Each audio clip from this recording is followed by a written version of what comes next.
All right, nobody to say anything about me being late. Oh gosh, my stomach is in turmoil. So give me a sec. But good evening. I am Darkness. We are playing more Ethan Must Die because I am in the truest form of no Thinky. I have made some serious mistakes with my own well-being, but it's on me. But I'm gonna try my best with one. I like streaming on the night that we all lose an hour. I really do. And the reason I do is because everyone forgets they lose an hour. And many a time have I been thanked for my services when everyone loses an hour and they don't remember that's gonna happen.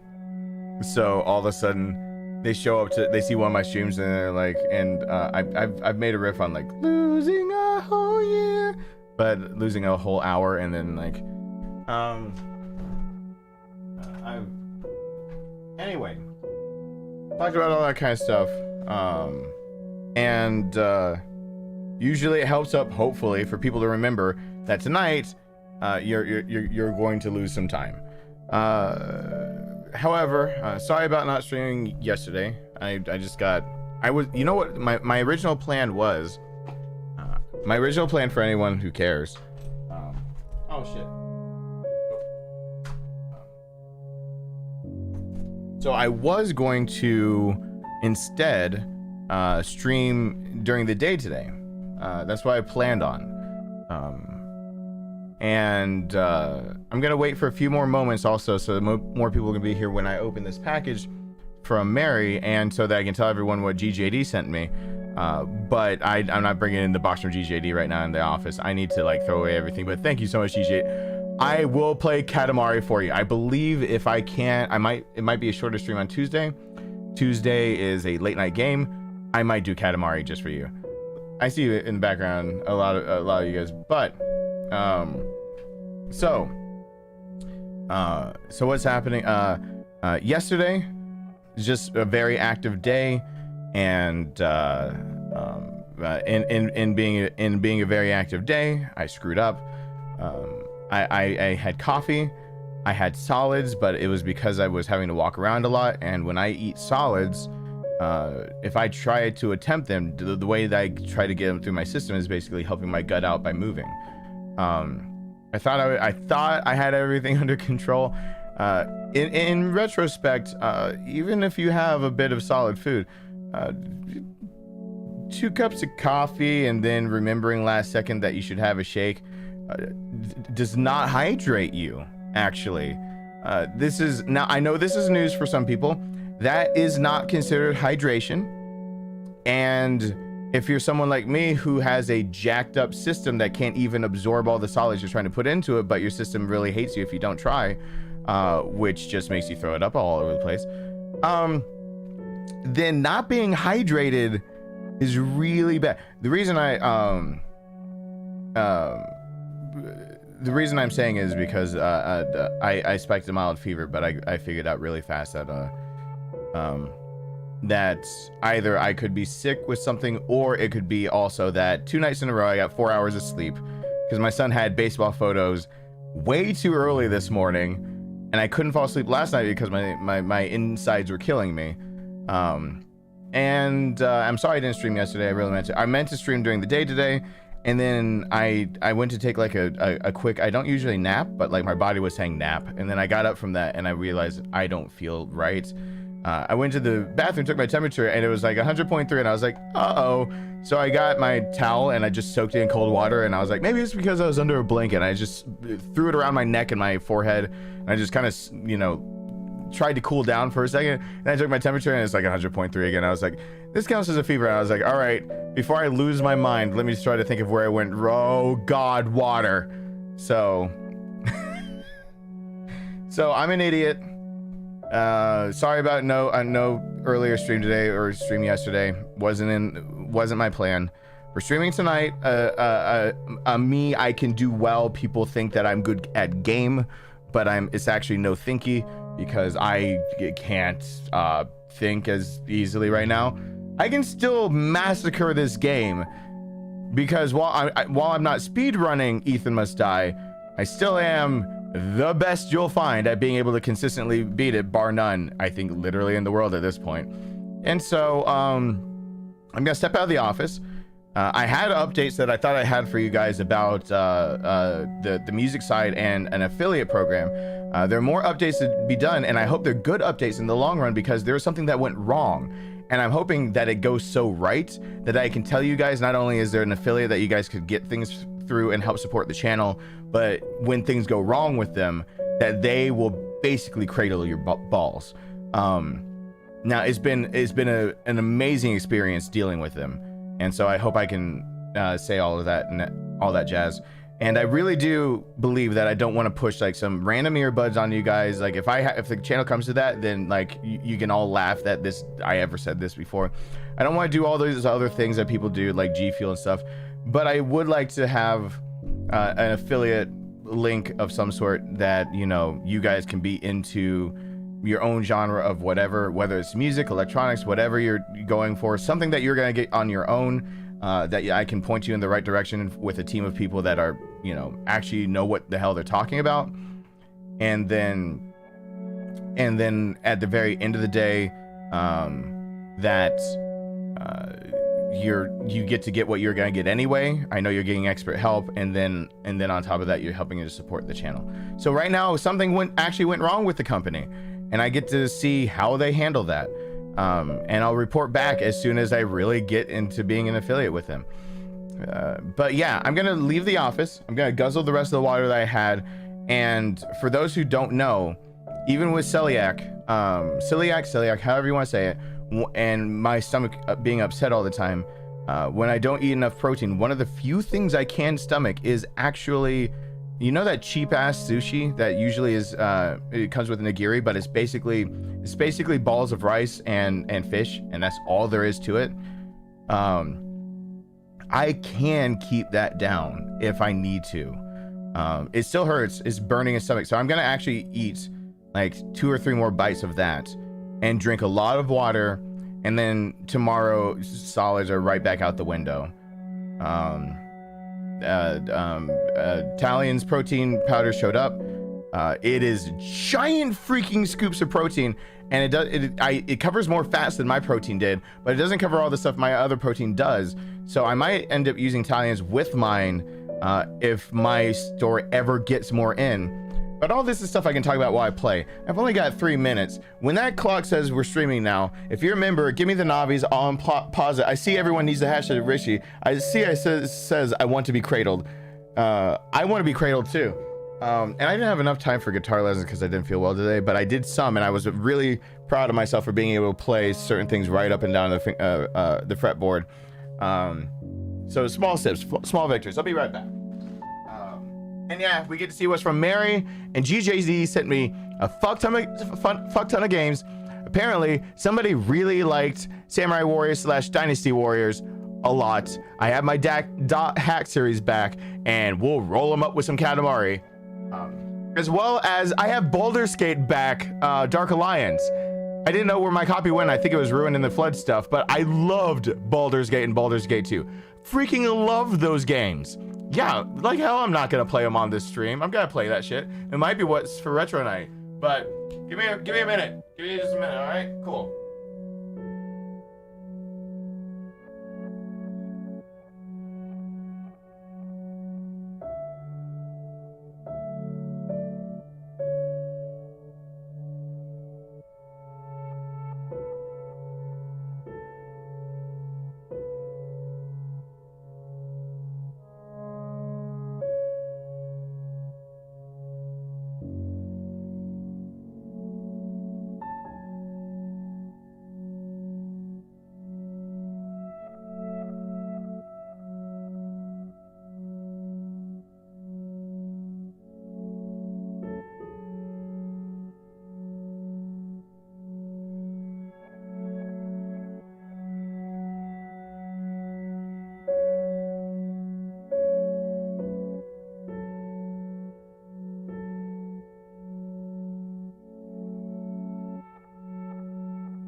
Look at my huge package.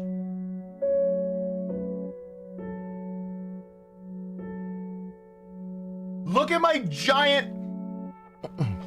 I'm gonna take this big black thing and show all of you guys my huge package.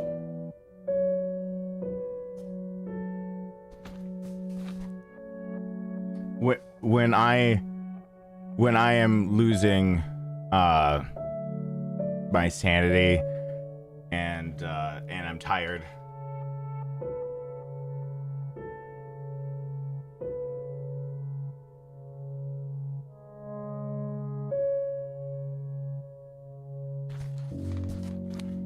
So wait, I'm seeing. Let me say hi to everyone. Let me see the Navis. We've got. I can't reach the effects thing. PageBot, Alyssa, Aries. Do you guys not know what Navis are when it counts down? Help me out. Help me. Give me the Navis. Yes, you're a 5-star. It's been 2 years, Andrew. It's been awesome. Congratulations. I need to make YouTube give me like more levels of shields, but like, yeah, it's been losing all 2 years. Yeah, you're 2 years. What's going on? Adam, I'm scared to say the 4 and then the numbers after because I'll have to do air horns, and my stomach is actually really upset from finishing off that food. Ugh, that's a dangerous burp. Kale, Jeffrey. So GJD ended up sending another package I'm not bringing in right now, but it's a bunch of games, and he really likes Dynasty Warriors. But he sent me the dot hack series Katamari, and I just named it a second ago. Oh yeah, I loved Baldur's Gate, Dark Alliance, and Dark Alliance 2 when I was younger. I played them when I was in college. I remember playing them a little bit while I was in high school, I believe. But I played them mostly like in my off time in college to just take up some time. So anyway, here's my big package, and here is my my big black thing that I'm gonna show on camera that would get me demonetized if it weren't for the fact that I'm being honest about all of this. Is GJD 8000. Sal, S and Crow Eagle, what's going on? We're gonna get started in a second. Jessica Bryce, hello there. Tony, I see you in the background. All right, I would stab this. Like my first inclination was to get into this box and stab it. I'm using a giant because I'm being overly dramatic. I'm using a giant fucking knife that probably doesn't need to be used, and I don't care. I don't even care. So I'm just I kind of just want to stab into it, but instead let me not do that to my K-bar. That's really bad. Like it's really bad to do this to your knives, to use your K-bar or anything else for your good knives for something like cardboard. There's a reason why you have exchangeable blades. Cardboard screws up your blades. All right, so this thing is a manifest of a packing manifest. This will give away what's in the package, so I can't read that. So I did see it said something that it doesn't matter. It doesn't give away what the hell is in here all the way. So just gonna go ahead, and now I get to expose my giant package using my big black thing to all of you live, and then we play a game.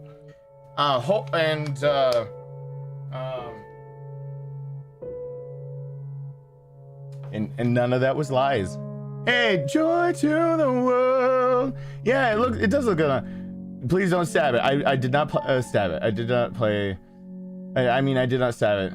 Anyone else? Any other shields need to give you Navis? What's in here? So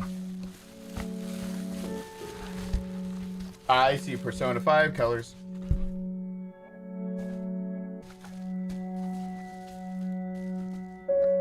I see some Persona 5. I really can't see.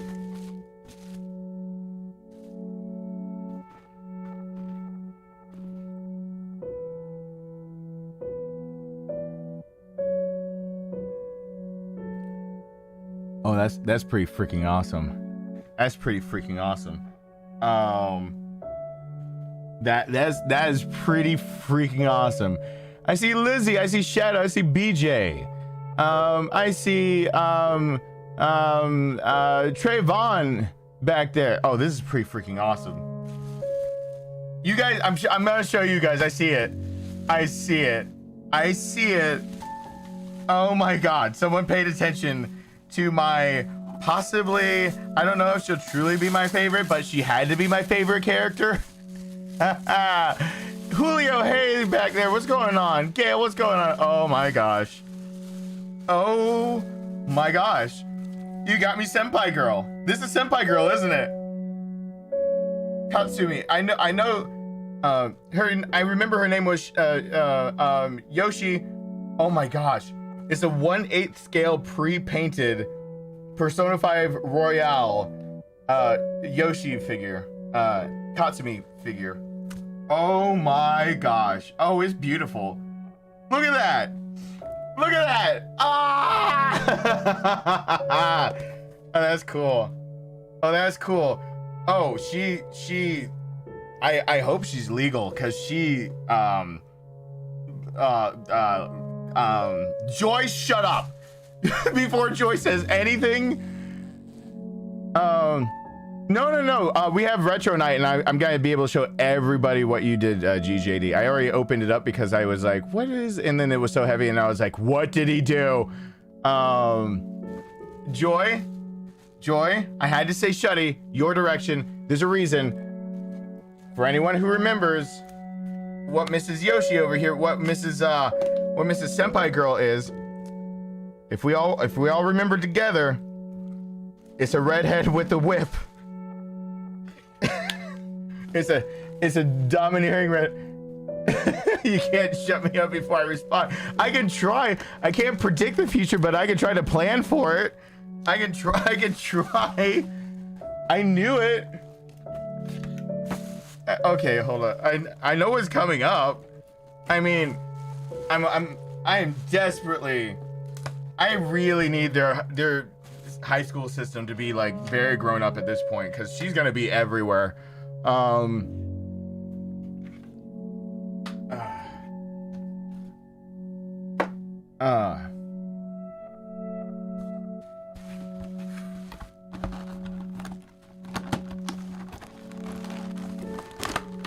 No, I want to take this out.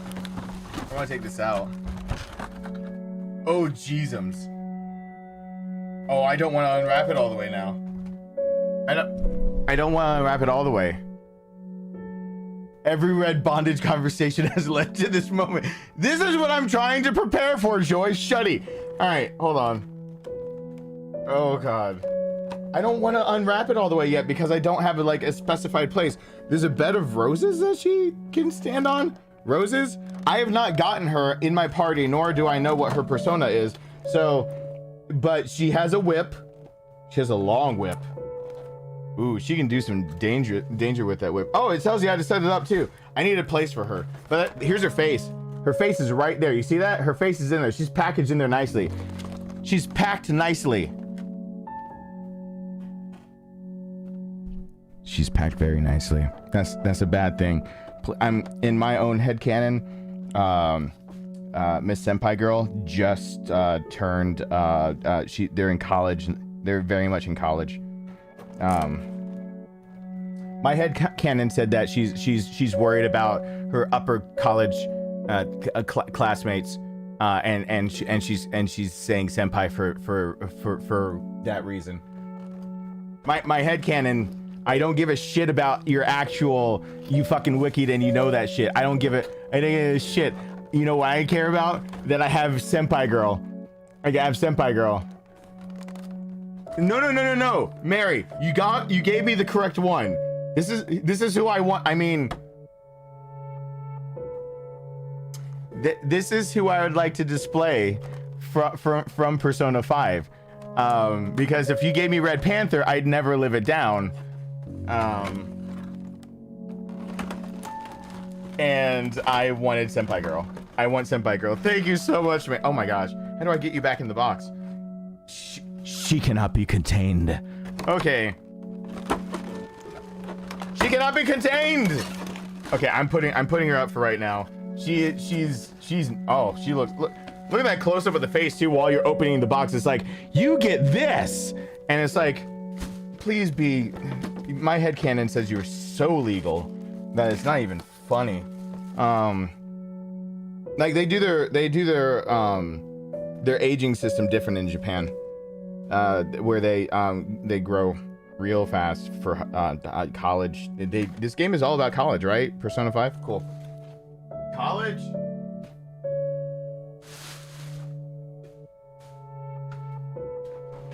This is a part of the stream where we have a discussion about what makes a waifu and what makes something appropriate. All right, cool. Post pictures on the YouTube story of her fully unboxed soon. Sure, I'll totally do that. Let me put in my earbuds. Let me turn on the fan that'll keep the room cool. And then we're gonna start the stream.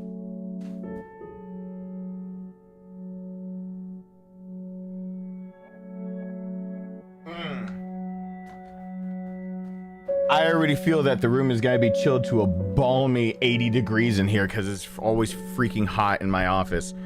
Too many electronics running. All right, here we go. Wait. What did Joy say? Because I'm afraid. Whatever she said. 6 and 7 may break my bones, but whips and chains excite me. Okay, you say I can't shush you when you haven't said anything, and then you say that, and it's almost like I'm some kind of soothsayer. You make it sound like all of a sudden I predicted a future. No, I didn't. I knew what was coming, and I was trying to say, I tried to nip it in the bud. That's all I tried to do. Tried to nip it in the bud. That's why wearing earbuds, trying to nip things in the bud. Let's play Richie's announcement real quick. Welcome BJ to the family. What's going on with that? Well, maybe you re-upped or something. I would play Demon Souls is just fun. I don't know which one to say. Mary, you got me the right one though. All right. So, can I help you? No, but maybe I can help you. I need an adult. I am an adult. I want to be cradled. You want to be? Oh, just say everyone hashtag Richie and Willow. Good night, Page Pot. I think it gave a deeper voice for that. That sounded like it was. I was going creepy on you.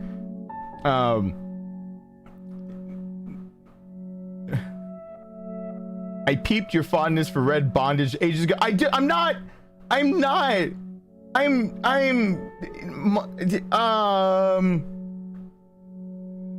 You had some senile moments earlier? Oh, we all have those. You know something? Oh my god. I really hate people. They're selfish, ignorant, loud, obnoxious pricks with basically no redeeming qualities whatsoever. I mean, really, look at all they've achieved. Genocide, global warming, reality TV. It's just a never-ending parade of failures and fuck-ups. They are, without question, a complete write-off of a species, and how dare you make me care about them! Yay! Making it so that I'm paying for this is my stream tonight of like kind of paying for sick leave too. I don't get sick leave, do I? I just my life keeps. Thank you so much, Sarah. Everyone has Sarah over there. While I go ahead and I want controller. I'm speaking to. Yeah, don't bleep at me like you were asleep. Thank you so much, Sarah. I don't have to specify Sarah's right now. We only have one Sarah with us right now. Is that a consensus? I only have the one Sarah currently here. Do I have to say which? All right, I had which one? Blah blah blah. I think this is the right bottom scrolling banner. Oh god, don't do this.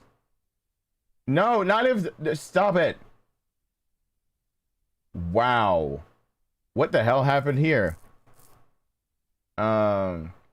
Extra hour in the.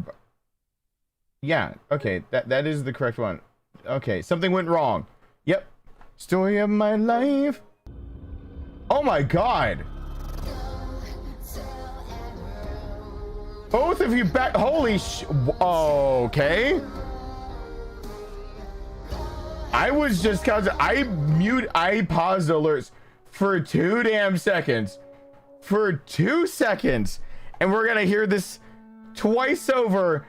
And one of them is so kind with the message. And the second one is, I see what you said, Joy. And I'm gonna let it play. Joy. You cannot kill the love in my heart by trying to out me as something that I'm not. You know something? I really hate people. They're selfish, ignorant, loud, obnoxious pricks with basically no redeeming qualities whatsoever. I mean, really, look at all they've achieved. Genocide, global warming, reality TV.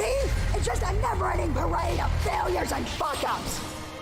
They are, without question, a complete write-off of a species, and how dare you make me care about them! Oh, sick leaf. I really appreciate. Oh, and there it is. Really Joy, don't you with the own the mask of the red bondage? No, no, I will not. They're selfish. No, I will not. Loud, obnoxious I will not. pricks with basically no redeeming qualities whatsoever. I mean, really, look at all they've achieved. Genocide, global warming, reality TV. It's just a never-ending parade of failures and fuck-ups. No. They are, No. without question, No. a complete write-off of a species, and how dare you make me care about them! Own it, mask of the red bondage. BPP. Everybody hashtag Sailor one more time. Everyone hashtag Joy. Thank you both so much. I appreciate that. No on the bondage. No, it's not what you think.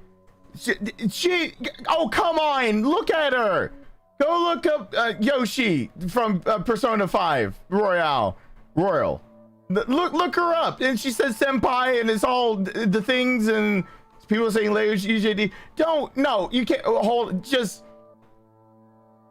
And then she was in the intro sequence and it was cool and it was cool and it was done. Like why are we gonna play me like that?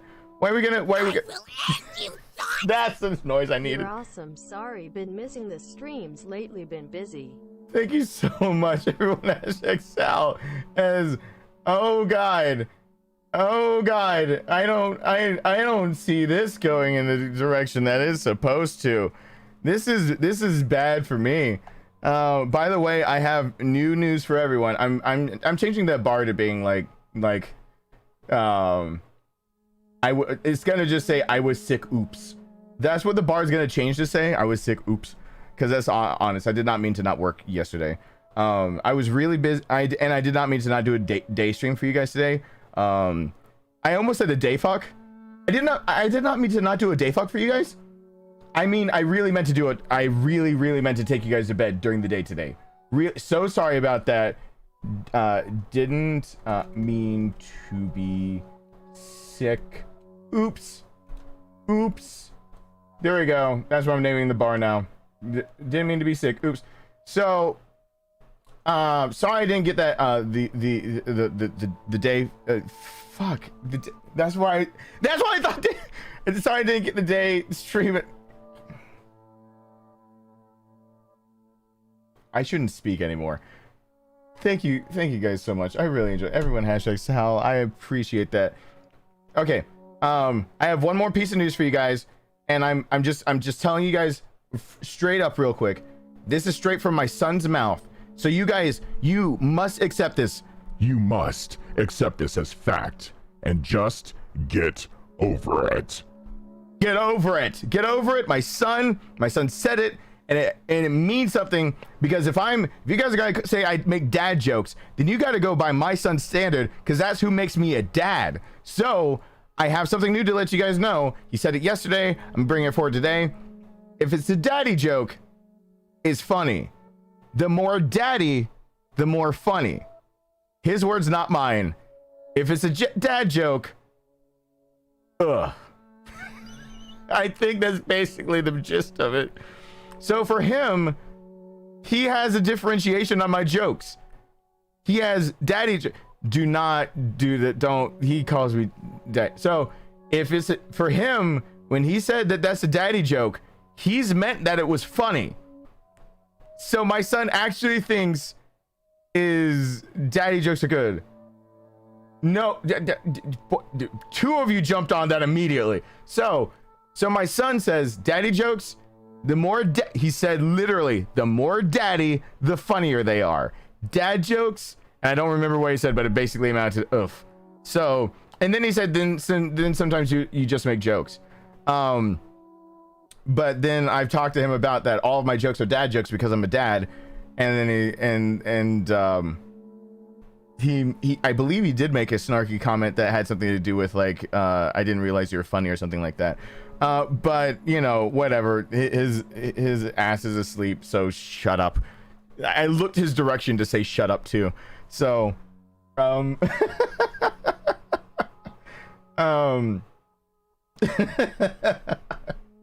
he's a wall away from me, and I looked at that. Yeah, I mean, my son totally said that. If it's a daddy joke, it's funny. The more daddy, the more funny. That's how it goes. Firebird, you quoted it correctly. The more daddy, the more funny. If it's a dad joke,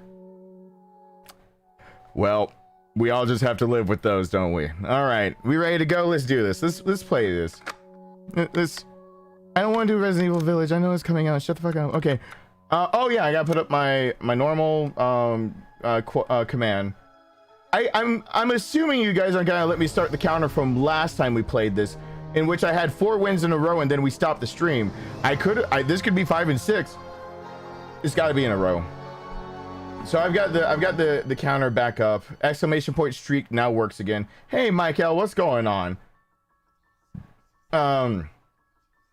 All that stuff works again, and it's good to go. If you've never seen me play Ethan Must Die, I don't know who you've been watching to play this, because I guess some people can play it faster.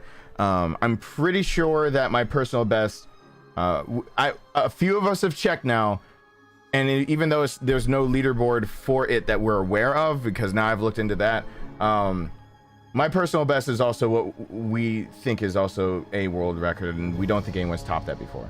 So I don't think there's any, I don't know how to make it official. I would love to make it official and actually have a Ethan Must Die like leaderboard for Resident Evil 7 instead of just, because speedrunning and through this is actually, there's so many scripted things that people don't speedrun as much. But Ethan Must Die, oh yeah. So yeah, as far as we know, I'm still the first to ever beat it on YouTube, and that I'm the first to beat it into the ground. So what that means is that I've been able to beat it 6 times in a row. Where I beat it, I immediately restarted the game, got all the way to Marguerite, beat her again, restarted it. So 6 wins. Hey Defty, let's get that chicken. Hey Linkle, what's going on? Shh, I know something went wrong. It's called my life. Don't out me for that. Game's gonna at me. Shit. I'm just trying to get by. And the game just wants to out me like that. Oh, wait, Sarah's OCD kicked in. I'm gonna let you in on a little-known secret of comedy. Bad things aren't funny when they happen to Daddy. What about Mommy? Oh, Mommy's fair game. Go for the throat. Okay, OCD. I'm done now. Thank you so much, Sarah. You gonna put your sword away before dinner? Shit, you can see that? No, you meant... Never mind. They can smell fear just by looking at ya, so keep quiet. They can smell fear. You make it sound like Robo, thank you so much over there. Robo, you make it sound like this is like someone's about to quote like, and you know bears can smell menstruation. They can smell the fear. And Andrew, it's been a while, and you've got your 5-star. That's awesome. Lizzie, I don't know if I said hi. I think I just said, I see you in the background there, Firebird. Miss Page, I don't believe you gave me Navi's. It's the darkness hey emoji. Hey, there you are, Sarah. I see that your pink hair is shining brightly. I'm getting reused to your new icon. You don't chat enough for me to be used to that. It's like It's like, oh, scroll down, pick. And then let me. I think I got everybody. If I didn't get you, let me know. Just give me that. It's Darkness. Hey, :darkness will bring up all of your emojis, no matter what platform you're on. If you're a shield. If you're not, I try to keep. Oh, King of Sarcasm, I see you back there. Did I?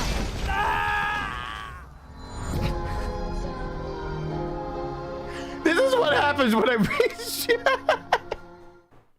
I didn't say hi to you. Oh. It's a woozle. I didn't. I smiled immediately. It's a woozle. Hey, Mary. What's going on? Uh-oh. Refresh.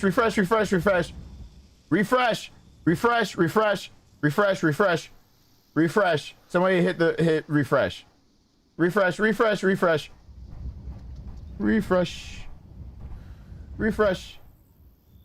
Uh-oh. Joy. You're kind of causing aneurysm over there. Oh, boy. Yeah, refresh. Hey, Elle, I don't think I said hi over there. Oh, she didn't just make it odd. She's trying to... Joy should come with a trigger warning sometimes when she's... Corey, it's been a hot second. What's going on? I see you in the background, Christy. Hey, there we go. It's all right if you're writing an essay. I need to actually be paying attention to the game so I don't die. Because I gotta, you know, if I say all that shit that I'm really good at the game, I gotta actually act it. Are you freaking killing? What?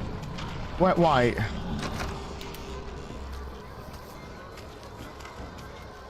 I'm gonna just ignore it. Sarah, I know I don't mean this in a mean way at all, but there are a lot of people who are like so OCD that I want to part of me wants to be like, I feel for you and I want all of you to feel better, and the other part of me wants to do this so you see that number really giant and you can't ignore it, and the part of me that wanted to do that overtook the other part of me. And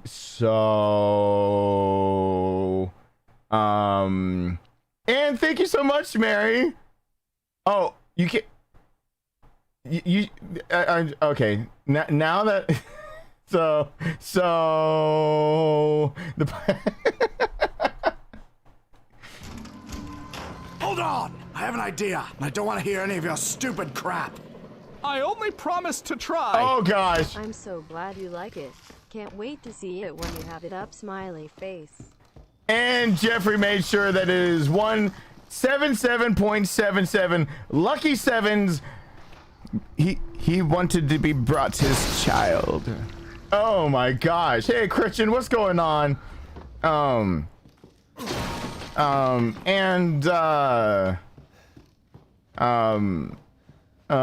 Blue paste. I swore it was blue paste every time I looked at it. I think you're a returner. You're a returning person here. I saw you before, I think. Thank you so much, Mary. You need to ask your husband if it's okay if you're waiting to see, you can't wait to see when I have it up. You need to ask your husband about that. Is he okay with that? Because if I have it up and then you can't wait to see for me to have it up, like that's a, I don't know. I don't want to wreck a marriage. Just gonna keep going. Like I can't call these things. Maybe I stream early in the morning. I don't realize what's going on down there. I stand up.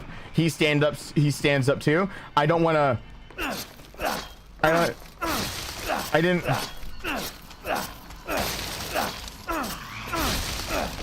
I don't. Like I don't want to be that person. And so like I don't want to be that person.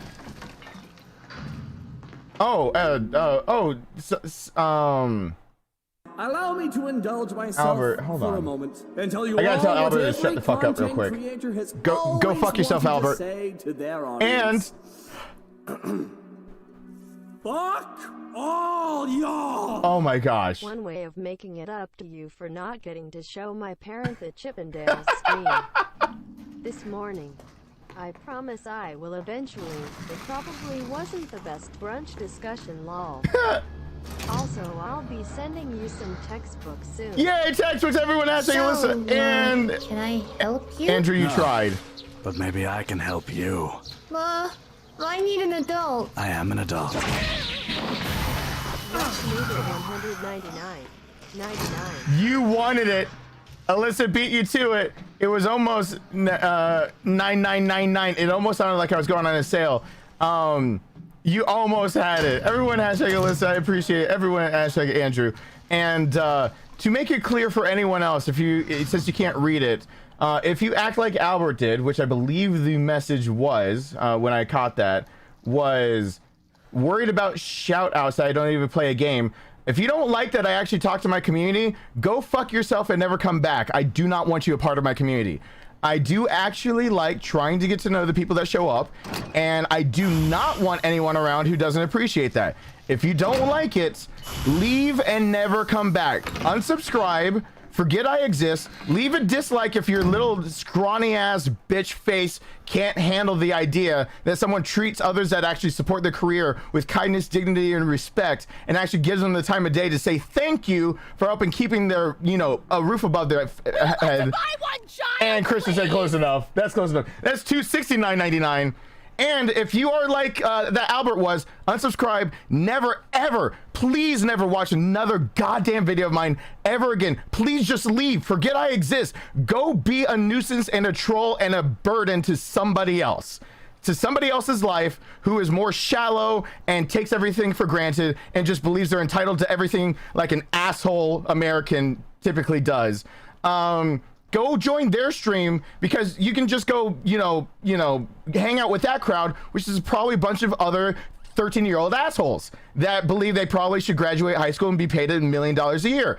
If you're part of my stream, I do thank the people, including Christian. Everybody should have said Christian.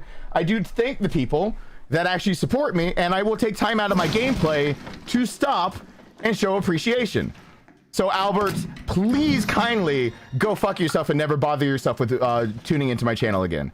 Everyone else, let's have a great time and forget anyone else who acts like that. We'll just ban them.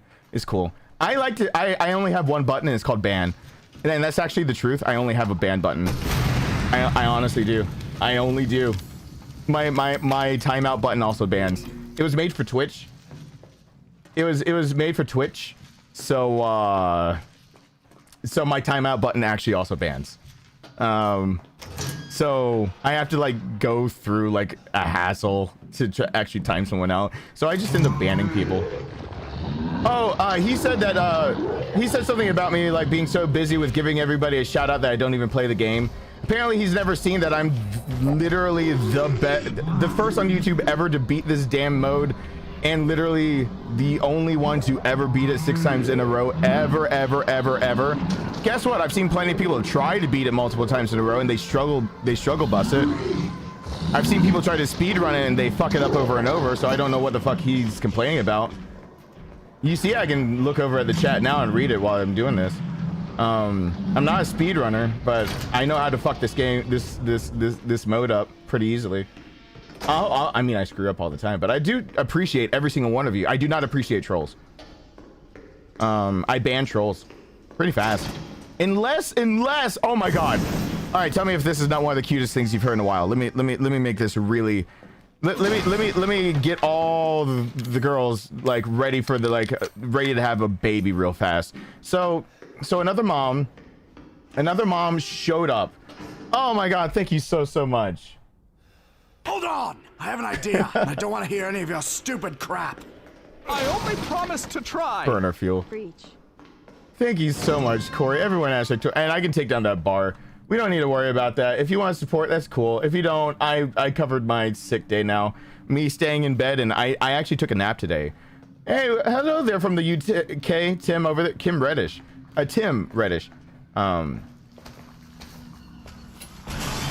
Yeah, it was a pain. Thank you so much, Corey. And thank you, Maurice. Python, I'm glad I could help out. Hey, Talion, what's going on? Yes, I did. Talion. Okay, 2 things. It mixes better than any protein I've ever used. And it has more fats in it than any protein I've ever used. I'm assuming that you noticed that. However, I can't use it as a full meal replacement, so I think what I'm gonna do is use it as my dinner.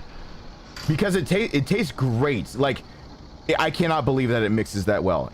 I straight up might actually mix it with water instead of milk. I don't think I need to mix it with milk at all, as long as I get enough in, and I can just do protein at dinner without worrying about the fats as much, because it'll cover the fats. So I think you just found me my new dinner protein, and then I'll have a breakfast and lunch protein for my everything. Thank you so much. It mixes better than any protein I have ever. Yeah, it smelled weird, and then I liked how it tastes.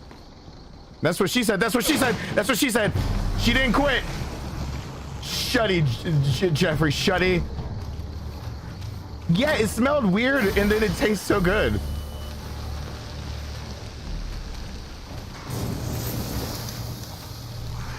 Oh, whoops, hi. Nope.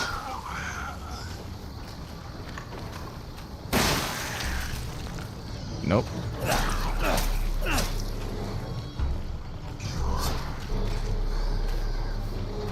I was gonna call you GJD, probably. Poke.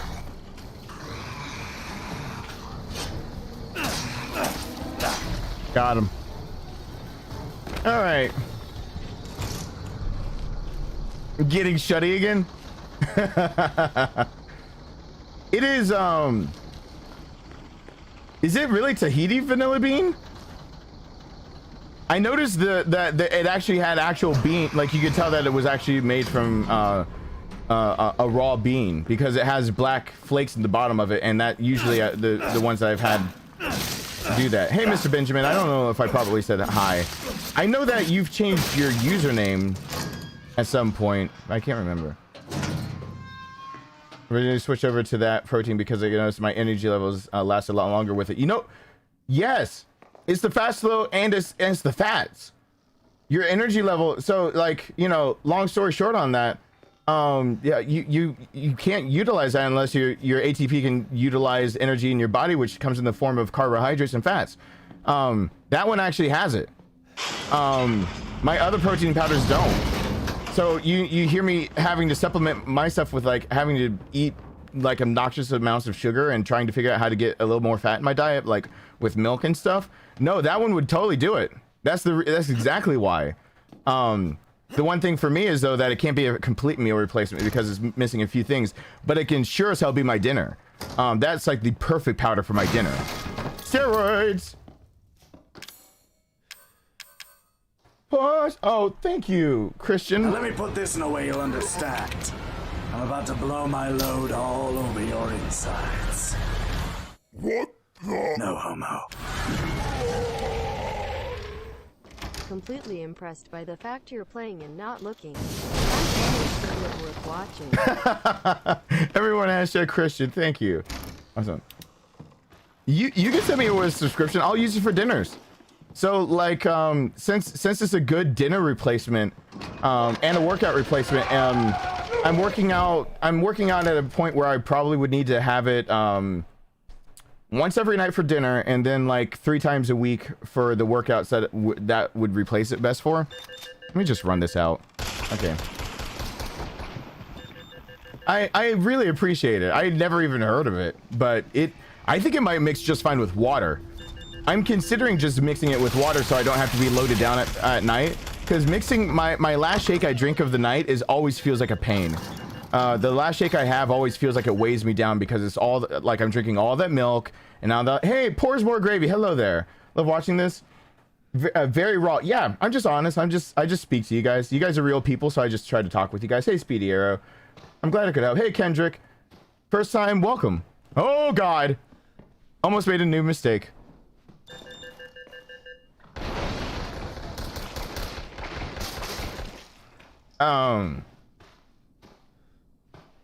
You just mix it with water? I'm gonna do that.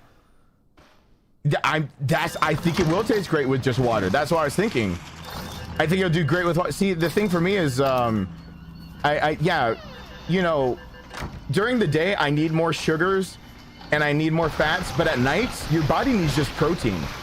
So for those of you that need basic, first I must give the disclaimer because this is YouTube. Talk to a nutritionalist. Never actually just take my advice for it.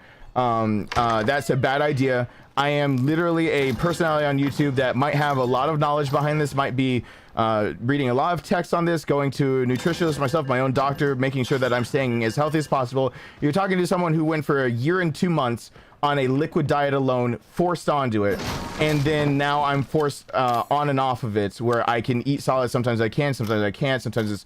So I have experience. Do not let that experience confuse you with professional, personalized medical knowledge.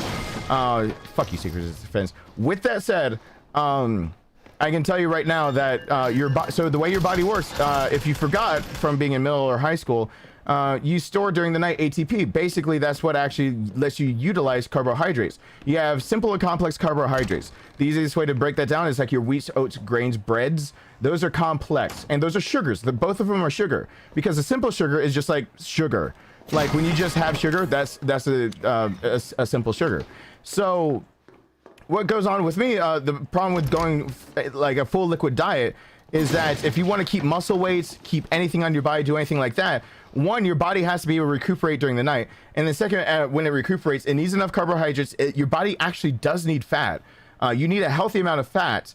You hear about trans fats, but you really actually need to everyone should probably take a basic level nutrition course, and there's plenty of them online that are reputable. You can go find reviews for them. $20 for you to know what to put in your damn body for the rest of your life is $20 really well spent, because most people do not put the right stuff in their body. So basically, when you wake up, the first thing your body needs is complex carbohydrates. It needs something that'll last through the day. And many people actually mix that with a simple carbohydrate, a simple sugar, and that gives them the boost of energy, because that immediately lets their metabolism kick on. And that's why a lot of people also go for coffee. They're basically trying to bypass their natural body's wake up routine by getting their metabolism going without the need of like getting ATP metabolism. Not like most people don't go for a morning jog or do something brisk in the morning. By lunchtime, you usually need not just carbs, and usually that's when it's like light on, like sugars are okay, carbs are good and everything, but you can go light on proteins. By lunch, you're actually working your muscles. You need proteins. You need less carbohydrates, because you're halfway through the day. You need enough energy to get the rest of the way through the day, and you actually need fiber, because now your gut's trying to digest a lot of things. Fiber in the morning, it's a mixed bag. Fiber by lunchtime, usually it's just so you have something that helps the process of breaking down foods and absorption. Fiber has a few different things, and without that, you have intestinal tract problems and blah, blah, blah, blah, blah. At nighttime, the way every American at least gets it wrong, because Americans think of breakfast, lunch, and dinner, or breakfast, supper, dinner, depends on how you grew up and where you grew up. Breakfast, lunch, supper, no one says that anymore. Breakfast, lunch, supper, dinner, I remember that when I was younger. The thing you actually need is protein. You've actually been walking around like running and doing everything, blah blah blah. Your body needs to be able to go to bed, rebuild the proteins, because you've now ripped up some of your muscles by just using them, and then on top of that, it needs to restore ATP. Anything that's carb based basically in your system, by that point, your system, from from the fact that we were hunter-gatherers to now that we're a sedentary lifestyle, it builds it up as fat. That's where fats usually come into play, and that's usually why you don't want to eat a certain amount of time before bed, because your blood, your body temperature has to lower as you go to sleep. When you digest food, it must raise up. Your body temperature must rise. So eating towards bedtime, midnight snacks, that's what helps keeps you up. Gaining fats is usually because you ate too many carbs later at night.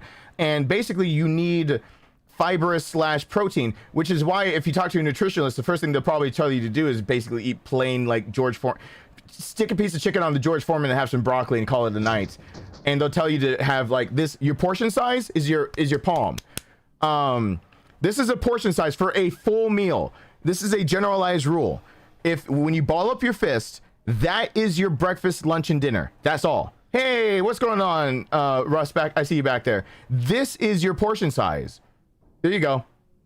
If you're eating more than this for breakfast, lunch, or dinner, you're overdoing it. Your body was never. And last thing to let you know, if you're going on a diet, if you ever have to change dietary things like I'm doing, because I'm talking about diet right now, just to let you know, being full is actually an evolutionary response to let you know you're in danger. Ever notice that the only satisfying thing about being full is being full, and everything else makes you feel sluggish, makes you feel uncomfortable, it makes you feel lethargic, it makes you feel like you want to sit down. Basically, it's the antithesis of being active. Being full is basically the idea that your body is too full. Like I'm giving a full class, but I'm fine with this. The idea is that your body's too full. And literally the idea of your body giving you a signal of full in antiquity would be the idea of you've overeaten. It's too far. You're taking on more nutrition than your body can use. Wait, your body can't use all this right now, and you can't store it for fat. Like, there are detriments to overeating, including blockages that could happen, including basically everything else. Now what's happened is that we're in there's a happy chemical about being full, because also while it makes you feel all of that, you don't feel anxiety about having to chase after your food anymore, since in the Mesopotamia we figured out how to make some dank river valleys into farms. Since we figured out farming and we can live more sedentary lifestyles and we're not chasing deer down every damn night, then that full feeling actually releases nice fun chemicals in your brain like dopamine. And it makes you feel good because while it was a survival instinct, at the same time, it also was a satisfying thing. That if you had gone a long time without eating, to overeat was also a satisfying thing. So it's a dual-edged sword.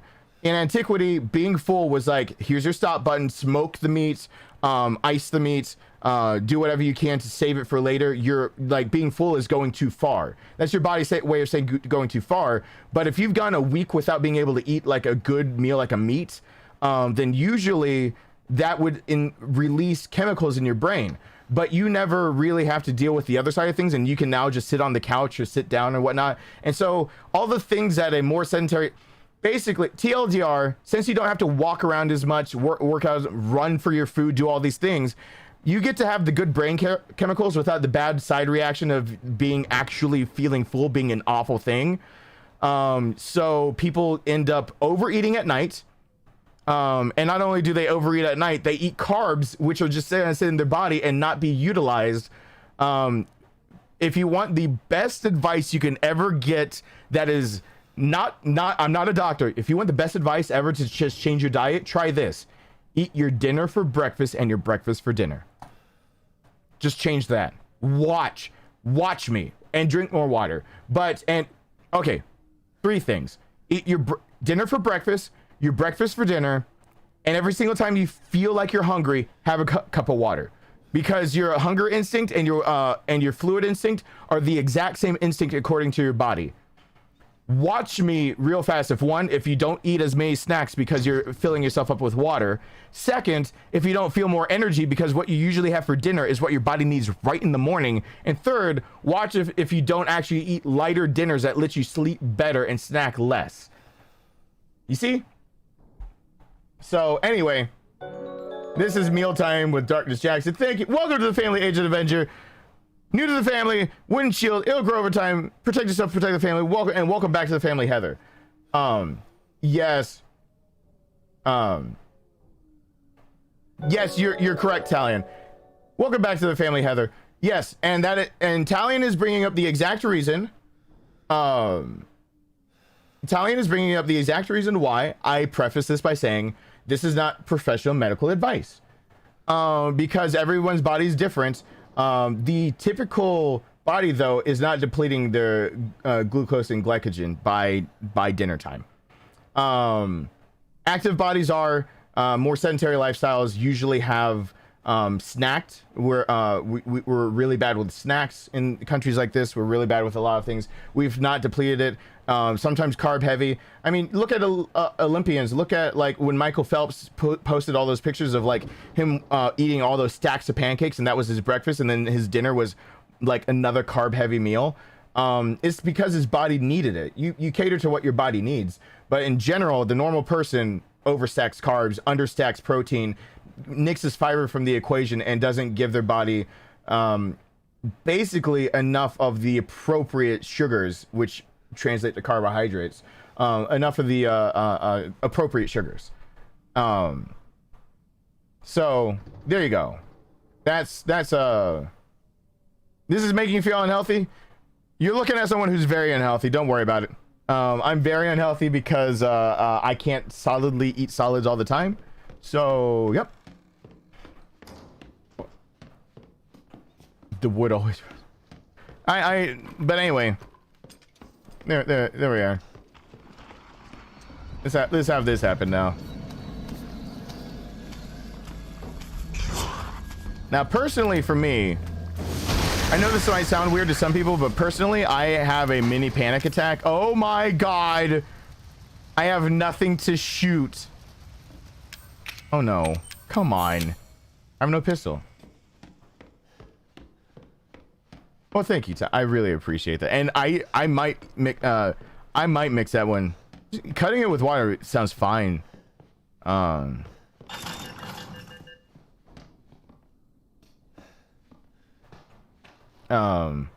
That's a god tier. You guys shutty about the god tier flamethrower. It can't reach. Oh wait, maybe it can. Okay, you know what? Everybody is allowed to tell GJD he's correct if this flamethrower can do what I'm about to do, and if it can't, everyone must shame the flamethrower. Here. Nope, you see hitting the line doesn't work. And can it reach? Nope. Nope. Nope. If I can mix it with water, it'd be great. Are you kidding? It'd be so nice. Having to drink a shake at night, that's, you know, milk and everything and blah, blah, blah. It makes me feel heavy sometimes. And now that I'm being pushed more and more to, like, I'm in a corner and I can't. Yesterday, part of me feeling really sick was that I tried solids again. But I thought, oh my god, hey everyone's gamer, what's going on? Hey Con, I see you in the background. Part of what's pushed me back to having to be all liquid is, even my tricks for trying to get, tricks are for kids by the way, but even my tricks for trying to eat solids are not working. Like going on walks and things like that to try to help my own digestive tract, it's not working. So, I'm trying my best. I was like yesterday, I had to walk 5,000 miles and I would walk 5,000 more. I had to walk a long way. I had to work a lot in the heat. I had to do a lot yesterday. And because I had to do so much yesterday, I figured that I could get away with trying a solid out. It was like a landmine going through my, ready to just explode in my gut later. It fucking sucked. I shouldn't have ever done it, but I thought in the past oh my god! In the past I've gotten away with it by walking it off. Hey Sean, what's going on? Have you ever heard about the Resident Evil 4 remake that is pushed? Have I ever heard about it? Yeah, I've actually given full on like 14.5-hour streams talking about it. So Resident Evil 4 remake was a known endeavor.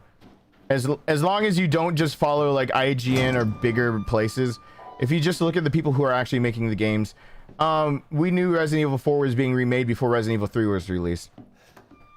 The Resident Evil 3 team, M2 Studios, was actually working on Resident Evil 4, and they brought enough of studio presence. So yeah, that's a known.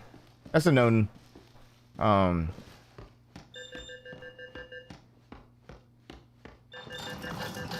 Oh god, this thing is not.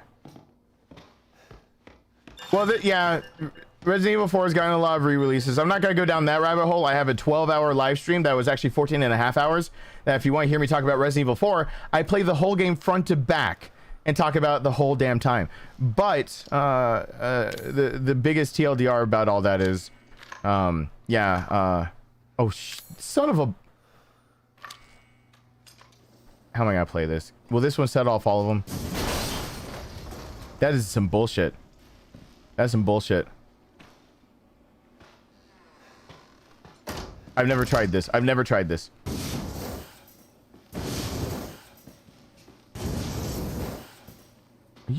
Are you? What?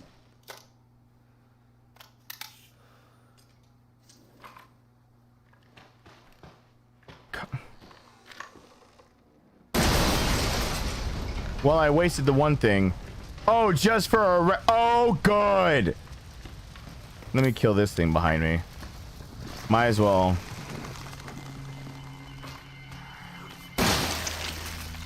Throw that away. The other shotgun's in the other room. I need a handgun because I'm about to be screwed. I can beat her knife only. I do not want to do that. Do I really have 0 handguns? 20J Contra. What did you say, 20J? What, Russ? What did you say? I gotta scroll back up. I'm seeing something was erased by critical. Why can you hold your poop for later hours, but as soon as you get in the bathroom, it's everything you do? Not shit.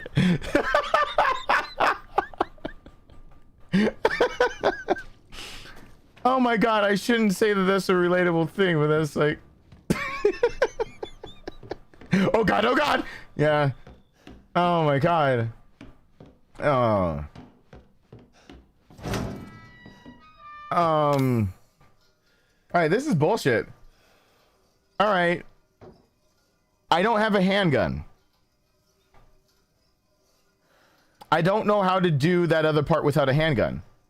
Oh wow, some people... Oh my god! People sent some super chats. Thank you to everyone who sent a super chat.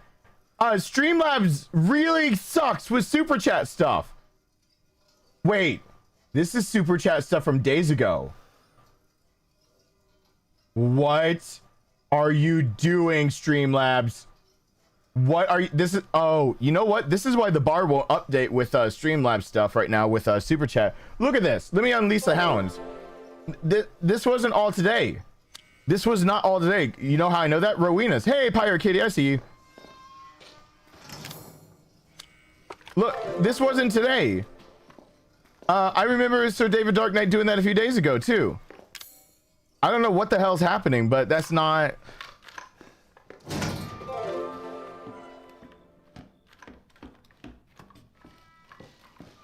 Hey, Ryan Redfield. I don't know how to... I don't have a pistol. I don't know what the hell to do. That's a little excessive. Did I really go to the end? Did I? There's nothing. See, this is why he doesn't. Oh no, Alyssa, I'm so kind of. I mean, I'm partly just in my head. I'm just like, well, if I need to blame someone, if people get it. These are all. You know how I know? Rowena isn't here, but Rowena's old one and Jake from State Farm from 2 weeks ago is coming up on the screen right now. So I guess those are super chats that have been stickers through the entire last month. You just saw everyone who's done a sticker super chat through the last month, I think. Hey, Tanya, what's going on? I don't mind them getting more credit, but like, it's...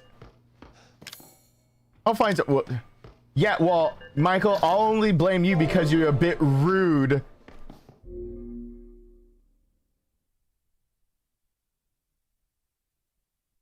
He's cosplaying as rude as his profile picture.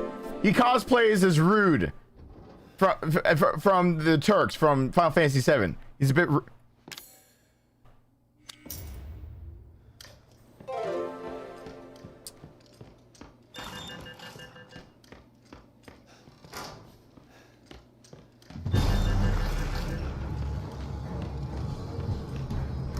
Me and the flamethrower, I guess, are gonna have a lot of fun. How you doing, Tanya?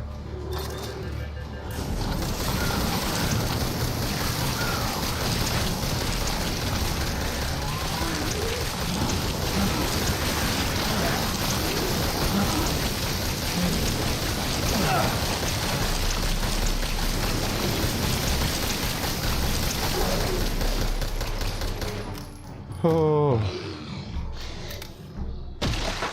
The blocking mechanic is extremely good, and when you have the secrets of defense and S's of defense, you take 0 damage except for from barf and pouncing. So if you have both secrets and S's of defense on, blocking means you take 0 damage. I believe it cuts the damage in half when you hold one of them. Blocking itself cuts the damage on its own, cuts the damage in half, I believe, or more. But like, remembering to block in this game is a big deal. Do I remember to block? No.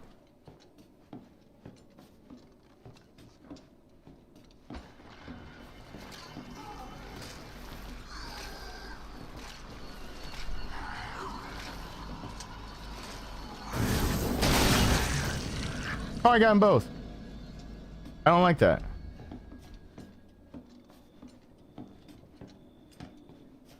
John, I'm glad you're off for work. I hope I don't do too badly that I chase you off. Let's see. I don't have a pistol. I need a pistol. I need something because I'm gonna have to fight her with a knife and a flamethrower. This is gonna suck. Nope. And I screwed that up.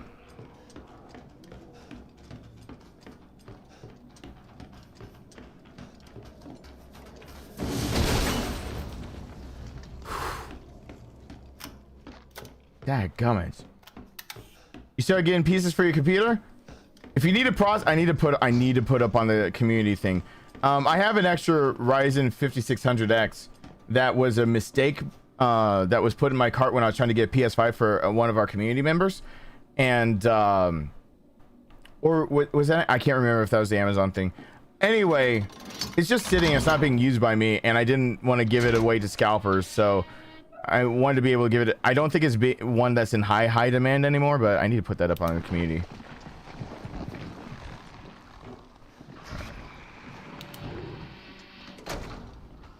Because what I do have what I need for computer stuff. But I'm glad you're being able to put together your first computer, or your is this your first, or is this just your first like game, strictly gaming?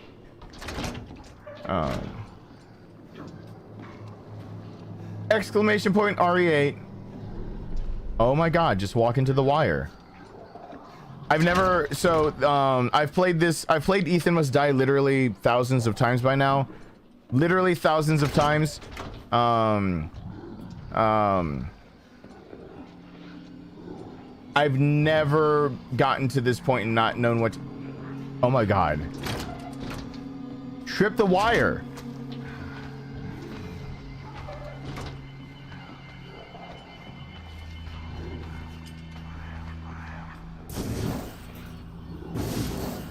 Trip the wire.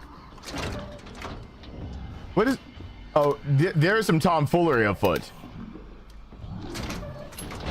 There it is.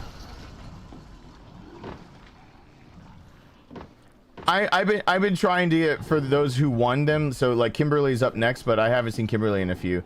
And I've been entering all the new eggs shuffles and everything for people who to get PS5 to help out, but I'm only one man. I don't have any special source.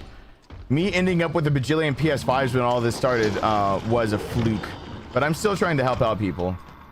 After Kimberly, it's just going to be a random member if I can get a hold of another one. Hey, Tom. I'm gonna let you in on a little-known secret of comedy. God. Bad things aren't funny when they happen to Daddy. What about Mommy? Oh, Mommy's fair game. Go for the throat. Burner. Burner, burner, burner, burner, burner, burner, burner, burner, burner, burner, burner saves lives. Darkness loves the burner. Cool. Oh, of course, Tanya has to be here when I have to figure out how to get past a part I've never gotten past before without having a pistol. Just burner.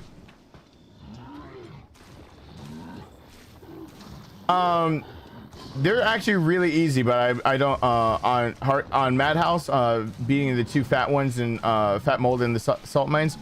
I can't remember how you fake them out, but you run up that ramp and they turn into they're not hard. I'm not in that mindset for playing the game, so it's not. I can't think. Tanya, thank you for being like consistent. All right, I have to spawn those guys.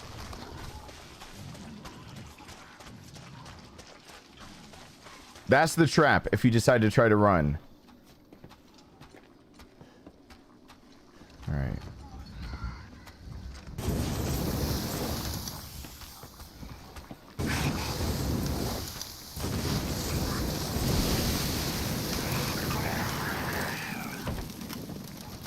All right, so there's one of them.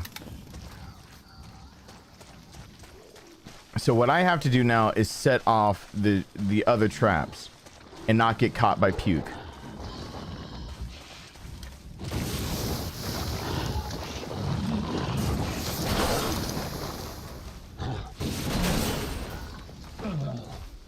While not getting trapped by that. I've never done this before. I've never done this before. Never done this before. I've never had to. Oh my god, I'm gonna have to knife fight Marguerite mostly. All right, that was a new one for me. That was a new one for me. I've never had to do that. Ever. Ever. Ever, ever, ever. I puked like that on my 21st birthday. A lot of friends that were very interested to see me drink for the first time. This is the first time for everything, she said right before he suggested anal. Anyway, don't,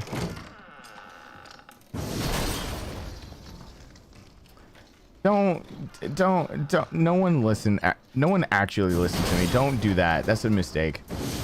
You're gonna want to pseudo listen to me. Pretend like you're listening, but like not.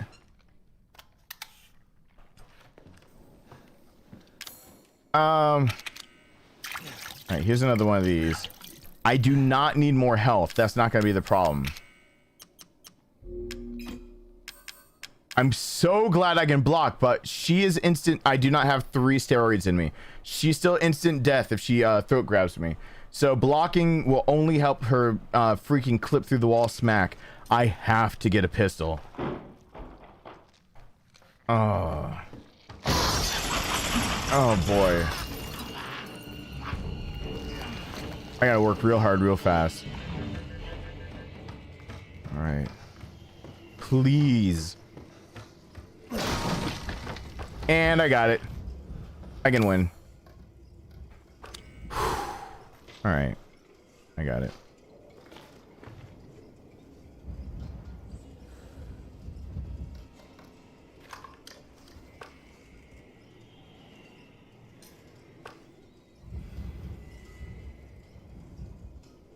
I will end you, thought! Okay. Okay, wait. Before you trip, hear me out. You see, well, yeah, I got nothing. Mike L. Oh. Everyone hashtag Michael. You slow your rolls until your procedure stuff. All right, that should put her into the first stage. Now I'm gonna have a real big pain in my ass. Oh my god, please be the Albert. No. No. You're not getting away this time. Yes. No.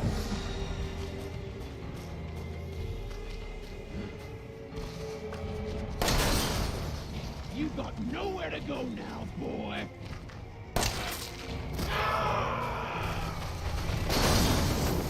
The Albert! It's the Albert! Oh my god! Coming in clutch. The freaking Albert. You had to get donation fix in. Well, as long as you got your fix, I said to the person that sounds addicted. Oh. Someone here in the community made a real Dare Wesker model. I don't want to out whoever it is, but I think they're here right now. Damn, that was stressful.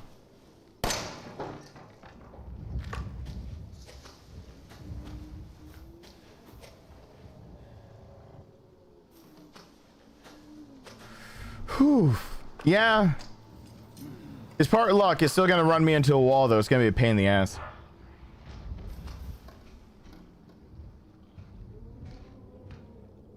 This will be a supreme pain in the ass if I don't run out of she's got to run out that the turret that they set up right there.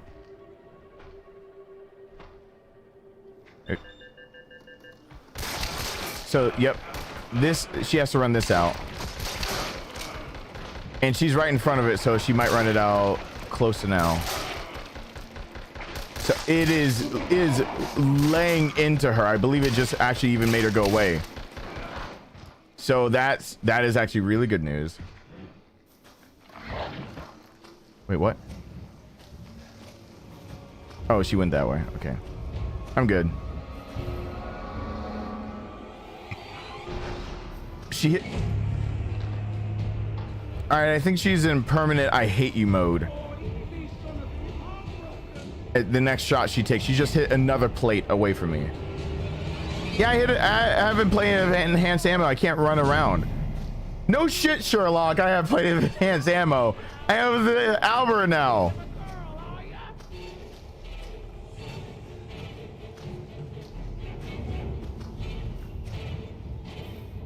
It's not about being consoled about that. It's I can't run in front of a turret and not be shot by it.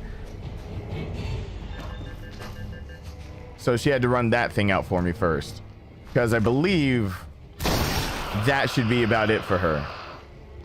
Now she's gonna be not happy. I shouldn't have reloaded then.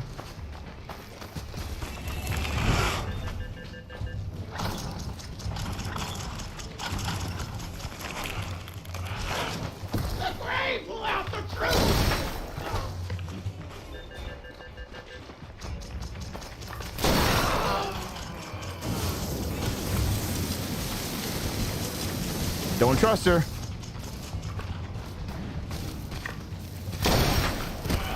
And this should be it. She should be good now.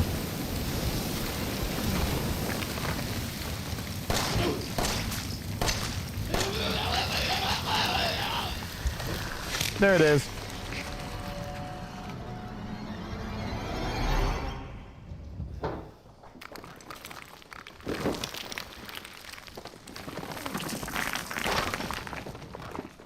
So there's the first one to start us off. So there's my chicken dinner. How long did I spend talking? Oh, I spent a long time talking. Well, I was talking to you guys for a while. There's number one. So let's go from here and see what happens. I got, you know why I have you, if you guys want to know why I have it, thank you so much, dang dang. If you guys want to know why I have earbuds in, my hair was made this morning to try to get under a baseball hat, and since I went through the pain of doing that, I realized that with this actual hair light above me, my hair is all like bright like a diamond, and I was just, see, look at it, it's just being all shiny over here. So because of that, I was like, oh my god. So I decided that it should be this. Now I'm gonna sit up. Yeah, we're Defty. We don't need to remember that I ran into a box to start this off, basically. That box in particular. I almost did it again. I didn't, but I almost did. I thought about it. I really thought about it. So, blueberry snow, my hair.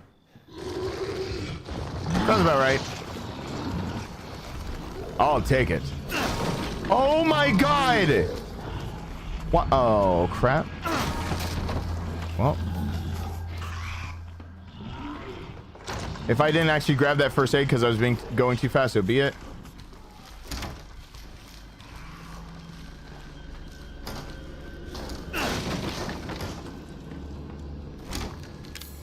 I did get the first aid. Oh, we have the makings of stupidity yet greatness here because of the freaking flamethrower. The freaking... I sounded like Elmo. To fix that, all I need to do is this. Does this sound better? Kevy, Gamer 15. If I drop it down one more time, do you think this sounds like Elmo? Or do you think I should be commanding someone saying, get over here, boy? Just wondering. Opinions, comments, thoughts, suggestions, all appreciated. Now I cannot sound like Elmo. Oh, now I'll just... Now I can sound like this too.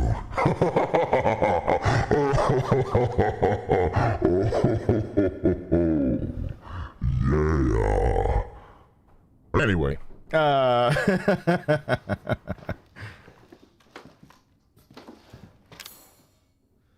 right, I have a pistol that'll work.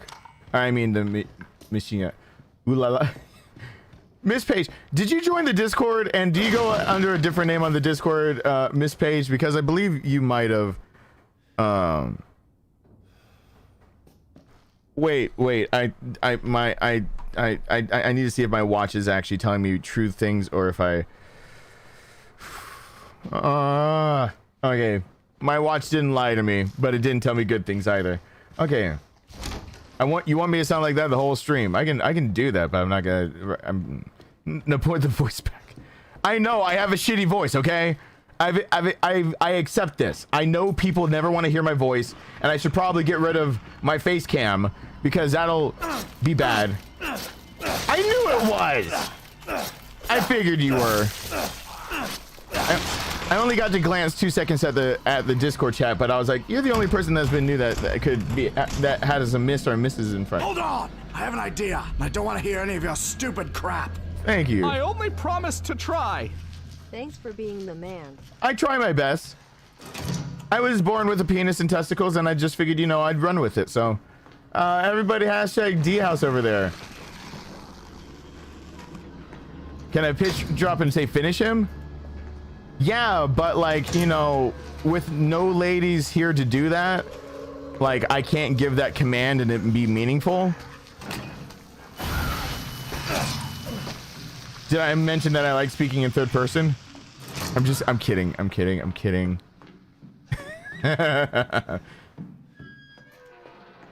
Wait. Finish him. Is that what you wanted? Something close to that? I didn't set it. I know what tonality you're going for, but. Hey Reagan, what's going on? Glad to see you here more and more. I can do other voices, but.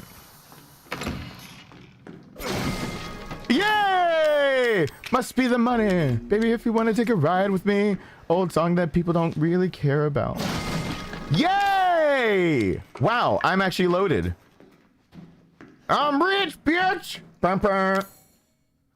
That's Chappelle Show for anyone who doesn't know. Chappelle Show. Hoo, hoo, hoo. Hoo, hoo. No way to get ahead in life. I'm funny. All right, keep it on going. No, I do like this voice. My narrative voice. The voice I use so I don't have to listen to myself if I ever have to watch my own gameplay. Yet I need to go back and listen to what I've read off or something like that. The default, I'm a manlier man, so I'm just gonna use this voice.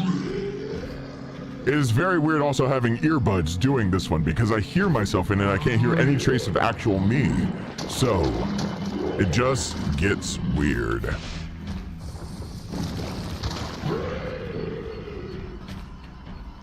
No.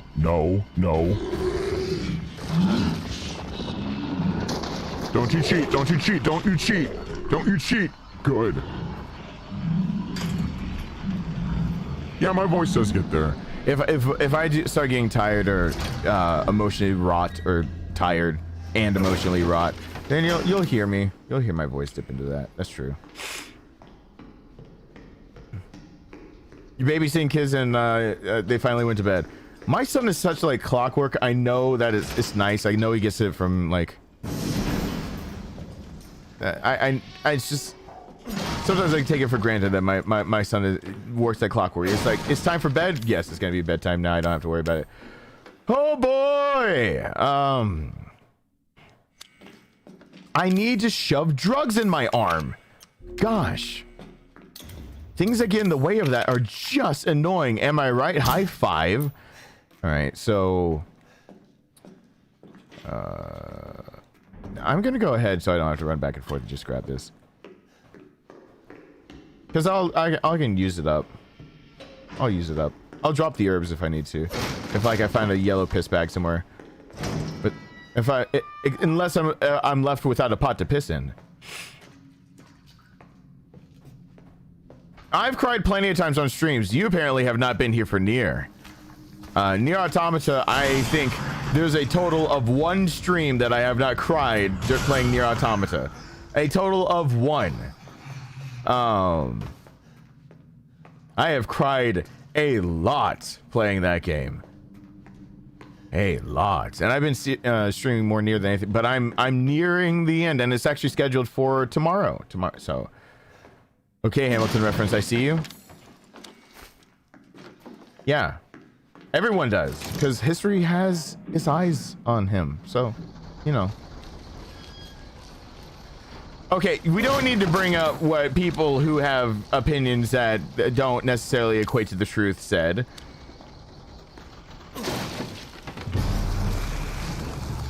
Beautiful crier. I still don't. Oh, it's hard. Sometimes it's just hard to get through.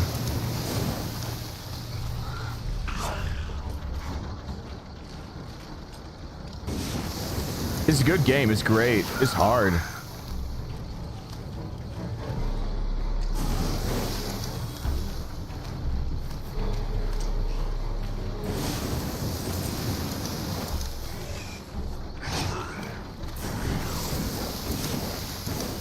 All right. And there we go. I need to pop your head off. Actually, I have the survival knife. Can you swing at me real quick? All right, thank you. And he's dead. I should have just used the survival. I forgot I had the survival knife. Like 3 or 4 hits from the survival knife will just do that if you hit him in the head. Whoops! I wasted stuff. I didn't mean to wait. I didn't mean to waste stuff. All right, but I always forget if I pick up the survival knife early to actually utilize it properly. Whatever. What it'll really make a difference for is Marguerite. If I have to get to her in just the worst condition. Oh, think. Oh, you know, that's where I'm gonna leave it. Oh, think.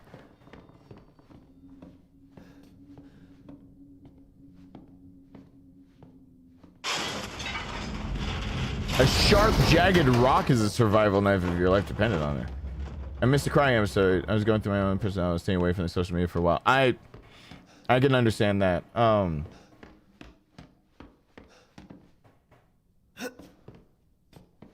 Okay. King of Sarcasm. No. I just read that. No.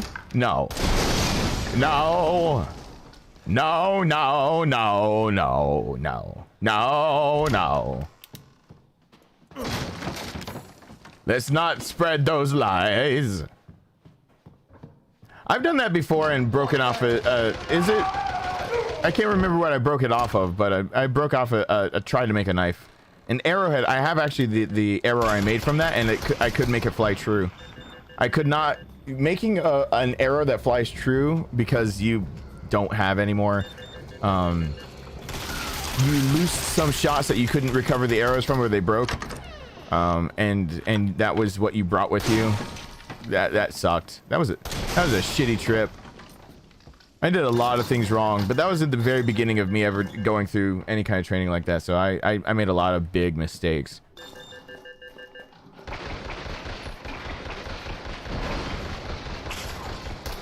I made mistakes. I felt the shame rise in me. But history didn't have its eyes on me.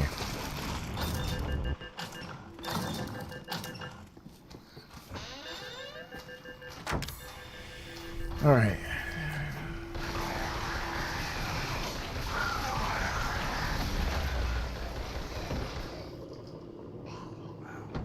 I don't think they're both dead. Kevin Gamer, thank you so much for the fist bump in the chat. I see that. I see that. He's not dead. He's not even part dead. He's very alive. Thank you so much. I appreciate that. Get wrecked. Bye. Bye. Hey, Michael Wilson, what's going on? All right, I have a double-barreled shotgun staring me down, floating in midair. That's not disconcerting at all. That's not.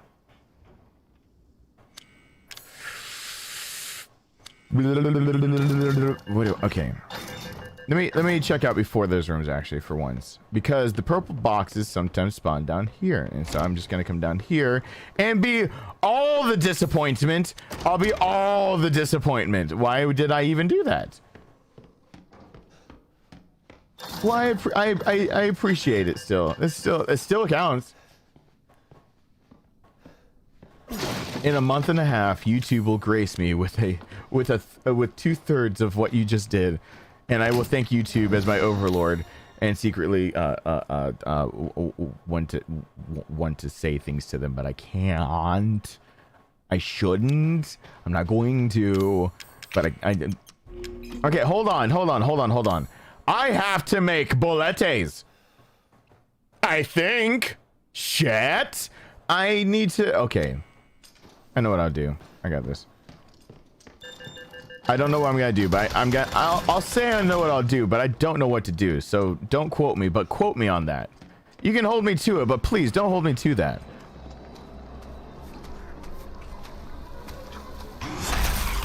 Oh shit. What did I say? Don't hold me to it, but hold me to it. 60% of the time, it works every time. Isn't that right? Hey, there you go. Mic drop.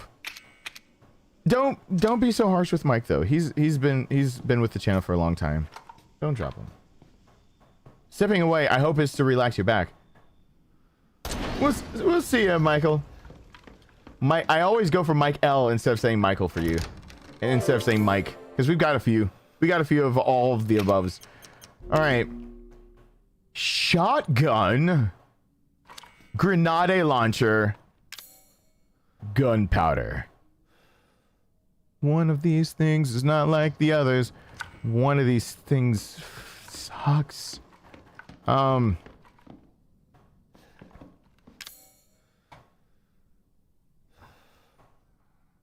Shit. I'm not taking the piss bag. Of all things for me to leave behind, that's the one that surprises me, but I'm taking the shotgun and not the grenade launcher either. I'd get rid of the grenade launcher. So what I'm gonna do down there is hope for okay.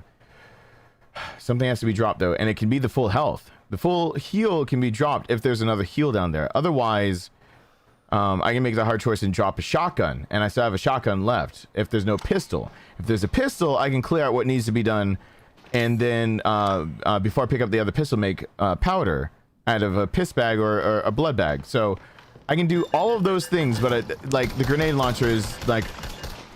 But when you carry the grenade launcher, sometimes you get rounds for it, but they're only really good against Marguerite, and they're not going to help for anything else. So I'm just going to go that route. You know something? Oh my gosh! Oh my god! Hate people. Jesus They're Christ, selfish, dude! Ignorant, loud, obnoxious pricks with basically no redeeming qualities whatsoever. Oh, I mean, Jesus really, Christ! Look at all they've achieved: genocide, global warming, reality TV. It's just a never-ending parade of failures and fuck-ups. They are, without question, a complete write-off of a species, and how dare you make me care about them! Small advance of the support I owe you for Nier. Well, I owe you a lot for Nier too. You actually got me playing it. Thank you so much, man. Dude, listen. You got me to be able to play a game I've been wanting to play for a long time, and I really appreciate it. You gotta... This is one time I am not black enough to usually say this, but the literal words that wanted to come to my mouth. You gotta warn a brother. I And I don't mean some Bugs Bunny shit. That's my brain wanted to say. You got to Warner Brothers. It's not some Bugs Bunny shit. Oh, you were supposed to ask how much time we still require for streams. Talion actually watched it and got back to me about how much time for streams. Thank you so much. Just next time. Don't make me accidentally shit myself next time. Oh my God, thank you. So, since he outed himself, I'm allowed to say yes. The fact that Nier Automata is on this channel is thanks to Talion came and was able to, when no one would fund me and help support me playing Nier Automata, one of the literal best games ever created, and I don't know why it was like just nobody looked at it. Italian's just like, nah, bitch, so you're gonna be doing that, and I was like, yay! And it's been amazing. If you've been missing the Nier streams, you've really been missing out. Like, that's a real story. That's been some real story. And it's been awesome, and I've been very grateful that I've been able to go back to that game and now like plow through it and realize that it's everything that I hoped it would be. It's become everything I hoped it would be. No, yeah. If you want to watch me cry repeatedly, watch the Nier streams. Yep. Yes. It was just it's a game that didn't pick up traction, didn't get enough people ever watching it. Talion helped make sure that I could at least start getting through the game and everything. Once people actually started seeing it, people started like really actually understanding. So there's been a group of people who have been here for all of those and finally understand what I was trying to tell them about Yoko Taro's writing and like what it leads to. But like, yes, thank you so much for starting that. Yeah, I'm assuming that means your bathroom's clean. Yeah, I'd cry over a donation that big, but I'm saving my tears for tomorrow, for our next Nier stream, when I will be crying once again a lot. Yes, it should. Thank you so much. Thank you so much, Marks. I appreciate it. And that should, you know what that'll cover? So when Talion literally said that, if you want to fund a specific game that I say I could play in the future, feel free to let me know. But that'll make sure that I can not only deep dive in for the rest of the game, but I can then, for those of you who don't know, but you want to learn more about the game world, I've bought both of the world making books that kind of encompass the whole world. A biography / autobiography of Yoko Taro that spans him writing from Drakengard to Nier Automata, everything in between of his basically sending you into an existential crisis. I bought long story short and short story long. Short story long are the short stories that Taro wrote that never made it into games and people had to go find, including, I believe is included in there, how you find out the true ending to the Nier Replicant / Nier Gestalt, the prequel to Nier Automata, that tells you the real ending that you should be going for going into Nier Automata. And all of that, I have all 5 of those books ready to read once I beat the game, and then that'll help me even get into, hopefully I can not deep dive into Drakengard, but blaze through Drakengard and then give you guys like both my just initial not having read everything for Taro, and then being able to set aside time to read all of it. And one amount of stream time, honestly, I bet I could get through all 5 books, because I'm a speed reader. Speed reading is a misnomer, but I've practiced on being able to read extremely fast. I should be able to get through all those books and then give another analysis on it. So that should be able to get me all of that, and that's awesome. I really do appreciate that, because that means I can also have my fucking ridiculous mental breakdowns. Yes, Nier is a spin-off to Drakengard. The last ending to Drakengard, the E ending to Drakengard, the fucked up one that seems like it doesn't make any goddamn sense because it happens over 2003 Tokyo. Yes, that is the continuity ending that leads you to the canonical series of Nier. The events that happen because of that ending cause the events of Nier. And then the events that happen between ending D of Nier and also writing that Taro leaves, because he leaves you with a big giant Chekhov's gun on the wall saying that something is amiss, because if you choose ending D, something dramatic happens of that you cannot get around. Once you realize that the game purposefully is putting you in that situation to remind you that you shouldn't get around it, and you go find that writing, then it makes sense. And then it's all like, oh shit, like he planned this shit. And he did. He planned it. He planned to get right in your mind hole and fuck you up. He wanted to straight fuck you. So I look at the pictures and I burst into tears. I'm sure patients would be comforted by that. Oh God. Yeah, you gotta warn me, dude. Shit. That helps though, because I'm with the company I'm dealing with. If they end up charging my card for any part of the hassle I'm going through, that's not a hassle at all, then that will be like they would have drained my bank account on accident. In all of that hassle, they would have drained it, and then it would have taken from my personal bank account because it would have gone over PayPal's, so it would have been fucked up. But they shouldn't, because I think this company I'm working with is going to be a great asset to me actually being able to build the business. I don't know what to do, and I'm throwing up a little in my mouth from trying to eat the nigiri that I had, because I figured a little bit of rice and fish wouldn't do. And I figured wrong. It is not doing well for me. I should probably just go throw it up and eat airhead bites.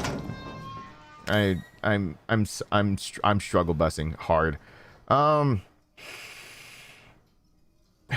All right, wait. How many piss bags do we have? We've only got the yellow one, right? So that, and I've got a gunpowder right there. So what? Oh, I've got 2. Shit. I've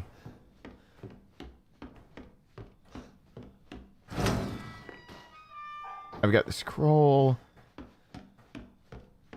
Oh, I've got fucking.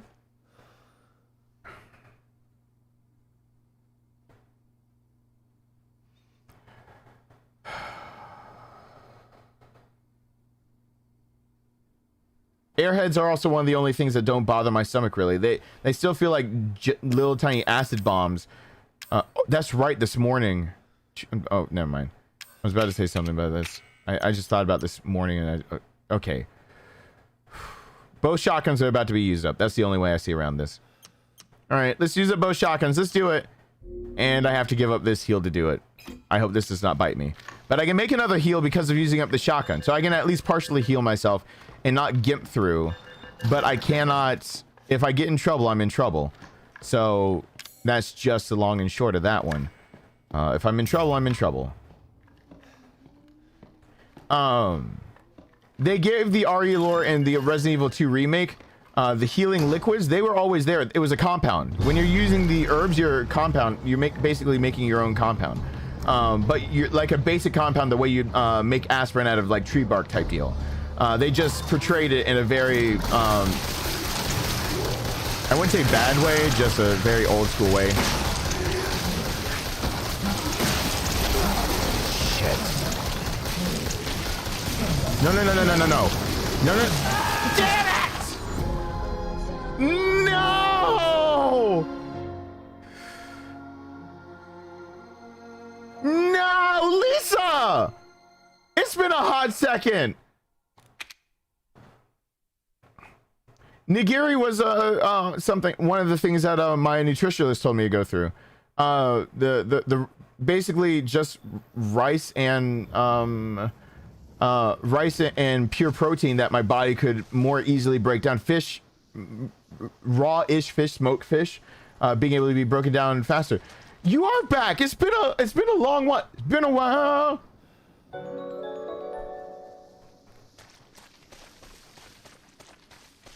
Oh, damn it. All right, I'm back at 0. No, but I don't like the implications of me being back at 0. No!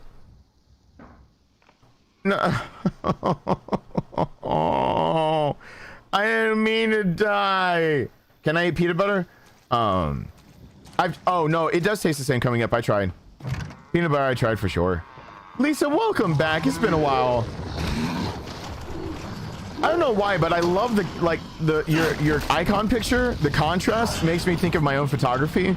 Like the framing and the contrast make me think of like my own photography, and because of that, like I like your profile picture, the way it's framed, the way the colors pop. And dealing with blonde hair, usually photographers get it wrong. So like it's a small picture, maybe blown up, I'd be like, oh, like I'm nitpicky about this. I'm in photography mode right now because it was just pictures for baseball this morning at 8 in the goddamn morning. So I'm working out. Hours have been brutal, but since the vaccine has been administered through the state, that I understand that. We'll just pretend I took the picture. We've all seen my art, my photography here. I've done that before. I've shown a few people. Good night, BJ. Thank you so much for being here. And remember, you gotta get ready for church an hour, or you have an hour less sleep to get ready for that church. An hour less sleep to get ready for that. So, because it will go from 1:59 a.m. to 3 a.m., which everybody freaking loves, I hear from the grapevine. Heard through the grapevine. Hey, Spear, what's going on?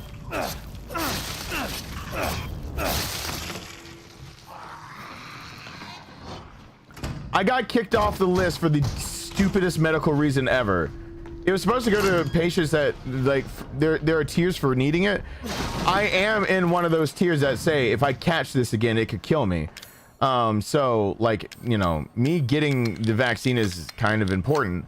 I got kicked off the list because apparently, even though we're 2 mutations later for it, and I probably would have it full blown again, since I've had it, I could have a partial immunity, and therefore it's deserving more of, like, it doesn't matter that's kind of the prognosis if I get it. I am a little salty about the vaccines doing that. I was lined up to get one, and then they kind of just ganked mine because they said they were having a shortage in Georgia. You're in phase 1B right now. Yeah, Georgia screwed the pooch again.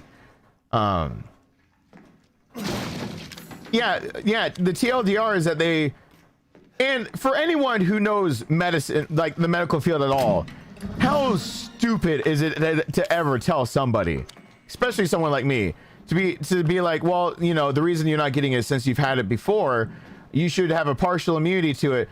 We are two mutations away from the one I caught back in July of last year.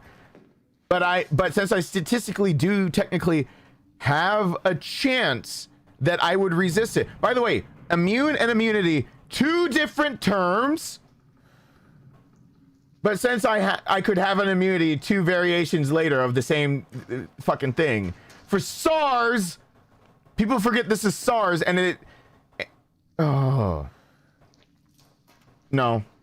Italian, I already actually contacted. I did. I don't usually let people know that if I would go that route or not at all. But I was willing to try. I was willing to try, and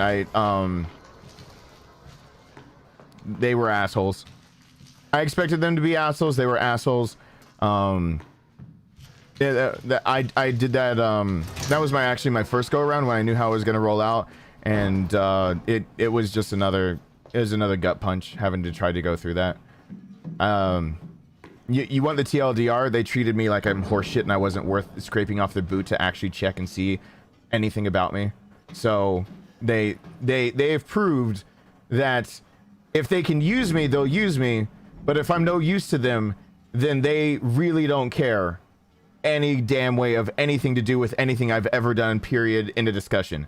So either I'm something disposable to them that they can use because they need to make a quota because they ran into another one of their little problems of oopsie daisy racism, so they need a few more NCOs, or I'm not worth the shit they stepped in on the way to meet with me.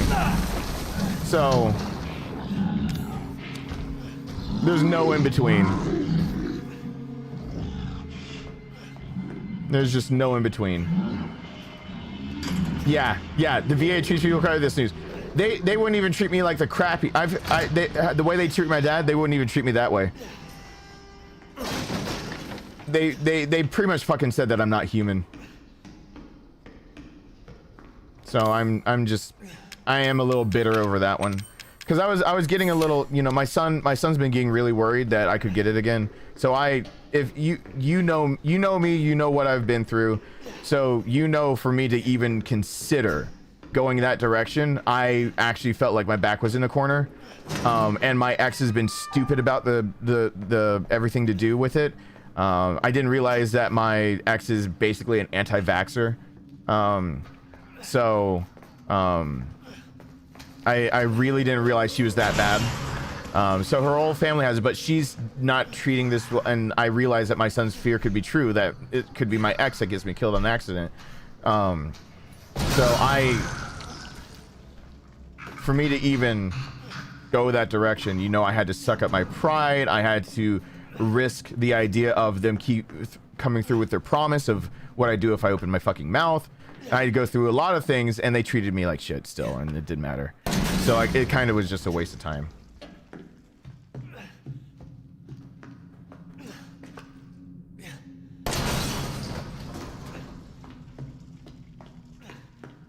Yeah, you're right. And Lisa, no, so okay, so the way it's supposed to be rolled out, they said that like booting me off of any list is basically what they wanted to claim was that I was on the list in an improper way type deal. Like it was basically my fault for getting kicked off the list because I shouldn't have been on in the first place. So kind of one of those like throw it back in your face. They didn't want to admit anything, so it's like whatever. But I'm still not healthy enough to completely resist. I'm sorry. Did I shoot it because I'm gimpy? So for those of you who don't know, I caught it back in last July.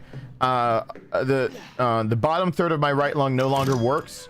For all intents and purposes, you can think of it as dead, but it actually is just tissue that can no longer expand.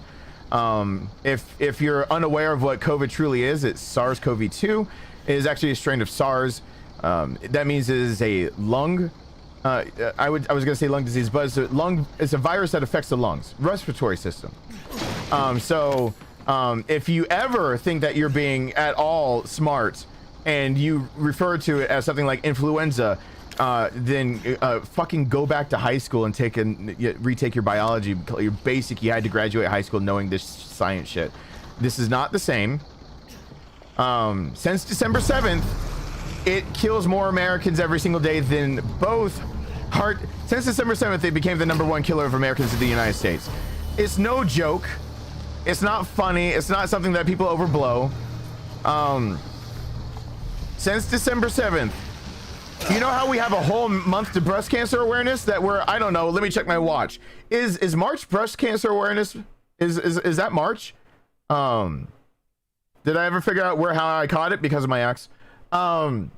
Is it March as breast cancer awareness?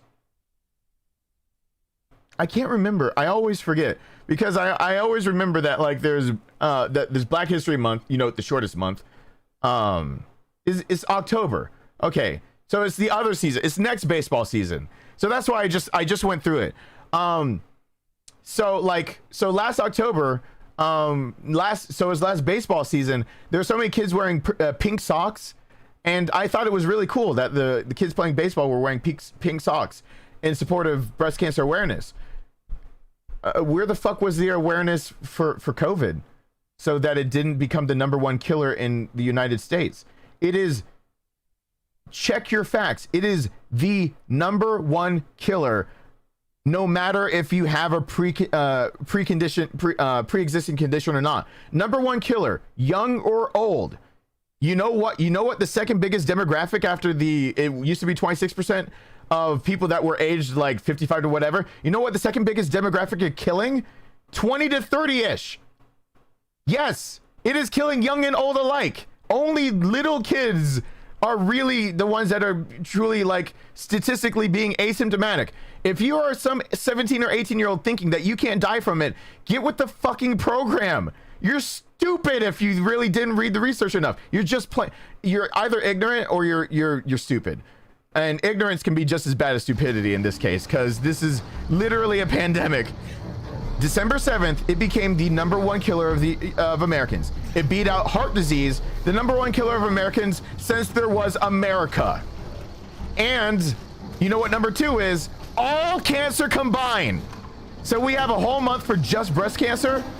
It beats out all cancer combined. Now, at its peak, you can add heart disease and all cancers together and COVID still kills more. It isn't a joke. Guess what my pre-existing condition was? You know what made me susceptible to COVID? I'm half black. If you were wondering what the other pre-existing condition I had, oh, I don't know, maybe that I was more physically fit than 99.9% of you guys watching. That was my pre-existing condition. My pre-existing condition was that you guys can keep up with me on my normal morning jog. That you guys didn't have my dietary regimen. That you guys didn't stay active. You guys didn't do weight training. You guys didn't make sure that you were, actually varying it up. You didn't get your membership to make sure you're swimming laps. So that you can get the kind of cardio you're not going to get unless you're swimming. Because guess what? Unless you swim, you don't work out the shit you work out with swimming. Like, my pre-existing condition was being basically at the peak physical. If I show, there's one picture that I can show that, other than me not being able to eat solids, I hate the picture. But when I first stopped being able to eat solids, what ended up happening to me is that I lost every ounce of fat on my body, but I did everything I could to keep all the muscle. And I took this picture that I was trying to keep track of me, in my fitness app, my fitness pal, and all this stuff. And the picture I took disgusted me because it is a full six-pack and all that stuff. It sounds great on paper, but literally it means me missing a meal means that I'm weak, I'm nauseous, I'm dizzy, I'm tripping. Me throwing up a shake, not being able to keep it down anymore. I'm not able to drive. It is literally irresponsible. I'm worse. I'm more uncoordinated than somebody drunk driving.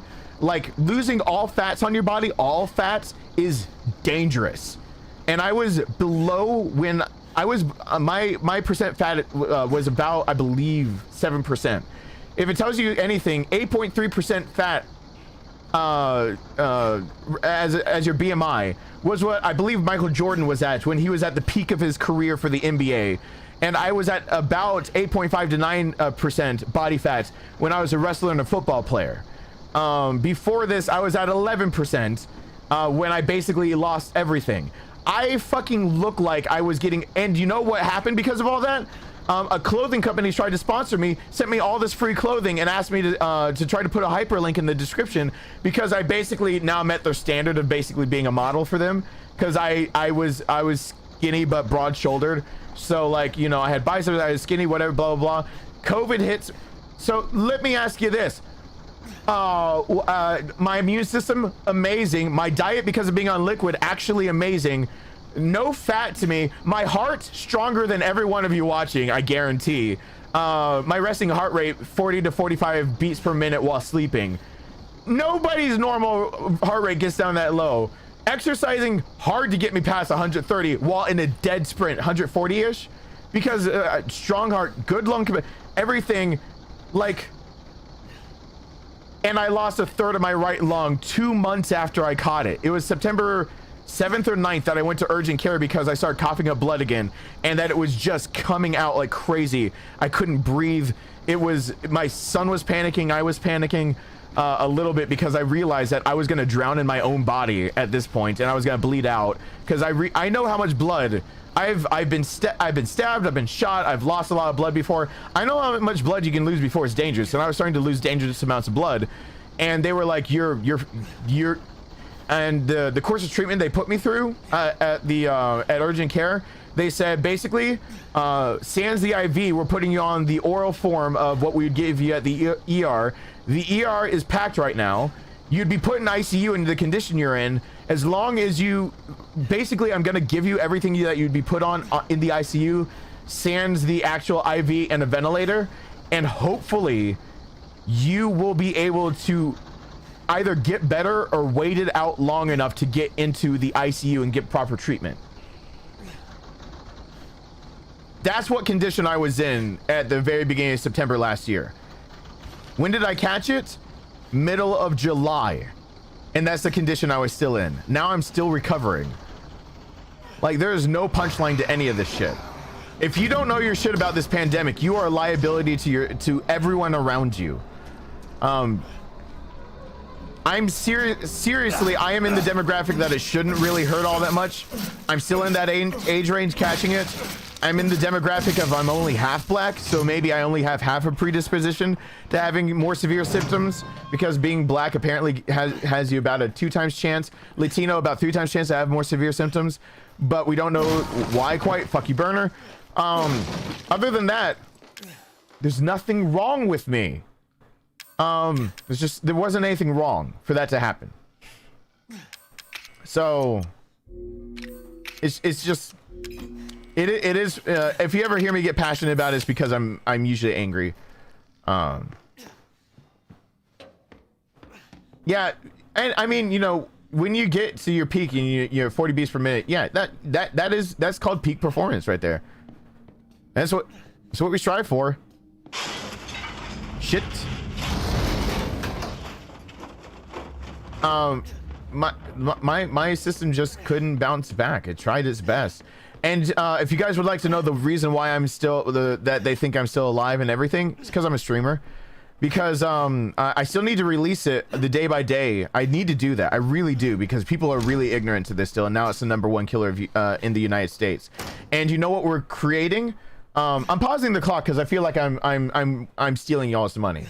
Let me tell you this.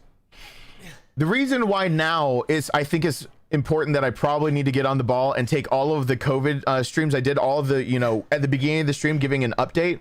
So after I caught it, the first 3 days were like jokes, where TLDR, my ex wanted to still go on vacation to Florida, the #1 hotspot in America. And since I realized that I couldn't stop her from going to Florida, which meant that if she went, I had no reason to be able to hold Rowan away from her. So she could catch it, Rowan could go to her, he could bring it back to me. The only way that I could try to contain it, my son wouldn't be the reason why other people got sick. Like, I basically, no matter how I like hashed it out, I was like, all right, fine, you can take him to Florida. I have these rules of what you can do in Florida. You have to stay out of shops, you have to order in, stay in your hotel, do not play with other families, be on the beach, be on the open, blah blah blah. I basically laid out the law, and I said, and when he comes back, self-quarantine with me for 2 weeks. That was my condition on her being able to do that. Could she have taken a long weekend anyway and gone to Florida? Absolutely, she could have. So there's no way of me completely stopping. There's no way of me of completely stopping her from doing what she did. What happened? My son brought it back with him. What did they do almost the whole way back? Have the windows down. What did my ex get lucky with? My son caught it, but she didn't. So my ex got to have fun at the beach with her boyfriend and his daughter. But my son got to catch it, feel ill, and bring it back to his dad. First 3 days of when my son was back, I believe it was the July 14th I did that. It was like me just being like this is the first like of 2 weeks of boredom, of like, I'm with you guys and I'll be streaming a lot, my son will be home. And then it was 3 streams in that I ended the stream after 3 hours, and I said, I just can't do it, I don't feel well. I got up, I took my temperature, it was 103. Tried to get a test immediately, I couldn't get in anywhere. I finally decided, since I knew it was a lung disease, I was like, I need to be checked for then strep and bronchitis, because those can start mimicking some of the symptoms. So I convinced an immediate and urgent care place, and this is July last year, no one had the test. I convinced them to give me strep and bronchitis, and when they came out and took my symptoms, they're like, we can spare a test for you, you've got it. And they came out and I was positive for it. And so it went from me being like, I'm gonna be bored, to I've got it. And then I need to put a compilation of how it went. I was coughing up blood on streams. I mean, that's how bad it was. The reason why I'm still here and actually talking to you guys and not dead, and I literally mean this as in I was a case that could have gone, if in September I finally, it killed off part of my lung. If September it took that long to do it, if it took that long, the doctors totally told me over and over, the reason why I'm still here kicking alive and still recovering is because I decided to try to tell you guys how serious this was. So for 3 hours every goddamn day I had it, until day like 30 something, where I was still really bad off, until something like that where I had to miss a day, I was up in my chair speaking, trying to project from the diaphragm, which was working out my lungs. I was up in this chair at least 3 hours a day, most people who get it not realizing it's a lung disease lie down, and that is the worst thing you can do.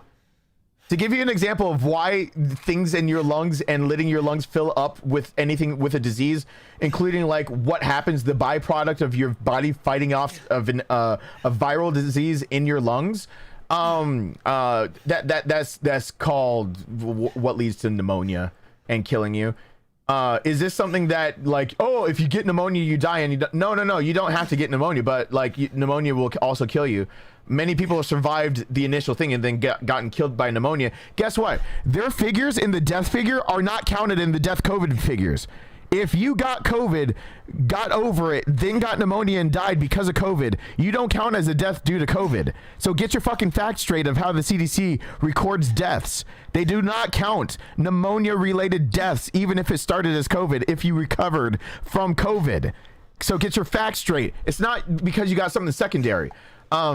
I was sitting up, and people lie down and they do the wrong thing with that. I realized that I basically spent all of my time sitting up sleeping in the chair talking. I didn't let myself lie all the way down, or if I did, it was actually, I learned after a while, like on my stomach, so I could actually still cough and it drained out of my body. Without me doing YouTube, there's a very good chance that the infection would have set in earlier. It would have been caught well enough because I would have been at the peak of my symptoms and I would have died. Because the condition I was in at the beginning of September was cause for it was killing me. Without medical intervention, it was killing me.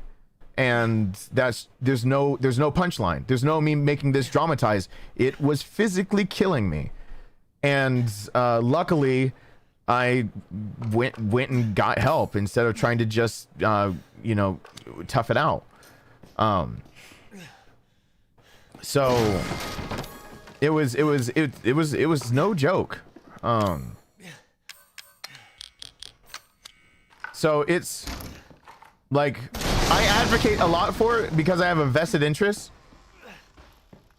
Yeah, I need to work on my breathing even now, but like I have a vested interest in people knowing their shit because like I would like to stay alive. And as long as people around me don't know their shit, I have a better chance of dying. And I don't really want to, given that if I die, my son is left with my ex, and that's all I got to say about that. Not gonna let that happen. Not yet. So, yeah. I have a vested interest in making people educated.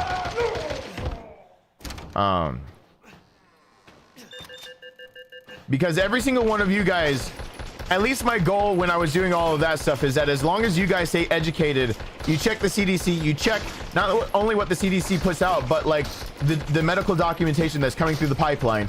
Even if you read the abstract, which is going to be your first page of a medical write-up or any kind of scientific write-up, read the abstract at least. Go to the appendix and go find the places that actually show you the chart for growth over months and things like that when they're doing that. And they're not putting that on the CDC. I called out the CDC on that one on my streams. I'm not gonna say my call out did anything, but they finally started showing their sources. Learn yourself about it, because if you guys can still now hear from somebody who was in his peak of physical condition and had no reason why it should attack him worse than anybody else, and it still almost killed me, then I'm a good example of, hey, watch this streamer and he's still recovering almost a year later and he still can't run a mile without being in danger of a heart attack. I cannot still run a mile without being in danger of being in heart attack zone, and I had nothing wrong with me. So the reason I harp on it is because for every person out there that's ignorant to it is another person that could get me killed. And I just don't I ain't got time for that shit. I ain't got time to die.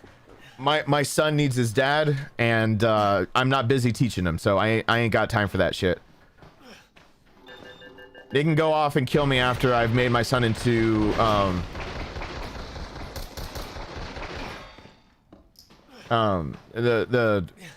I'm willing to lay my life down again if it's for those I love, or if it's for the idea that after I've raised my son, I can give in to something else. But I gotta be a parent. Protect, provide, raise, and be better than me. He's not finished being raised. When he's 30, he won't be finished being raised, but at least he'll be better than me, and I'll have taught him everything I know. So, you know. And he's already a better person than I am, so whatever. So, I mean, I can't afford to die at this point. That's just the long and short of it. So, the more people I can at least educate around me, the better off I am. For the whole not dying thing. Really like to emphasize the lack of wanting that to happen. So anyway, I have to figure this out. This is bullshit. Let me start the timer again. But thank you, Alyssa. Oh, Alyssa, you just said what I was just thinking about. All right. All right. I got it.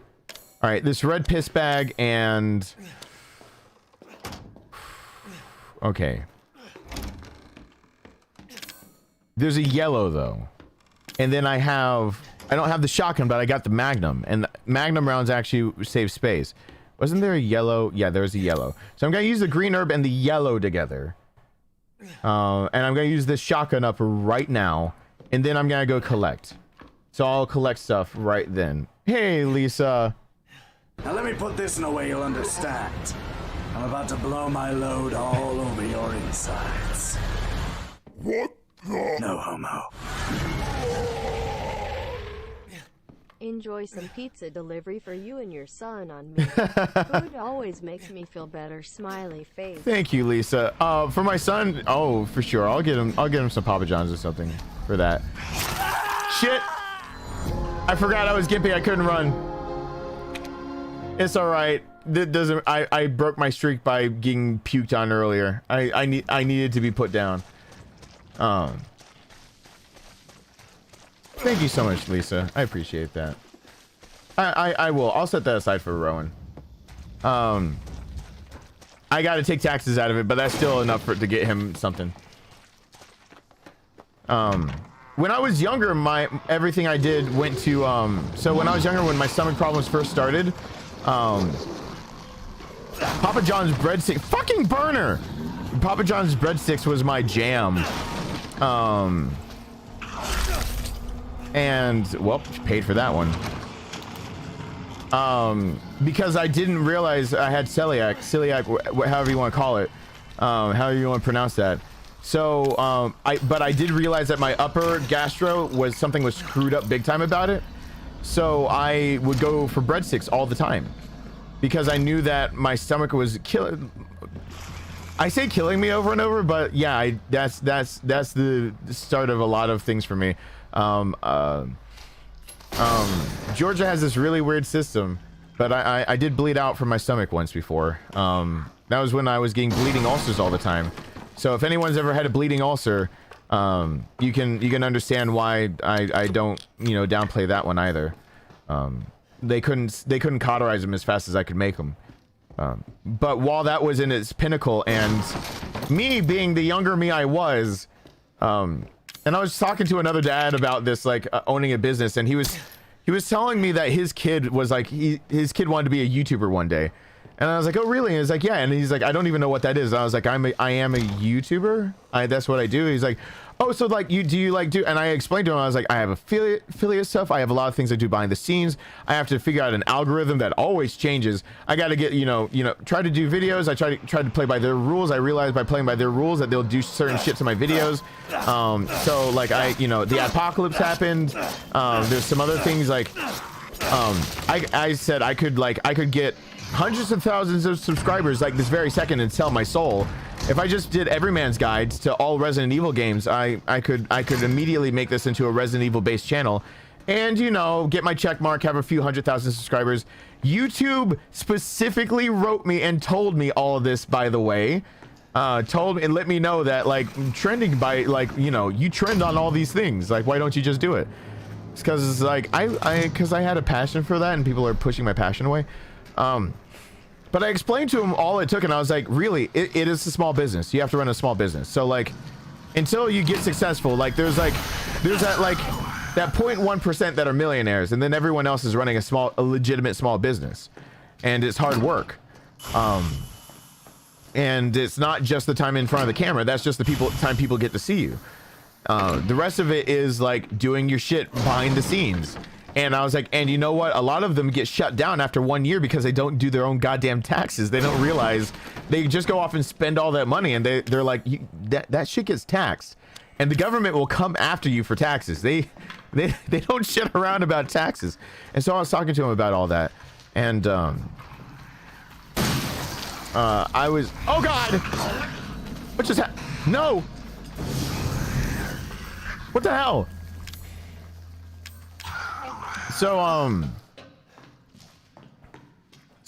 was telling him all that, and I was talking to him about the reason that I know, like, you know, that's a hard and arduous road, is telling him that I owned a business started when I was 15, and that, you know, I've owned my own business for 2 decades. So since the age of 15, I have legally owned a business one way or the other, which is a weird thing to think that it's been that long, but it has. And I started off with, I remember when it started off when I was 15, in Georgia. You have to go in front of a judge when I was younger to get a work permit to be able to legally work at the age of 15. You have to go in front of a judge. A judge has to see your grades and deem that you're, you know, responsible enough to able to have a job and still be in school. So at age 15, you have to go through that process.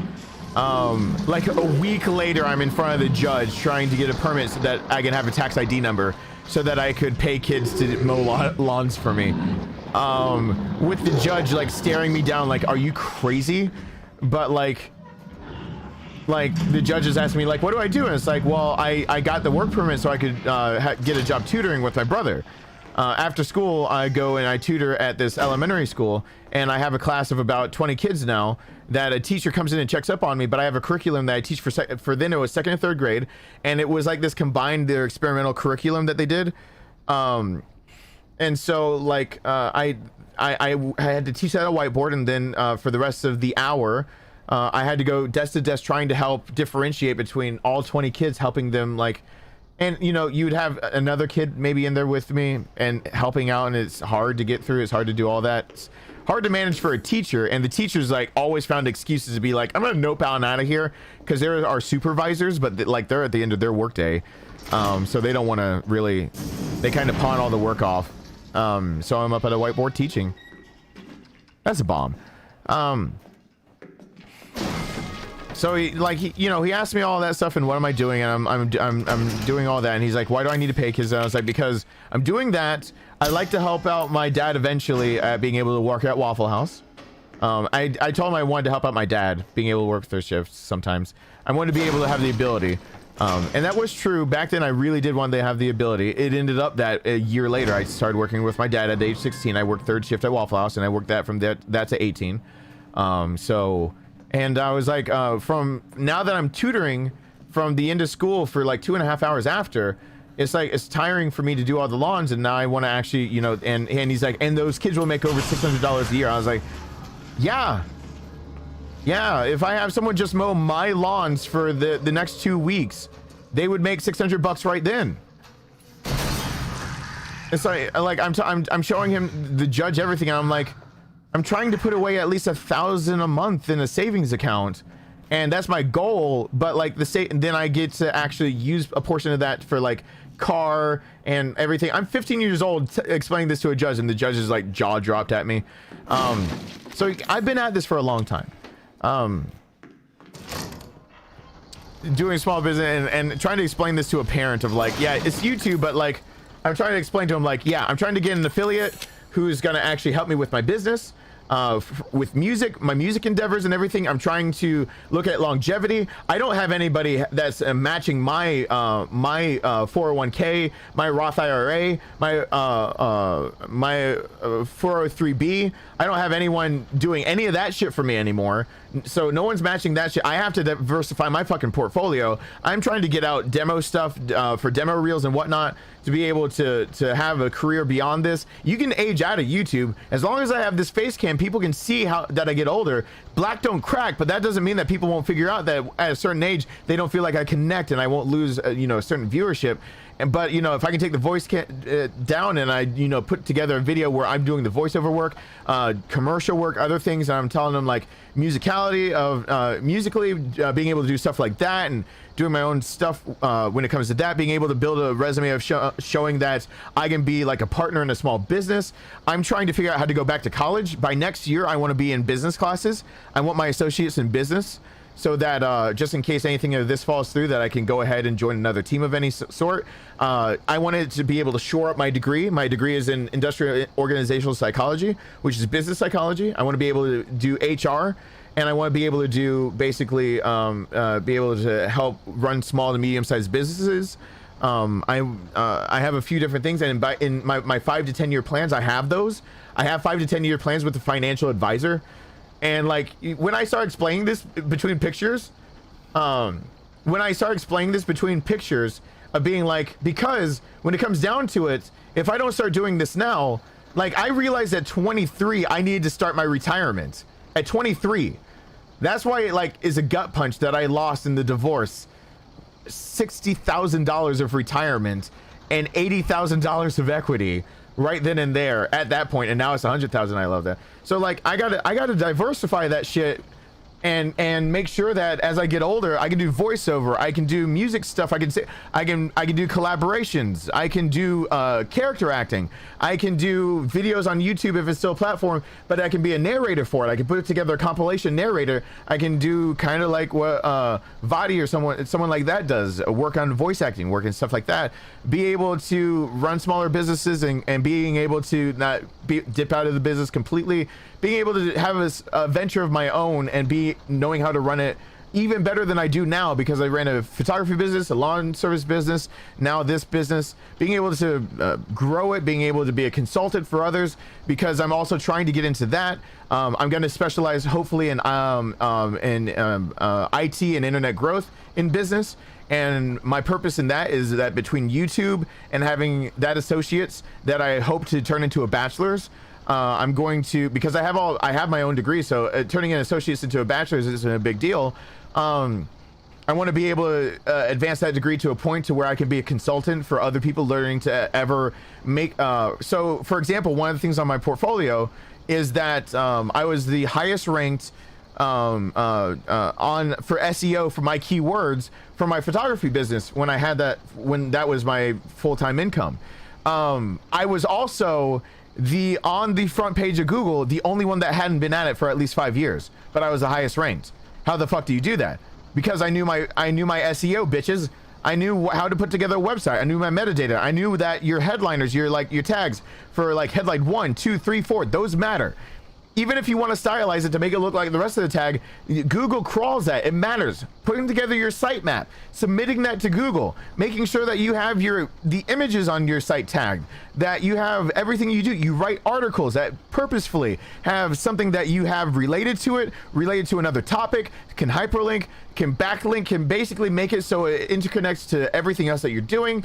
And then sitemap after sitemap, so I want to be able to be a consultant for others that are trying to build their business. Basically, again, Renaissance man, because at the end of the day, when I retire, it's going to be because I have to do it all myself, and it's going to take years off my life. The average small businessman loses 7 years lifespan on average from the stress it puts them through. I'm explaining this all to a dad who's just like, I don't think I want my son to do this anymore. I don't want this anymore. So basically, earlier today, I completely crushed some kid's dream on accident, because their dad is gonna tell them no. Like from here on out, like they're gonna have a dad that just says no, you can't do that. And they're like, why not, Dad? Why Why not, Dad? Why can't I do that, Dad? I'm not ambitious. I just I realize I grew up very poor. I grew up on 13-cent dinners, literal 13 cent. I grew up on government food stamps and government old fucking government rations given out by food banks. Government rations that should have gone bad a long time ago, but apparently they're not if you're poor. If you're poor, nothing's too expired for you to eat, because you're gonna die if you didn't eat. So if you die from food poisoning, you know, 6 of one, half a dozen of the other, whatever. No, there's just something inside of me that just said, like, you know, I gotta get shit done. My mom has multiple sclerosis. My dad has worked his whole life. Like, there's something inside that said I don't want to go back to that. There's also something inside of me that says I could totally be homeless. I don't necessarily care for technology as much as people would think I do. I could, if I could keep a cardboard box safe for my son and provide food for my son in it, oh, I could totally be homeless. I could totally be homeless.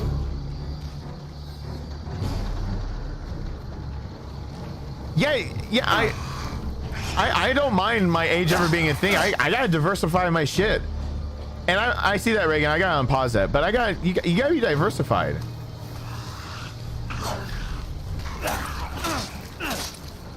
So I mean, I know that anything could fall through, and you know, let's say tomorrow I get kicked off the platform for this COVID talk that I had today, where I literally call out people for being idiots. Either by willful ignorance or just sheer stupidity, and YouTube rescinds they don't have to tag my videos about COVID anymore. I have gained that right that I can speak about COVID and they will not tag my videos about it. You guys can't type COVID. They check the chat. I can talk about it now on YouTube. I got the thumbs up from YouTube. They acknowledge me as being knowledgeable enough, and that I say go check proper sources, and that I cite my sources properly, I say my numbers properly. So I can actually talk about COVID openly now. If you guys remember when I started, like, I had to call it the C word, because my streams got shut down for saying that, and my mods got to see that Google moderators came and into my streams because of this shit. Like, I couldn't say a damn word without them being scared I was gonna say something bad. Because anytime I run a Resident Evil game, I trend for Resident Evil.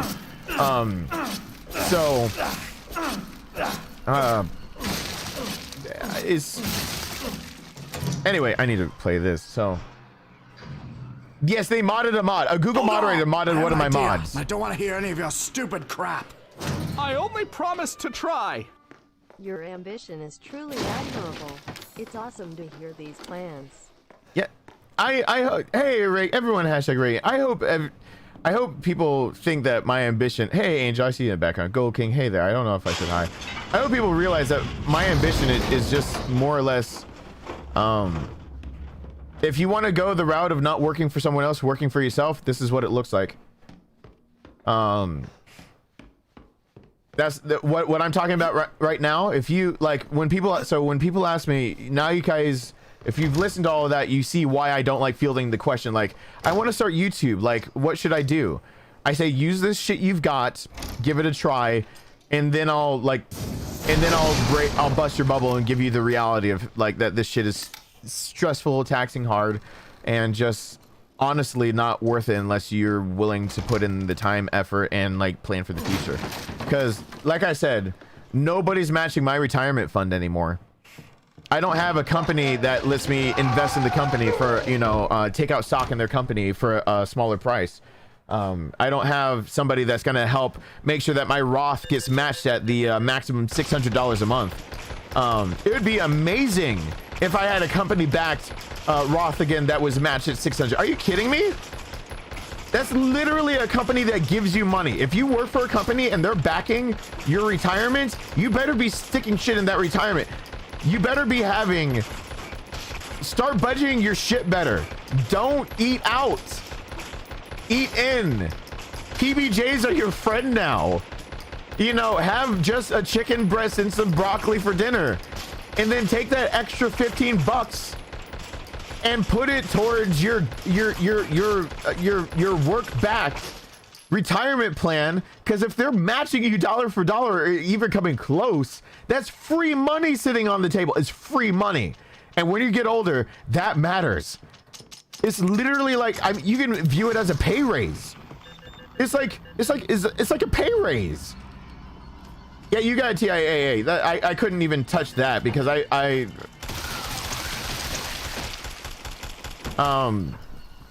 anyway, like these little things. Yeah, I mean, and those little things, like it adds up. It really adds up, and you got to get on it as fast as possible because it can go away. And you can always, you invest in one company, you can always roll over your retirement. You can roll over a 401b, a 403, a 401, a 403, and a Roth. You can roll them all over into a new, like one company I've worked with is Valak. You can roll them over into something that's privatized. You don't have to go through your own company that's matched. So you can still, you know, see appreciable growth without it stagnating and whatnot. You can still set aside, you know, say 5% of what you bring home. You can say that I'm gonna put it into like if you decide to go with someone like Valak, you can put it into your Valak account. And you know, meet with your advisor once a year and make sure that your portfolio is properly diversified for investing in that.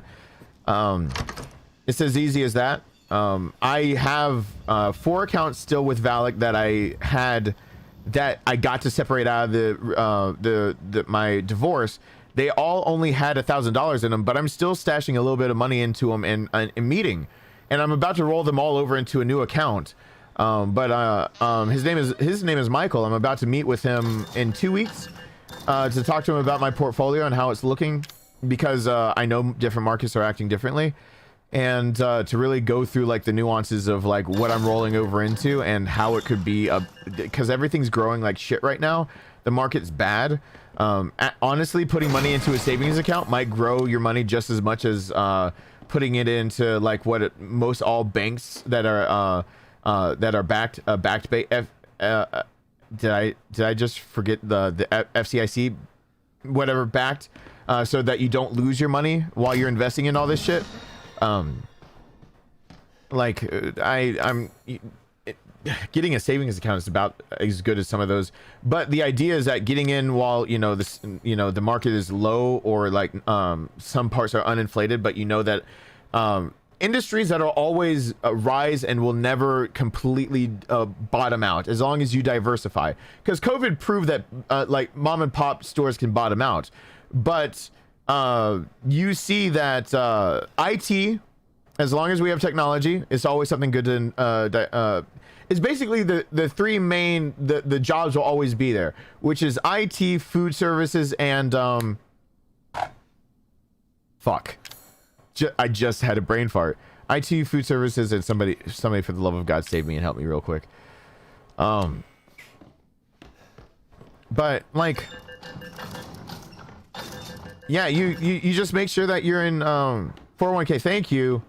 I say I'm rattling things up. I'm saying things wrong. I'm sorry. Not education. No. Healthcare. Thank you. Healthcare. Angel. Head on. Yep. It is healthcare. IT, food services, healthcare. They will never go under as long as the country is standing. They might fluctuate. They will never go under. So they are reliable to invest in. You want to make sure that like if. So, for example, if you're younger and you're going into college and you don't know what to do, get an associate's in business that can lead you into doing anything in IT, food services, or healthcare. It's that easy. If you're determined to have a degree and you don't want to go off and you get an associate's, you can get your bachelor's and your credits can roll over. Make sure it's somewhere. Hopefully get a job that helps you pay for it. So a lot of food service, they get to write off sending their kids to college. So like places like McDonald's and stuff like that, they get to send you to college because they get to write it off as a charitable donation. They get to have a tax break over that, basically. That's basically how you can look at it. since McDonald's is more a real estate company than a food service business, since they make their franchises pay for stuff, that's how they pull that off and stuff like that. That's how they write it off. But like, invest into that, get an associates, see what they offer, and then go off and get an associates.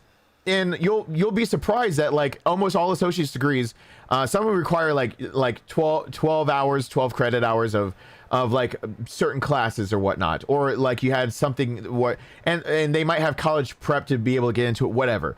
But like usually you can get them finished in like 10 months if you really work hard at them and do. And that's not a hard thing. Working a full-time job in 10 months devoted to make sure that you have a career started under your belt.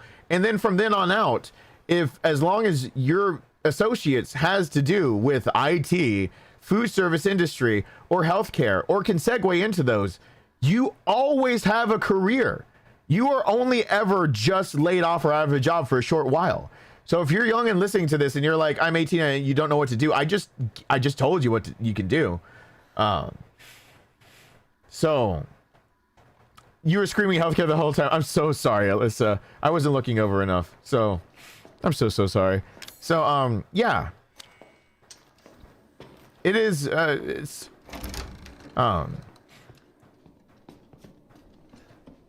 it is so it's a yeah.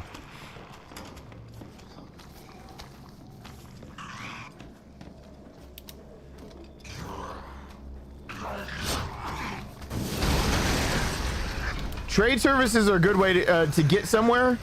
I will say right now, I'll say pros and cons of a trade. A trade is great. A trade that goes under is not so great.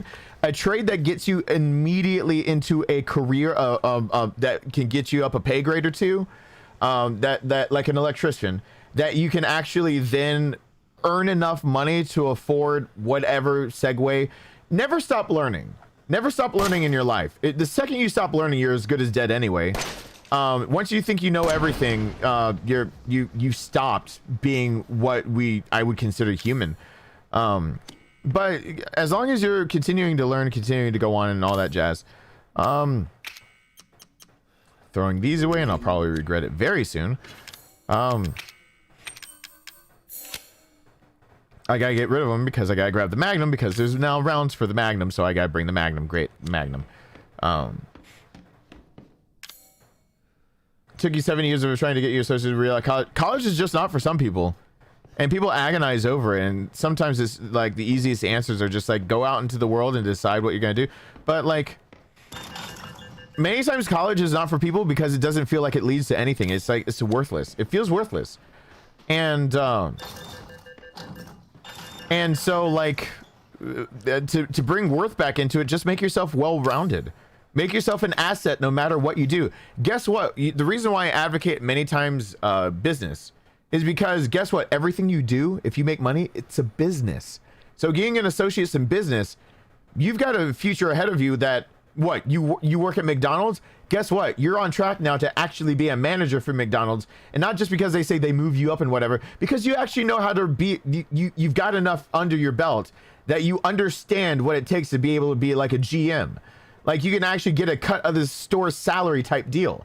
Like, and an actual GM for a store, usually the way they're usually salaried with a percentage of the store's earnings, which encourages them to actually run their store correctly, which is why usually they like high turnaround college workers who work and then they get fired before giving them a pay raise.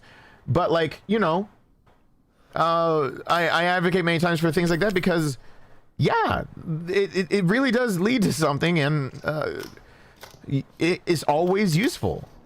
Like, it's always you invest in people, people never go out of business. You invest in business, businesses are the way that money flows. Hey Giovanni, what's going on? Hey GJD, I realize it's GJD's back. So anyway,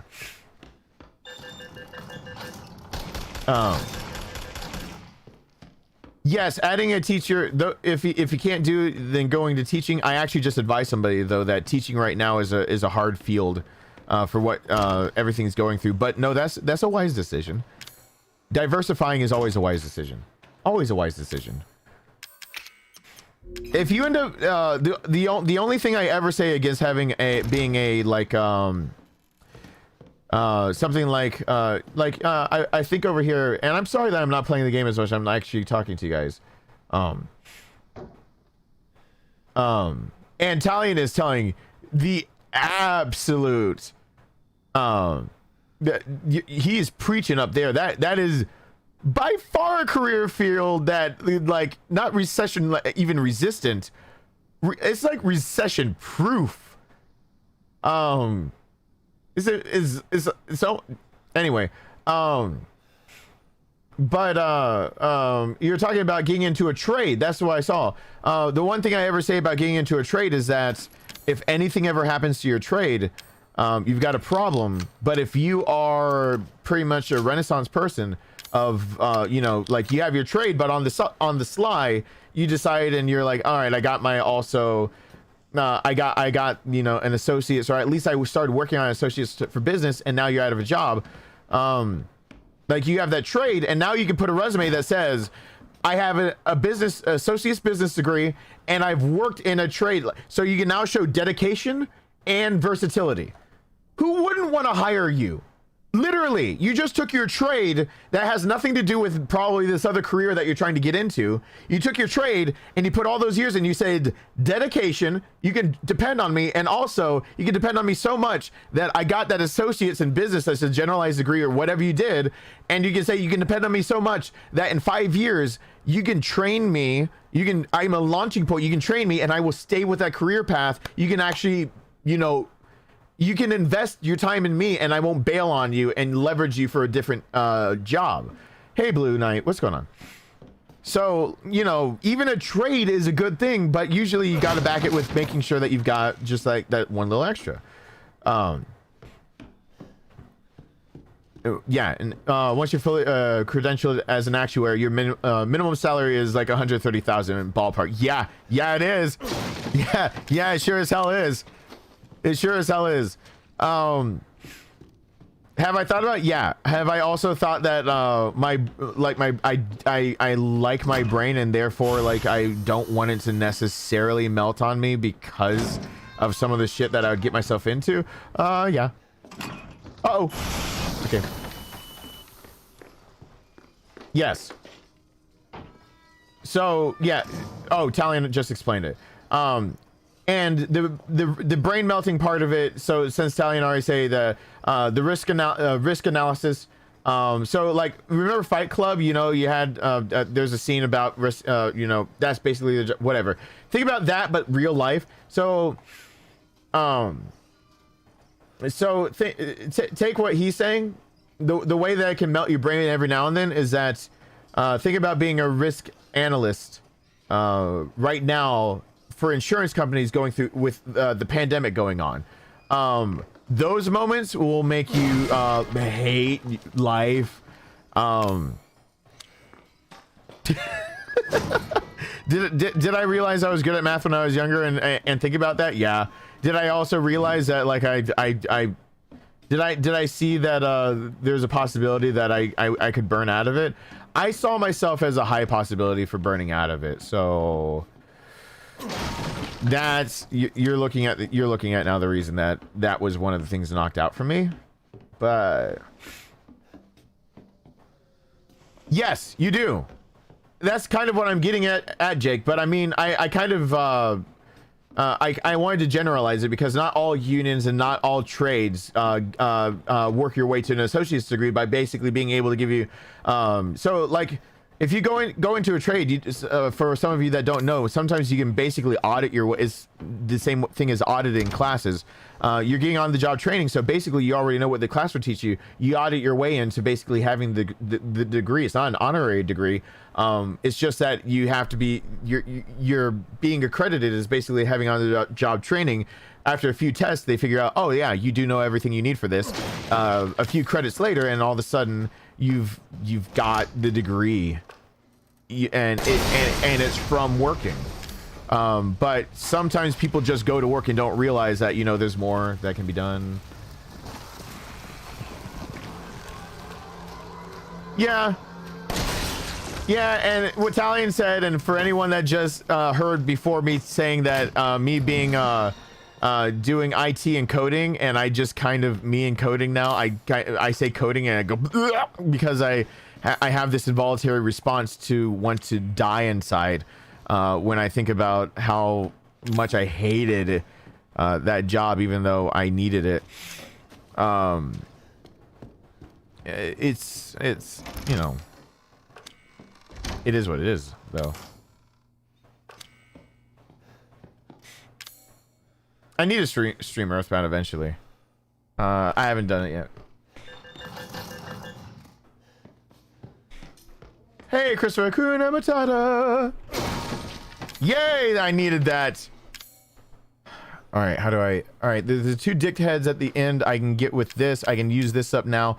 Wasn't there another shotgun? All right.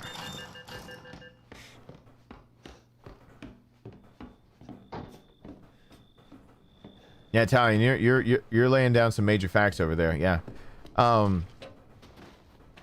Now, do I plan on actually going into a lot of any kind of internship like you're talking about? I've actually, Italian brought up something else. Being an adjunct or taking on internships after I get getting an associate's to start getting being able to audit my way up into a bachelor's. Because I already have one bachelor's, so to actually just have a full-on degree instead of an associate's, that's one route I've thought about doing, and then going on and climbing from there. I definitely in the next year want to be back in college to have a more well-rounded degree, because I thought industrial organizational psychology would be good enough, but a lot of businesses forget that I am basically their HR guy, and they forget my degree is their HR guy, and they pass over me. I am a better HR person than the people they hire. My degree literally says I took psychology and also I know business. And they're like, we're gonna hire the other guy. I'm like, what the fuck is wrong with you? Why would you do that? Why would you pass over me? I'm literally your guy. I'm your man.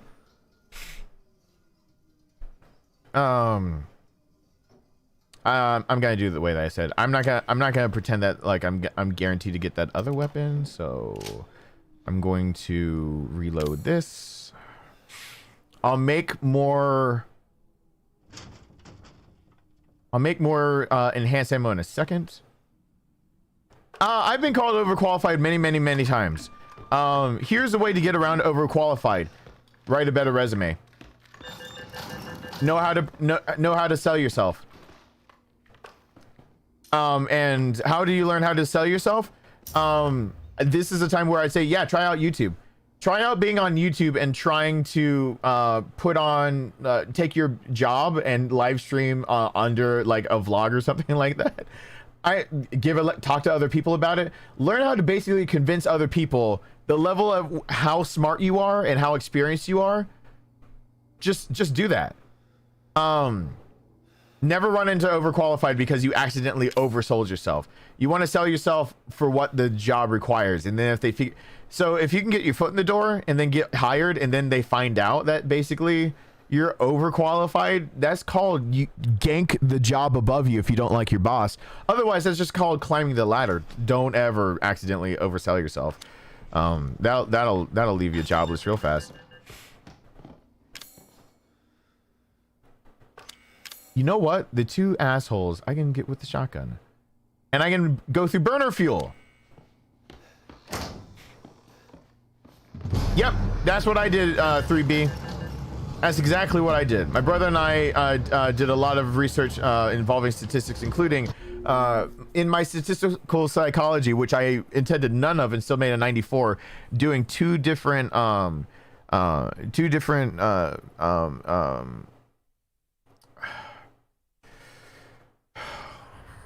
fuck.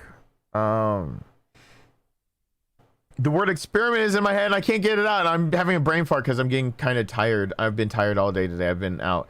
But two different studies, and one of them had to do with cheating, actually, and the other one had to do with my brother about abnormal psych. It was actually cited by the woman who created DBT. And we jointly did something between Ohio and my school of really delving into what was then known as schizophrenic borderline personality disorder. So my brother and I are cited for one of those studies, but you're going to have to find me under Ohio studies for my citation, because Chris Taylor, not the Chris Taylor that actually lives down where I was, but the Chris Taylor that was one of the teachers, stole my studies since it was in his class and used it as part of his re-upping his, keeping his tenure. He hadn't hit the 10 years for his tenure, so he in trying to reach it, and he ganked my study, and that was the biggest dick move ever. That really is literally the biggest dick move I've ever had to deal with. He ganked my study.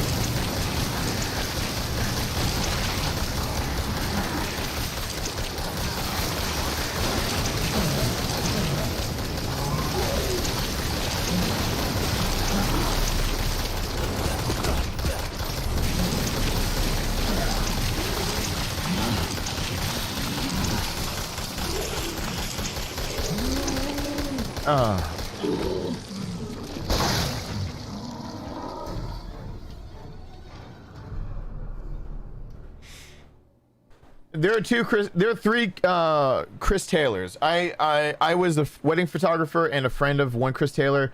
There's the Chris Taylor that was one of my teachers while I was getting my bachelor's in psychology, that ganked my study. And then there's another Chris Taylor that I can't remember why I know them. But anyway, now that that's finished, let me go blow some heads off. Drop the shotgun. Make it enhanced ammo. All right, I better be on my A game for blowing some heads off.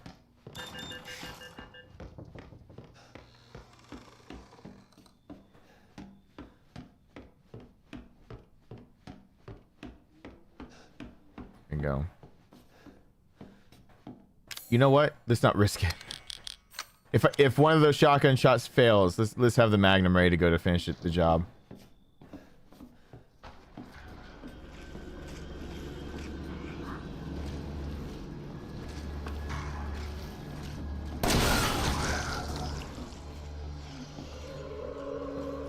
Yeah, they are.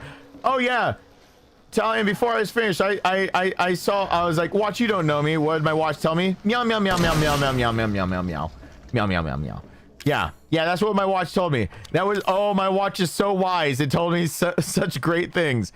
So glad I checked that.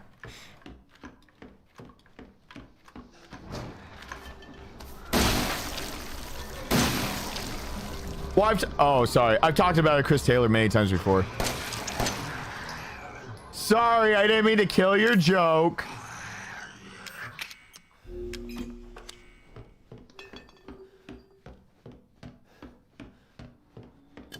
Unlike cats, I didn't mean to slay them. Slay that puss.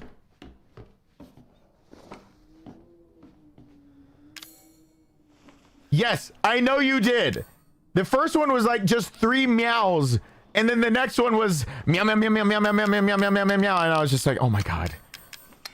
I was like, this is a guy who is helping make sure I still have a career. That's cool. And this is a guy who's making sure I have a career while I'm playing a game that is very much under-supported and underrated by people. Meow meow meow meow meow meow meow meow meow meow meow meow meow meow meow. I'm like, oh my god. Just why? Oh wait, he left another comment. Meow meow meow meow meow meow meow meow meow. Fuck. Yeah. Oh god. Yeah, I noticed, man. I noticed. It's like this is my career. This is the nicest troll I've ever been through. Meow meow meow. Meow meow meow meow meow meow meow meow meow meow meow meow meow meow meow meow meow meow meow meow. Oh my god! All the meows, and I'm just like, Why, Meow, did he do this to me? Oh, Meow, what am I? Oh, I just dropped the shotgun. I have 5 shotgun shells. What is wrong with me? It's the Magnum. The Magnum's better than the shotgun. It's fine. It's fine. It's fine. The other shotgun's in there. That's what I was thinking. The other shotgun's in there. Oh, God. Oh, God. I thought I almost made an oopsie. Oopsie poopsie. How do I carry all the things? I'm just going to take the health. I almost made an oopsie. Oh, my God. Thanks for being here, Angel. Oh boy, that's what happens when I talk and do this every now and then. Hey, Hammered Hobo, what's going on? All right, I got it covered. No bigs. The shotgun will just be my backup, and now I win. So, no.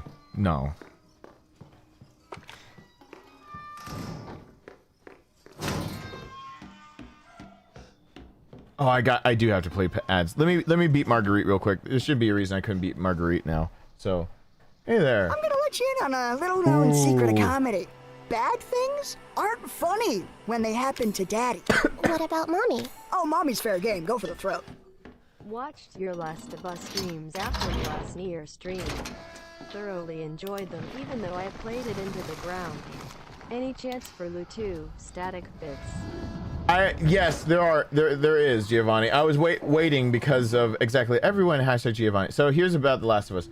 I played The Last of Us 3 years after it came out, and I still caught shit from people saying that I must have cheated for my analysis. The Last of Us, none of those are streams. Those were all static videos. You can tell because at the end of 10, I couldn't close it out and say bye. I just cried and just I just added a part saying sorry I couldn't end it off. Since the game was leaked, a lot of people were very opinionated. Every time a game is leaked, people get opinionated and get a stick up their ass like they're entitled to something that they don't even have. They prejudge it. And I hate that. I hate it so much I didn't even want to know my own son's gender, my own child's gender before he's born. I didn't want to prejudge my child before he's born. Well, how do you plan for a child if you don't know the gender? Shut the fuck up. I would have added a few pink throw pillows. It was a nice shade of a dark turquoise blue as an accent wall with elephant gray walls, damask pattern for sheets and curtains and the lampshades. And if I had a girl, I would have put some pink throw pillows and a pink blanket, and it'd be finished. I don't know why people think it's such a big deal. It was an emotional roller coaster. Since it got so much flack and everything, I decided to put it on the back burner, and it'll come out when it comes out. Because when that got leaked, what you guys didn't get out of that was my first Everyman's analysis. So I have videos for Joel, Ellie. I was making one for Tess, and I was making an analysis on before playing The Last of Us Part 2, and I still have them. They're scripted, they're written out, they're mostly recorded, just like Claire B is recorded, and I'm never releasing that shit. And I'm gonna still release them before I play the part 2, and people can say whatever they'd like to about them. But they're my analysis of how people have gotten, like, for example, Joel wrong, I think. A lot of people who have commented really seem to want to harp on one thing or another. And to me, it feels like the writing's more or less obvious that they did their homework on mental disorders that can be caused by psychological trauma. But they really saw something that really fit their character better and forgot that one doesn't always lead into the other. One can be a standalone, the other can be a standalone, and one can lead into the other. And so there is... the only thing I've ever given away in streams, just like in streams I said I should have done an analysis on Ethan earlier about that. I know he's no normal civvy. And the first time I could ever tell that was when he was able to reload this one-handed properly, and it looked like when he brings the weapon down, it looks like he's actually using the back sight to do it, which I'm not getting into that. But anyway, the first thing and the basic thing I have to say is that for people that pay attention, go look up acute stress disorder and then find out how many people wrongly put too many things on Joel, and then you can start seeing where maybe some of my thoughts would be going. But Everyman's Analysis is another series that's waiting to come out. So there's Everyman's Guides. Those only got squashed because the internet is toxic. It doesn't let me enjoy anything. and they started believing that my channel was only Resident Evil, which made me start hating Resident Evil. And then I came back around to Resident Evil, and I only could enjoy Resident Evil as long as I kept it fresh to me. But every single time someone comes in here and asks me what I think about Resident Evil 4 Remake, Resident Evil 8, before I made that RE8 command, I basically wanted to shoot myself in the face. Good night, Robo. Thank you for being here. Thank you for stopping on by. I appreciate that. Yes, I am playing on that April Fool's. But the TLDR for all of that is I'm still gonna release the Everman's Analysis series. It's just not gonna come out the way I thought it was going to. And oh my god, I am going to fuck up Marguerite. Oh, this is gonna be a travesty against humanity.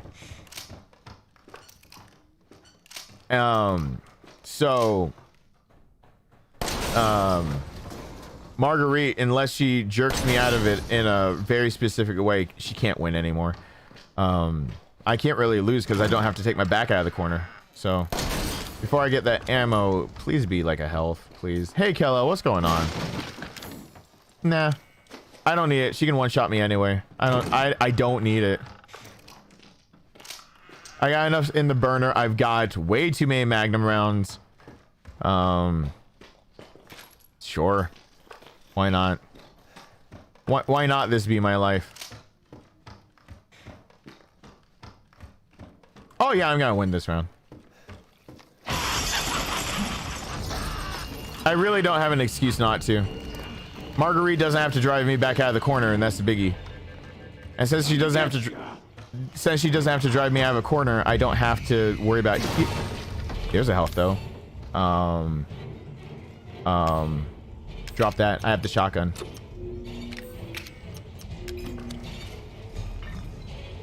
Just in case. I literally have a backup shotgun instead of the knife. I'm all right.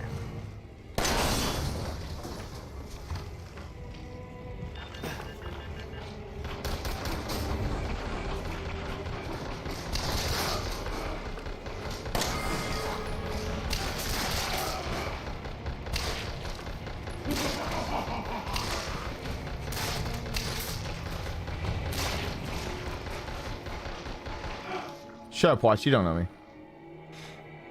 Hey, Becky. You have another star on your shield. It's been a year. It's been 1 year since you sponsored my thing. Congratulations.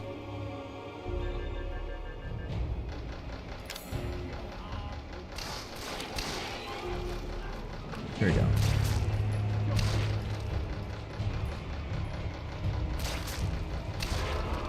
She's getting wrecked upstairs, so okay, if you wanted to look at a stupid thing, this is when I get in trouble.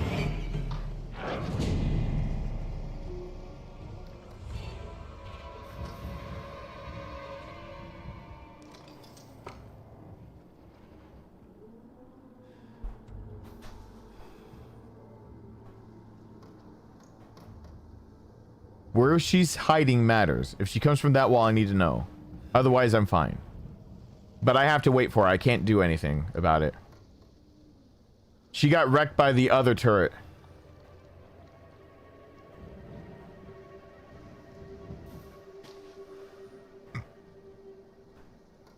Is Beyond Two Souls a fundable stream?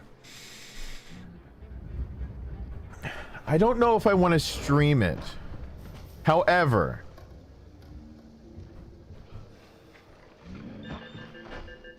I think I have a compromise for it. And so I can say the compromise first, Beyond Two Souls being funded. Because I was informed that was apparently on the table. So let me tell you, I'll tell you in a minute what that is, what that looks like to me. Spider cooch. Spider cooch. Spider cooch. Really gross. She's got a spider cooch. She hit that too. Egg sex large. Larva grow. She comes around my penis lows. Hey, hey. I don't want the spider cooch. Oh, she's in her last phase. She's in perma bitch. She's dead though.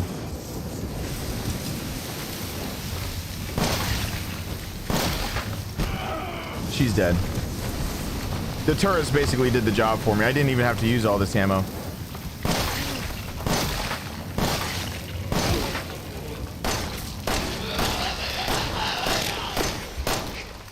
Record stays the same because I still just won.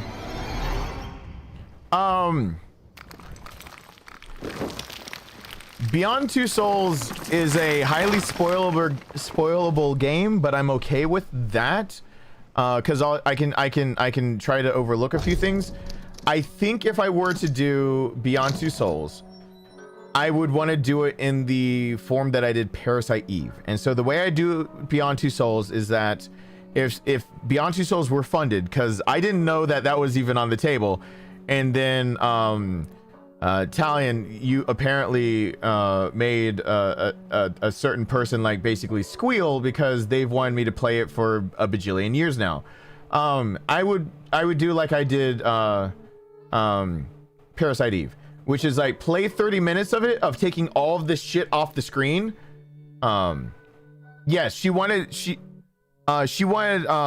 live static or static. Yep, and that's what I'm talking about, live static.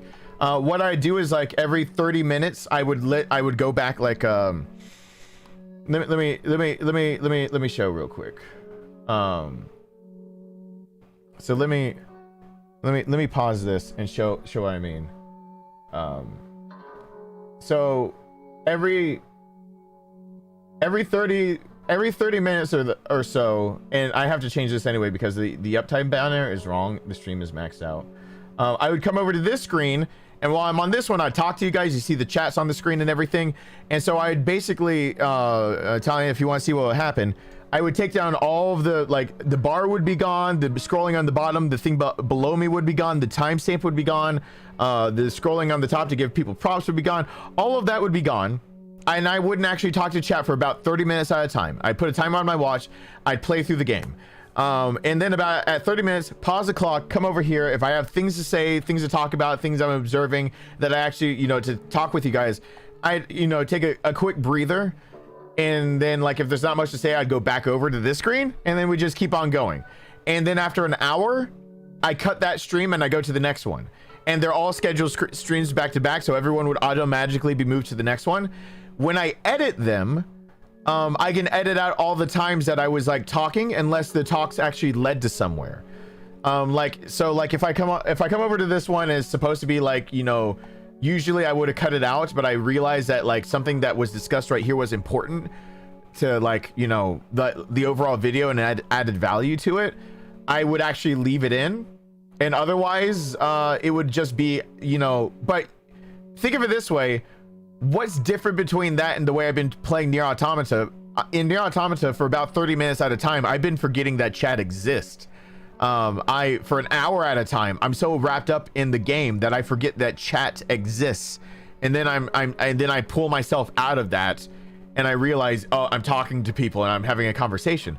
So the reason I do it that way is because, yes, I could cut off all the segments, and then YouTube would acknowledge it as a static video, and then I could upload it for anyone who didn't catch it live, so it doesn't feel like shit, because a lot of people don't like when they can't catch it. So if you wanted to fund it, yes, I totally do it, and I do it in the what I've now referred to as the live static videos, which is, yeah, I do my live stream, but I just take all the shit off the screen, and I unpause alerts. I come over here to unpause alerts, talk to people for a few, and then after about an hour's worth of gameplay, which is about what YouTube wants in a gameplay video, which I would edit on YouTube side, I would actually just have a switch to the, like, part 2 of that. So there'd be, in one night, there'd be 4 streams, basically, is what I'm saying. So yeah, I would do it, and that's the way I'd go beyond it. I've done Detroit Become Human, and I did it as a legitimate live stream. If I did Beyond Two Souls, I'd do it that way. So that's how I do it. The other times you were immersed in the game, we use scary sounds to scare you. I know this, and you know how I know this? Sooner than later, when I get healthy enough, Phasmophobia is coming back in full VR.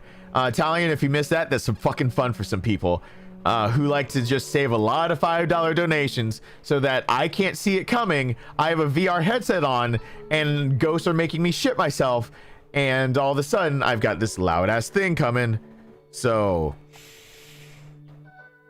as soon as my heart is healthy enough, I'm going. But that's kind of the idea of that. The pro to that is that it does draw me back out of the game and have me actually have conversations with everyone better when I do the streams that way. The con is that it's not a full-on live stream. Like, I'm not talking every second. Like, I'll if I see someone say something in chat, like, I'll say it, but I won't say it as it's like directed to you. I'll say it like as a generality, and then like I'll like take a lot of those times.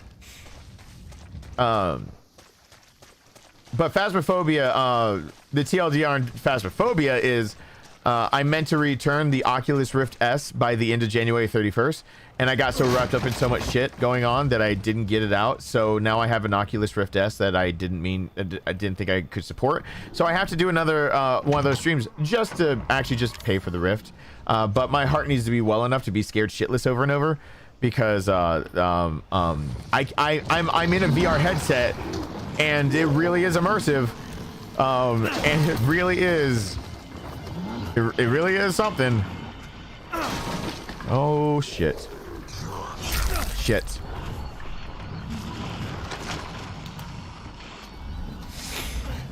I've thought about playing Mario Maker again. Don't worry, it's something on my mind. Now, if you don't like that version of it, the only other way I think I'm willing to go at it, Talion, is to do actual static videos. Legitimate 100%. I'm gonna record over there. I'm gonna professionally edit them, and we could always have a live stream where we talk about what I did in the static videos. But if I do a full-on live stream, I think Beyond Two Souls is just a game that would not come across very well, because, you know, I stop and some of my tangents would need to be truncated or cut out, and if it's over the actual gameplay, it would ruin it for anyone coming behind and watching. And YouTube really does not like me right now playing anything other than Resident Evil. So if I put up a video, I have to make sure that it's between 50 minutes and an hour long for a new series, and I have to make sure that people do not click off of it. And so if I post Beyond Two Souls, I have to do it in a static, or I do it live, but I pause the game basically to go over to the other screen and talk. Otherwise, YouTube will get on my ass, and it won't help anything. Like it'll fund it, but I won't be able to post it. It'll have to stay as a hidden live stream. I won't be able to like share it. So YouTube has my back in the wall, because I've now gotten more and more consultation on like what they view I've done wrong. And basically it's like this kind of game is like streaming, but like when I started posting up all my live streams, they tanked my channel, like static videos. They did a few things. It's hard to explain. It feels a lot easier if I like got on Discord, like VC, and was able to two-way talk this shit. But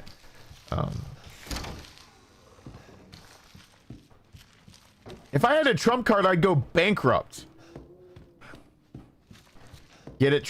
Trump doesn't know how to run a fucking business. I'd go bankrupt. Because Facebook Live Gaming is even worse. Are you kidding me? Oh, I would have already been kicked off the platform for the cuss words I've just said this stream.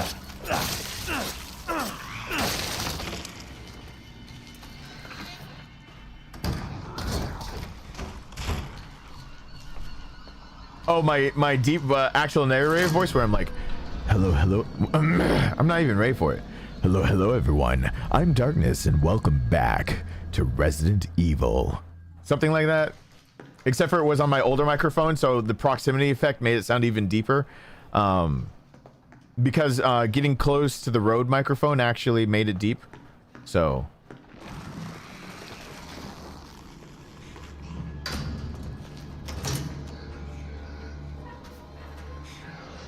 thank you, Megan.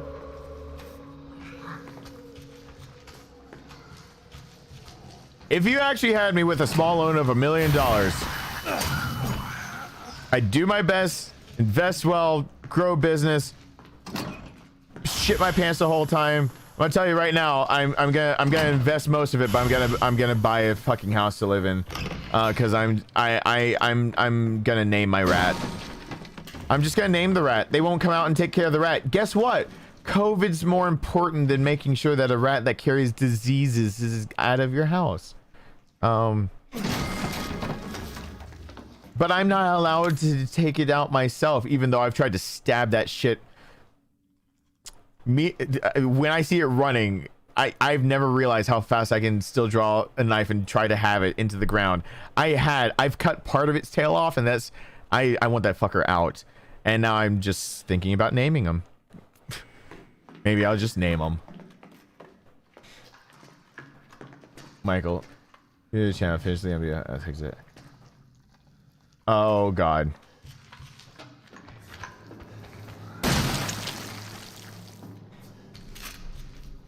He's got the right idea. He's wearing brown pants.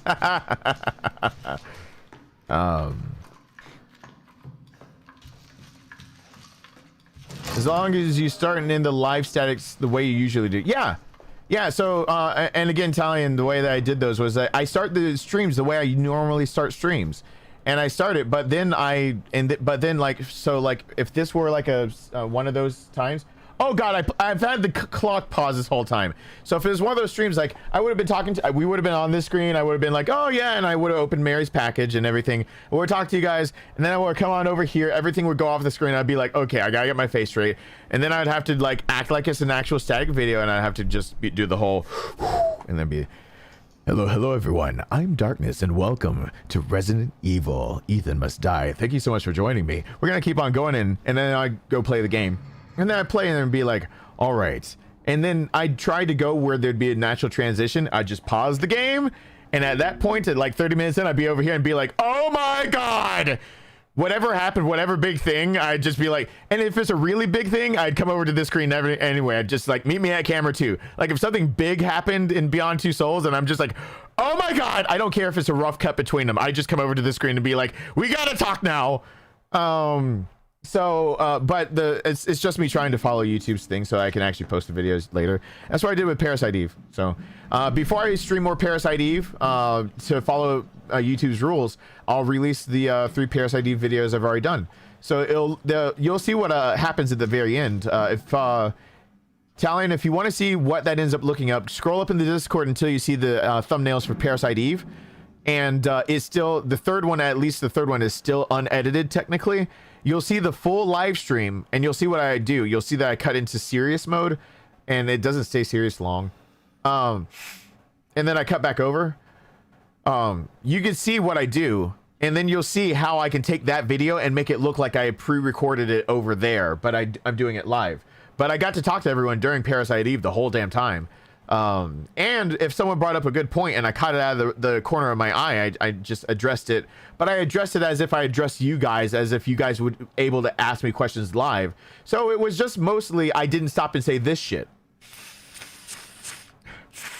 Or do nose spray in the middle of my stream. I didn't do any of that. That's the only big difference. Oh boy. I had the stream paused the whole time. The stream is unpaused for a second as I'm trying to realize what just happened. Hold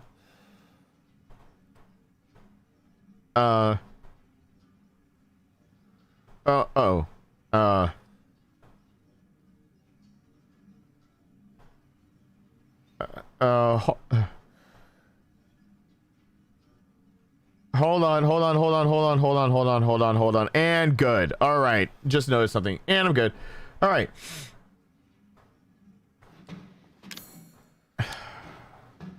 And I gotta deal with this guy. I'll talk to you about that. I'll talk to... God, Talion, I gotta finish typing that. Fuck. Oh, tomorrow. Okay.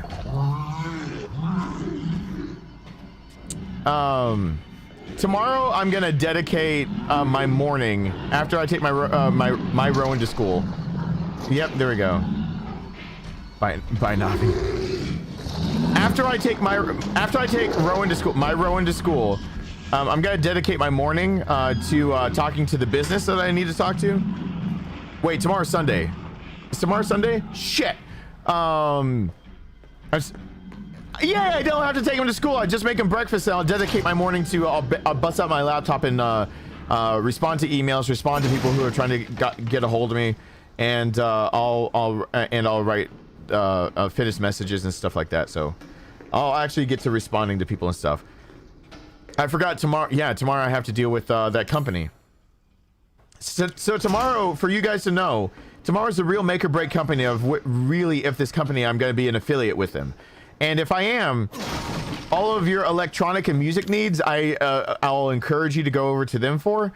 But if tomorrow goes badly, no, because tomorrow is all about customer service. They have a choice to make, and their choice is over something worth thousands.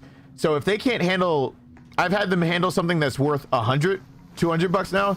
Now they're handling something that technically is something that I didn't necessarily ask for, but it's idea of thousands on the line. How do they deal with it, or do I have to cut my losses and take money back in all ways possible and just cut ties with them? Now, when I say thousands, do I literally mean thousands out of my own pocket? No, but do I mean as in like that's a level of what you guys would have to deal with if you were dealing with this yourself? Yes, it is. And so if they don't hit every mark of the kind of customer service I expect for a guffaw, a snafu, things going a bit foobar on their end. If they don't hit every mark, I'm not working with them. I don't care if it gets to be my first exciting whatever. I'm not gonna send you guys astray. If I'm trying to make sure that this business is more and more viable, I'm gonna make sure I send you guys to the right place, right time type deal. So tomorrow is gonna be a real make or break for me when it comes to this thing, and I hope it's more make than break. The fucking walking shoes can go walk themselves right into a goddamn pit where Eileen should be dead. I'm not bitter.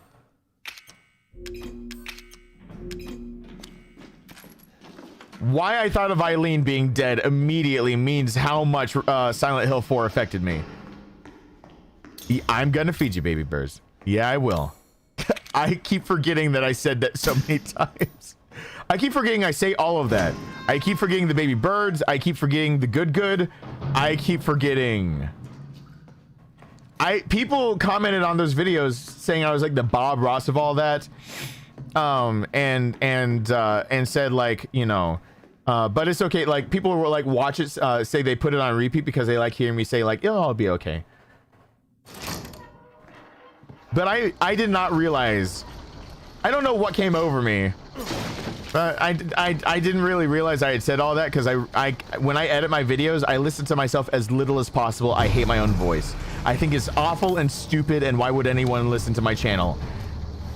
Cancel me already and just end me. But no, people still watch and listen.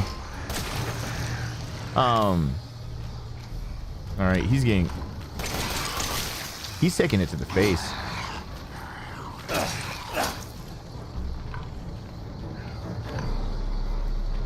But anyway, since I listened to my voice so little, I didn't realize I said a lot of the things. So when you guys think I like planned all that, no, I didn't even realize until I was editing things that I had said shit.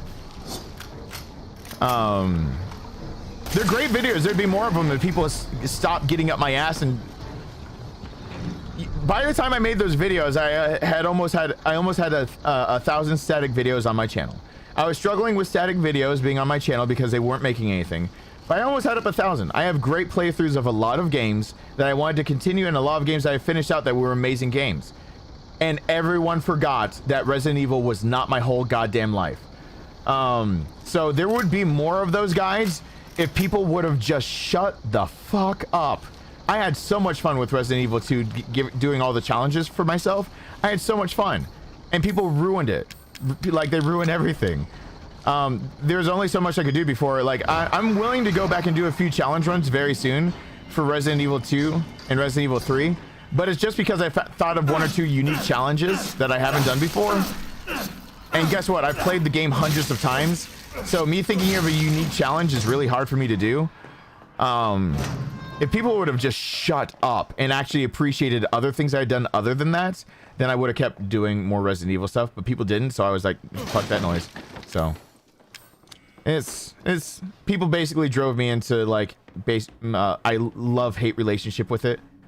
And And I think about having to stream, like when I'm working with this company, I know I'm thinking of challenges because I know I'm gonna have to stream Resident Evil 2 and 3 to get those people, tell them about like the near streams, tell them about other videos I'm doing, telling them about the like affiliates that I've got now. It makes me sick to my stomach because I haven't thought of a good challenge for Resident Evil 3 fully fleshed out. I am so inundated with people just treating me like I'm a one-trick pony, when I swear to God, I swear to fucking Christ, if you watch my Last of Us and Hellblade playthroughs, my Life is Strange, you realize I have a goddamn brain. Go to my first full playthrough, Soma. Realize out the gate, I started my channel with actually showing that I was going to be someone who played games and had a fucking brain. And everyone treats me like a one-trick pony.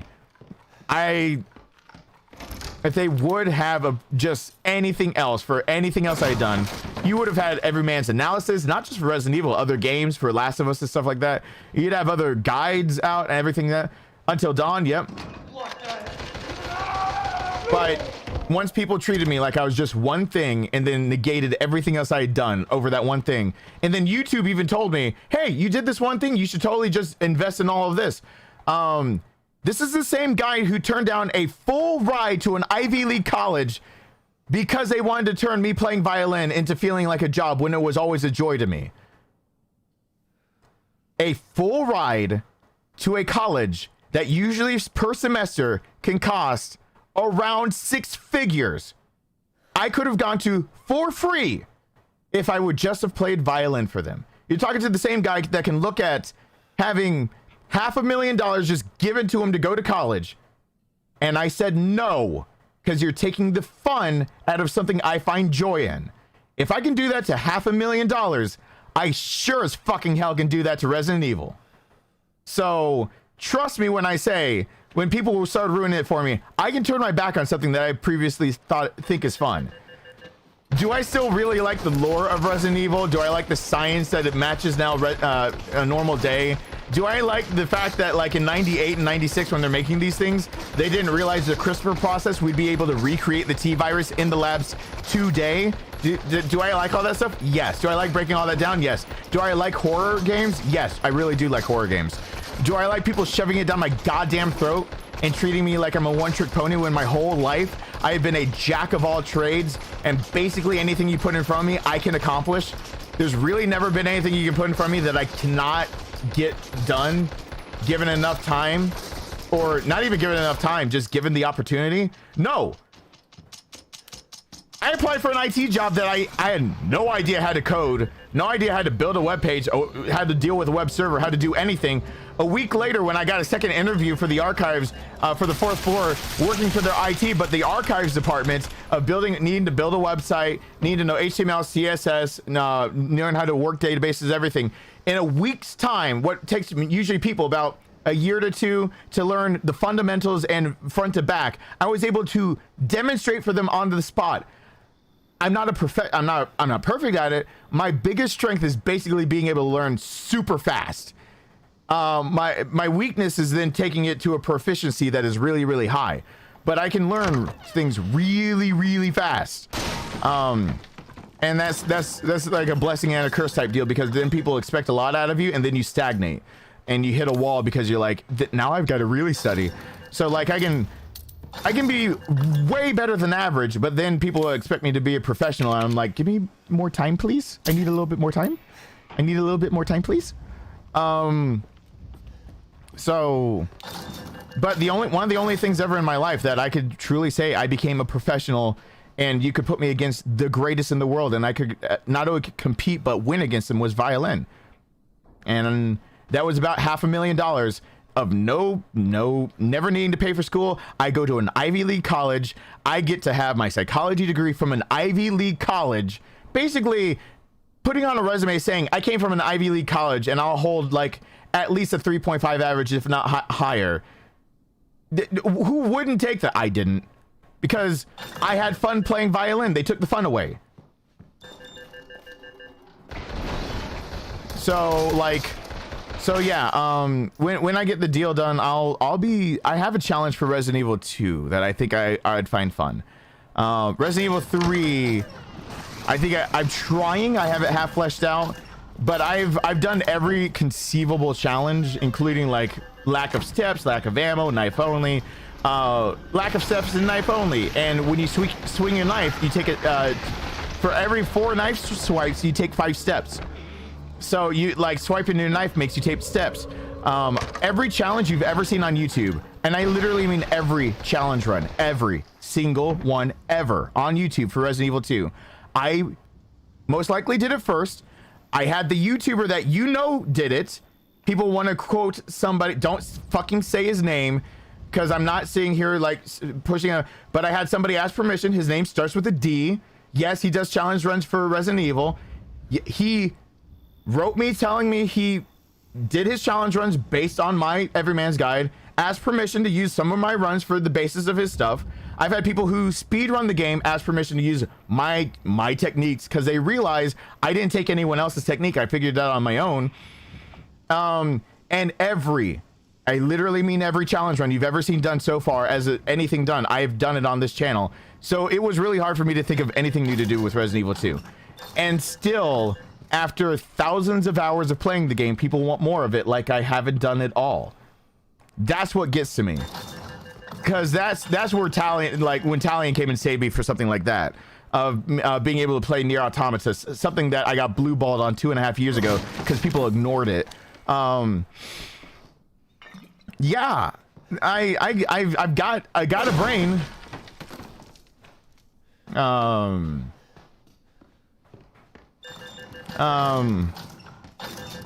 can use it. I can do things. For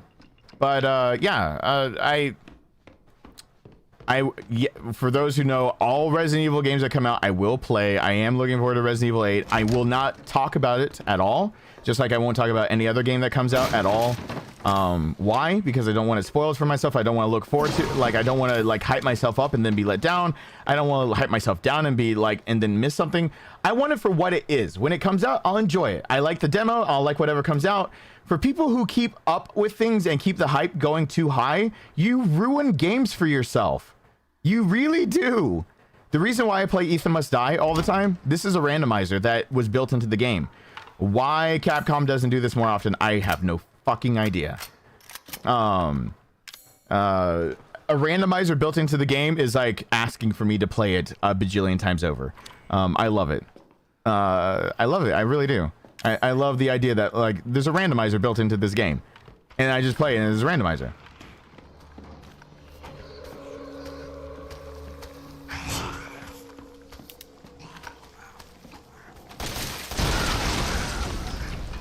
But yeah, I'm gonna play them. And if people don't shit all up in my Cheerios, if it's a game that is guide worthy and I take notes and I take an interest in it, I'll do an Everyman's Guide for it. If people make me feel like I want to gouge my eyeballs out so I can't look at a screen and therefore cannot stream the game, then I won't. And if I don't feel like taking notes because it's not a noteworthy game, then I won't take notes and there won't be an Everyman's Guide.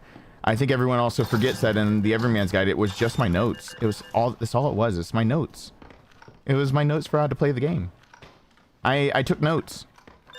I did not mean to write a guide. I did not mean to write a guide. I didn't know what to title it. I did find the notebook of where I was coming up with titles of like what I should call it. And I was like, I'm just an everyman. And there's other titles that were really creative I'm going to use for other stuff down the line, and maybe not even on YouTube. But I found that old notebook while I was cleaning out the flood in my garage, and I found like all the other titles I was thinking about titling that guide. And like I had circled the everyman on there because I was like, I'm just an everyman. So, and then people come in my content, and then the people that come in my comment section and be like, to be more politically correct, you should probably call it an every person's guide or an everyone's guide, because not everyone, you know, that sounds, it's like a little sexist. No, guide of the everyman. I am the everyman. Kind of like I've done streams that says the everyman attempts this game. The everyman does this. The everyman does that. The Everyman's Guide. I am the Everyman. I am just a normal guy. The Everyman. No name to him, really. I put a title on myself called The Everyman, and I called it that guide. It is not sexist. I am a man. I have a penis. I actually, my sexuality, I use the pronouns of him and he. I put penis in vaginas. Like, that doesn't change whether you're a guy or not, but I'm straight also, if that matters to you. I am the everyman. The guy is, if you want the real title of it, is Guide of the Everyman. But that's a little long in the title, so it's called The Everyman's Guide. So, like... I'm gonna let thank you you, in on a Aries. well-known secret of comedy. Bad things aren't funny when they happen to Daddy. What about Mommy? Oh, Mommy's fair game. Go for the throat. Everyone, thank you, Aries. Yeah, I identify as a guy. It's like, what? Like, thank you so much.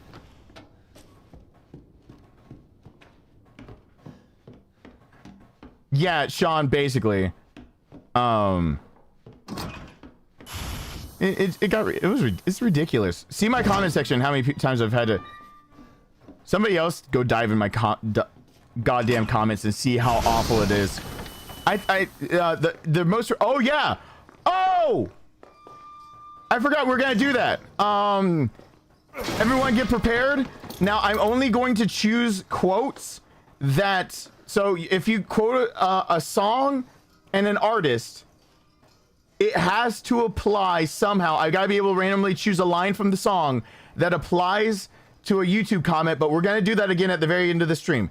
At the end of the stream, I'm gonna go through my YouTube comments. I'm gonna read out a comment, and you guys are going to just give me the name of a song and the artist. So name of song by artist, and I'm going to pick the first one I see, and if it matches a way that I could answer it as a random line from the quote, random line from the song as answering the comment, we're gonna do that again tonight. So yeah, I'm gonna respond to some of my quote comments. We're gonna respond Italian, so everyone make sure that whenever I mention a comment that says meow meow meow, just make sure you have your song ready for the meow meow meow, because the first one to actually nail one that that comments to that one good is good. Good night, Becky. Thank you so much for being here. So yeah. Dive in my condom? Who's diving in my condom? What? You saw that gamer? Oh my god. Oh yeah, he's gonna be one of them, but I'm not gonna tell you when he's gonna be up. Oh, oh, we're totally responding to him, but it needs to be, it's got to be one that goes along with it. Yeah. I'm trying to be just who I am. That's why I'm actually trying to do affiliate deals and everything else. So, just so I can keep being me, and that if I get a breakthrough, that, you know, the crowd that I have accepts, you know, keeps showing up because I'm just who I am, and I just do what I do.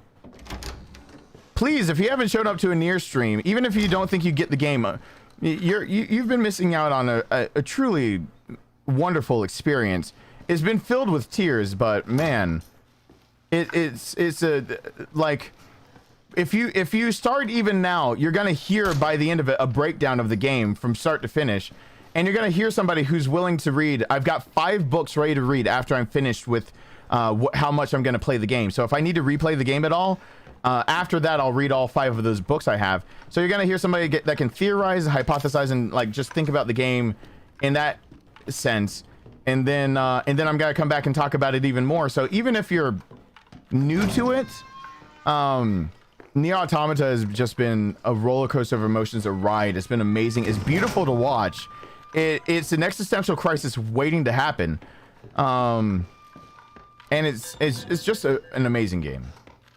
And even if you get into it now, you might have missed a few amazing things that you have to go to previous live streams to go see. But in the end, you're going to still hear me kind of give a consolidated kind of version of, like, you know, from all the way from Yoko Taro's short stories that kind of fit the universe and would fill out the compendium of what this game really is, to just in basic, it's just a great game. So, oh my god, I just realized something. Really? I was about to use this thing up way too. I don't have a pistol again. I look good in this tears though. Oh my god.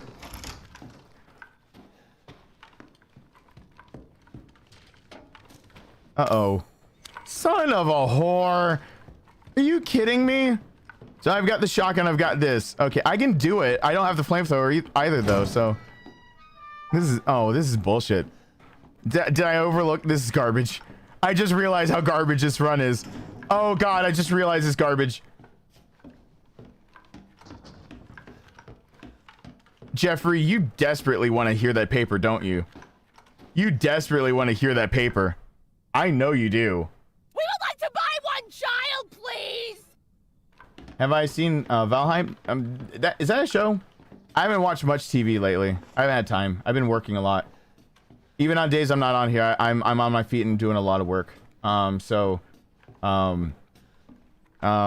been meaning. I've got like 2 or 3 shows that I mean to watch. The last thing I just watched was that I had the conversation between Akane and Kogami stuck in my head, and so I watched the 3rd to last episode of season 1 of Psycho-Pass on my couch, and then that's the last thing I watched on TV, other than just like playing Game Grumps in the background to try to make me smile. But when I play Game Grumps in the background, I have to wear an earbud that's Bluetooth connected to the TV, so my son doesn't hear it, because they still curse and stuff, and I don't want my son hearing that. So,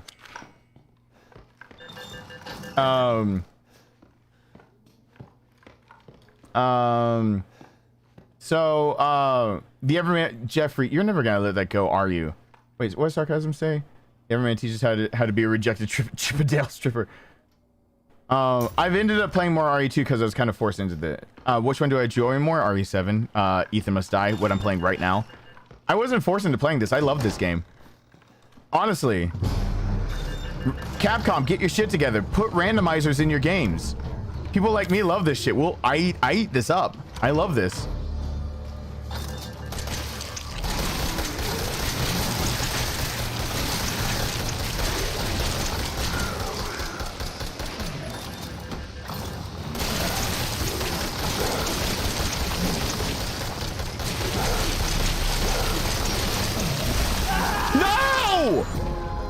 What?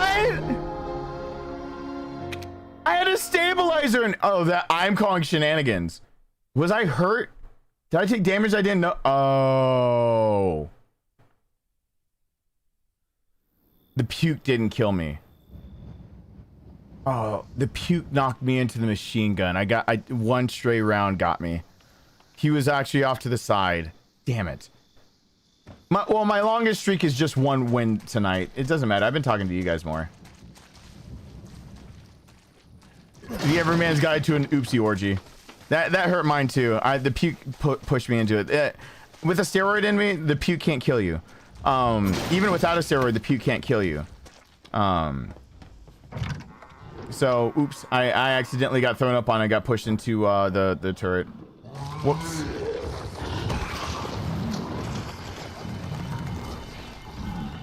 Joshua, you have a lot of questions on these sorts of things. I try not to think too much about it because it's not the goal. I mean, the goal isn't necessarily to have, like, it's nice, but it's not. Ask me how I feel when I have 1 million views on my The Last of Us playthrough part 1. That's when I have 1 million views on that, on Hellblade, on Life is Strange, on Soma, on if I do Beyond Two Souls, on God of War, on a story-based game. Once I have 1 million views on one of those, the Everyman's Guides were my notes. The Everyman's Guide to a Zoo Call. Yeah, Jeffrey.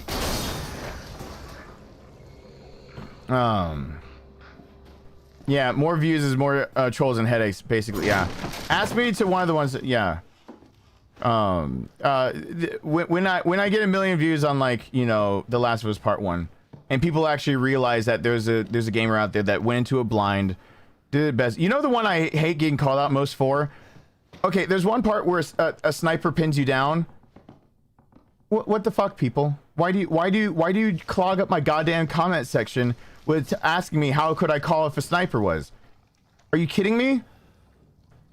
There are sight lines. There's literally things that funnel that were some man. It wasn't just a haphazard, like the apocalypse happened or people were just like doing shit in their lawns. There's a part in the game where obviously people did something, and that if you look down, you see is done there, and you can see sight lines.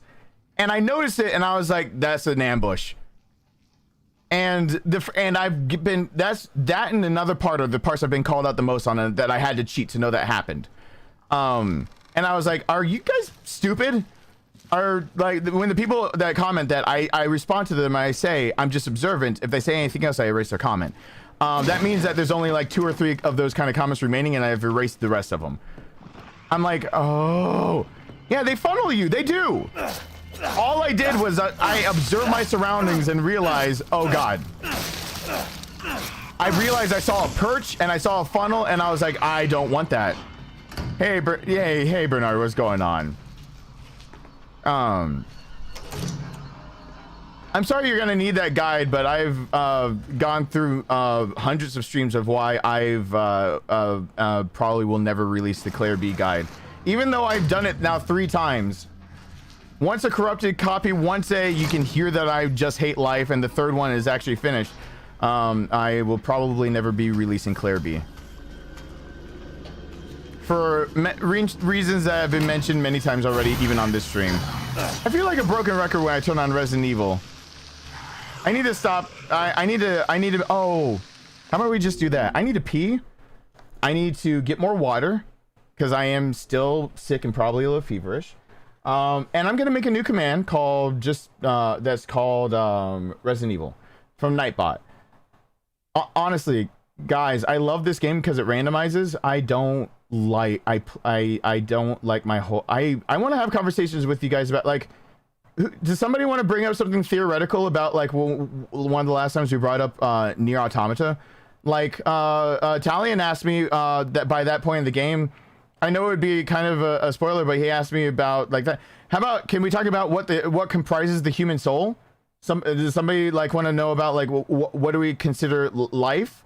What would be a definition then based on something like that? Can we go to Hellblade and ask about mental disorders and how they're written into games? Do you guys want to ask me about mental disorders in Resident Evil 2? Because we have Leon who turns into an alcoholic. I can talk about that. We have Claire who's actually characterized properly in Resident Evil 2. People can say, oh, you know, surviving, and they make it sound like she's being nonchalant. And apparently I'm not gonna say you guys in particular, but most idiots don't realize that people have different responses to trauma, and that is actually a very legitimate response when you feel like you can let your guard down. I can talk to you about the psychology of the characters in that game. I can talk to you about the existential crisis of the idea of of what trauma will bring you to. We can talk about fight, flight, and then the one people forget about, freeze. I can talk about the mental issues about Until Dawn.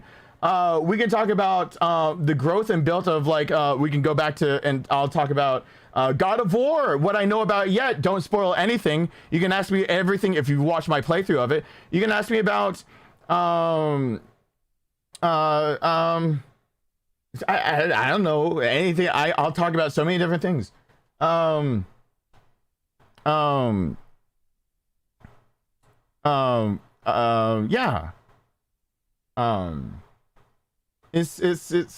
I forgot that next time I played, I was gonna actually put a command for Resident Evil. So you guys are watching me on the fly, just writing something because I keep forgetting it.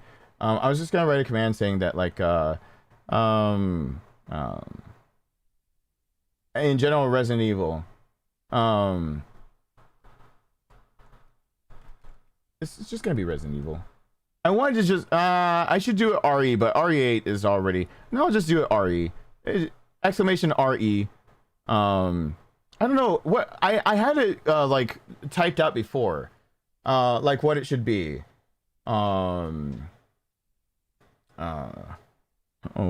While I enjoy this series as a whole, I do my best to not get burnt out and lose enjoyment with over discussing one out of many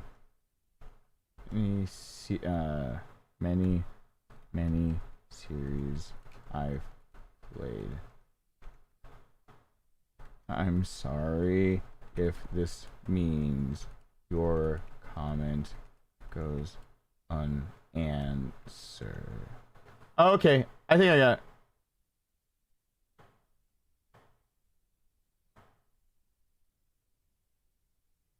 Okay, I think I got it.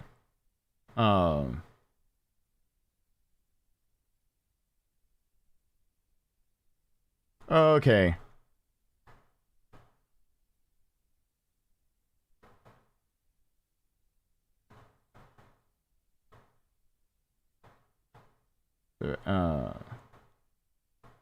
We're discussing the Resident Evil series.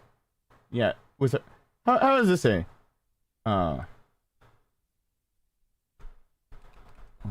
Series and repeating myself. And I meant to do this long ago. Unanswered. Oh, come on.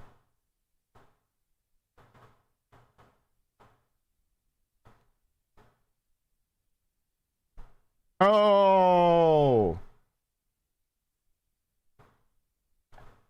All right, everyone, give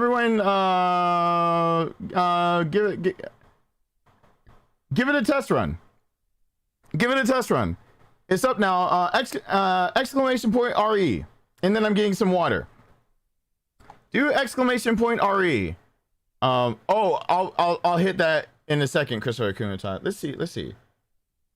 What do you guys think of? Oh my God, there's a lot of people who hit it. Okay.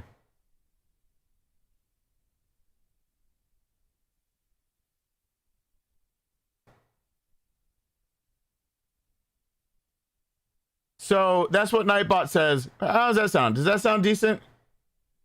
Does that sound decent? Like, I think it's already been done. Nightbot already said it. Nightbot said it. So okay, I hope that does it. Hey, everyone's gamer. It's got a 30-second cooldown, so it won't do it more than every 30 seconds.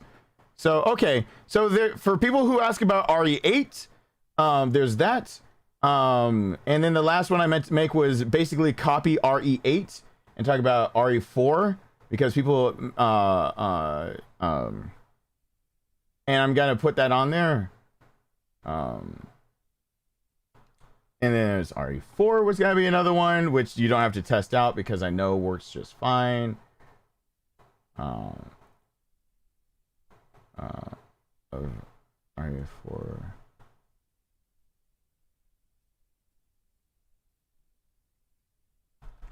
Yeah.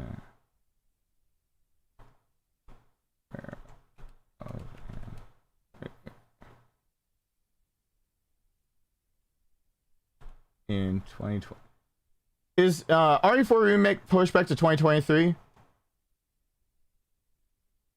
Yeah, I think it's been pushed back to 2023.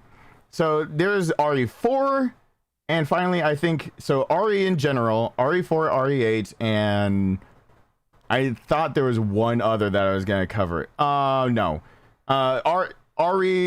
RE covers RE2 and 3 because if people ask too much about those get erased. Okay, using the bathroom really quickly. I'm gonna scroll up to see if someone did ask a question. I'm gonna answer it, and I'm gonna guzzle some water and pee. Sorry about that. The commands are just RE, RE8, and RE4. So. Give me a second. I have bodily functions. I believe it was now that development is has it projected in 2023 coming out. So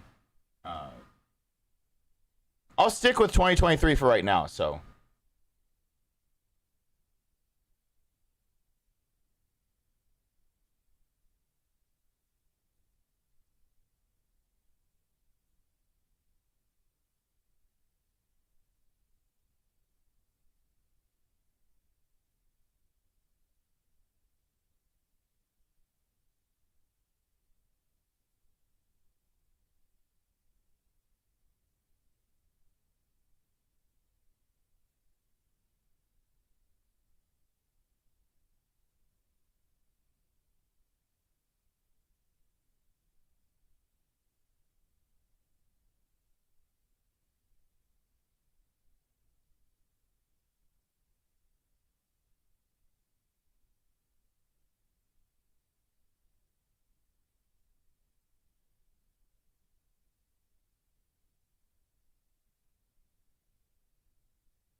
It's getting hot in my house.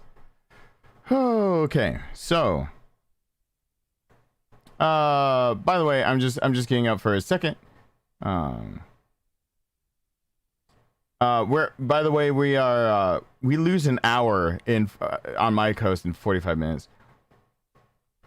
So I'm scrolling back up because I think I saw somebody ask a question. How are the guitar lessons going? Today only got to be, since I had to, I don't take naps usually. Let me preface by I don't take naps. I stopped taking naps a long time ago. Naps really for me lead to non-productivity because it really puts me in a funk. So when today I had to nap, I realized that I wasn't doing my best, and that's when I woke up from it. After I just tried to take a power nap thinking I was just tired, and that's when I realized like, yeah, I got a fever. I probably need to do stuff. So today that got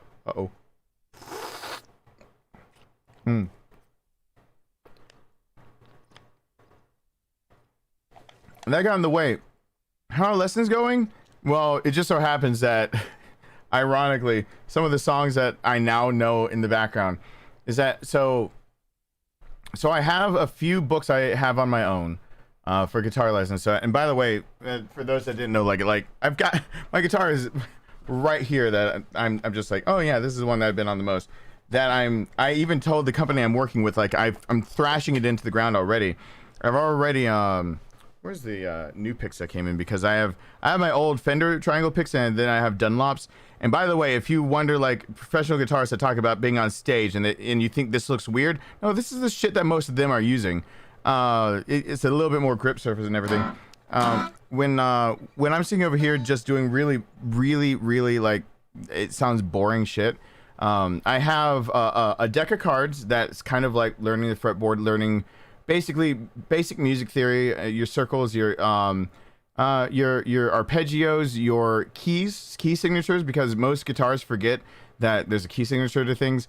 So like if I'm playing like a barred F chord, it's actually in the that's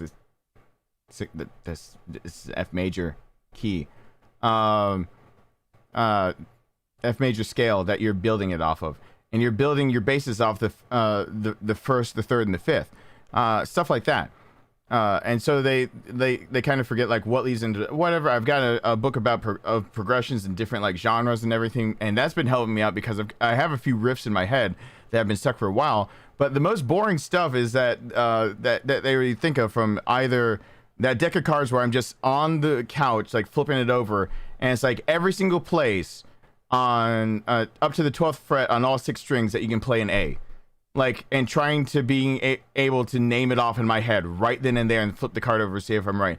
I can't remember what that deck of cards is called. And then I've got the simple exercise of being like, so your basic being able to go for like root, you'll usually learn basic shit and it gets boring. But how is it going? It's going well enough that I'm sitting over here and I'm just like, all right, I'm gonna start up and let me just get ready. And I'm just thinking, okay, I don't want to do this, but I'm just gonna, and then I'm like, and then I'm like, okay, cool, that's that. And then I'm coming down there, and then I'm like, no, and then I'm like, okay, cool. And then so I know my trials for like G, and then I was like, let's try it with an abnormal one. And I'm like, okay, cool, I'll just start up here with like C, because C gets abnormal, because that starts with your first inversion instead. And then I'm like, no, I'll start with A instead, because I'll just change it up today. So because A is actually second inversion, so your A chord that you're used to is actually an inversion if it's a triad. And then now I realize that I'm remembering like a lot of the bases for guitar, and I'm just sitting over here just fiddling with it. So, and a lot of it, I'm like, it's like things that you remember, like a barred, people get used to the idea of like a barred chord, but it's that a barred chord is actually making sure that you've actually taken a triad and every string is ringing the first, third, or fifth. So like when you bar an F chord, that's F. G chord, you've actually just made sure is GBD. So everything is ringing GBD. So it's really weird to realize that, like, when you break it down out of that, and then you try to think of, well, let me play my triad. on my 2nd through 4th, because it's easiest to start with triads on your 2nd through 4th strings. So that would be right here. You're starting to work with the B up and everything like that. That if you take that barred chord and you just think about those 3 strings, you're already holding them down. You just never really think about it. And then you're trying to take that, and if you think of that as your root position, because you're actually playing the G with your 3rd finger, and then you slide your 3rd finger up the fretboard from that to the 9th fret to the 12th to the 17th. You've got all places that you're playing a G on the string, and then you have to look at, since that is now your root, your first inversion is where you have to invert your 1st and 2nd fingers to be able to play it, and you're going back up. And then the 2nd inversion instead is inverting all fingers to be able to have it like an A chord is. And then remembering that you go back to your root when you get back up, and finally, and getting all that perfected and going. It sounds boring as shit. When you hear people just thrash at their axe, they're doing this, but a lot faster. They're playing their arpeggios, they're playing their circles, they're playing their progressions, they're playing all these things. And they're just doing it at a faster pace and a different cadence that you're used to and whatever. It's all built off the same music theory. People that are actually good at it, that's what they do. People who try to imitate actually good people don't know what the fuck they're doing, so they end up having a one-hit wonder and they don't know what the hell to do after that. So right now, what does this sound like? Well, from the basics, of course, I'm getting back up to speed a lot faster. When it goes after that, it just so happens the person I'm doing stuff from really likes being able to take something that's like, you know, recent and being like, no, exactly what you just learned is actually what you gotta play, which is always a good thing, except for when it starts being some of the songs I swore to God I'd never play again, because like it's on the level of almost like Wonderwall. Though I will tell you right now, I'm doing much better with being able to ear sight music. So hearing something on the radio and being able to realize like, oh, that's that progression, so I know how to play it now. Because the biggest one recently was just like, I was working with progressions, working out of a minor and staying in a major key and whatever, so throwing a minor in there, whatever. And listen, I was sitting there just like, and I was thinking for a second, I was like, for some reason in one progression I was that they were just like, okay, this is a common one, and I was like, okay, cool, and I went, okay, cool, whatever. So they were talking about, you know, throwing from an A minor, and throwing from an A minor and going back into major. And I was like, where have I heard a progression that is actually throwing from a minor back to a major? And then I remember, and then part of my brain just went, and I was like, why did I think that? And then I immediately thought, it's the same fucking progression. It's the same thing. It's in Stairway to Heaven. But I just played it as different triads with an A minor in there, and then GFG.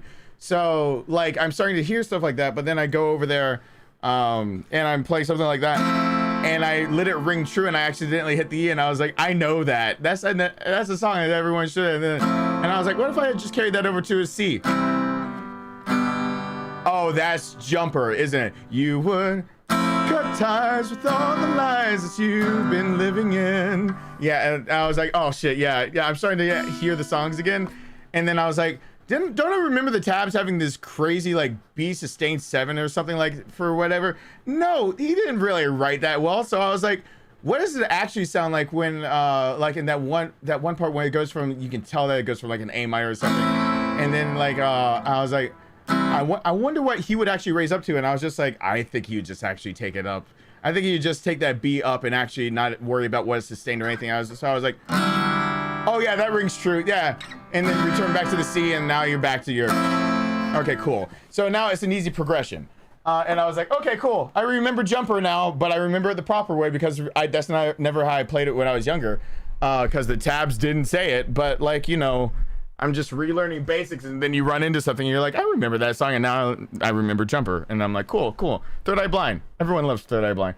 So that's kind of how guitar lessons are going for me, where I'm just doing random things.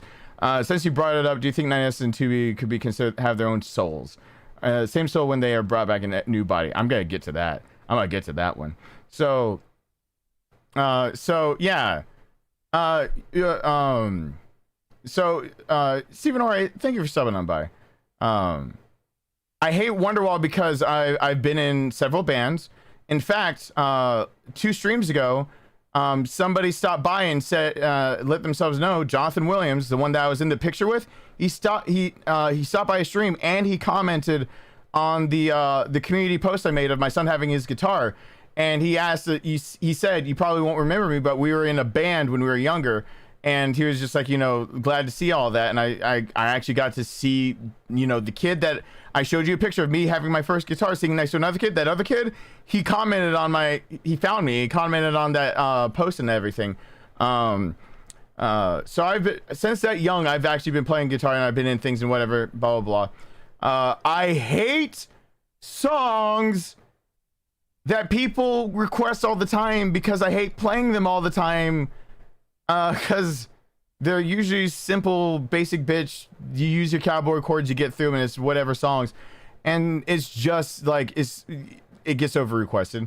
And again, it's one of those over requested things. So when it gets over requested, like it's no longer, the best example I can give is that, like when I'm playing in a band with my brother, when we did that when we were younger, and we're playing our own piece and someone yells over our piece, that like we actually composed this shit. We knew our shit. We knew enough music theory to be dangerous, and enough that we knew that what we had would be catchy.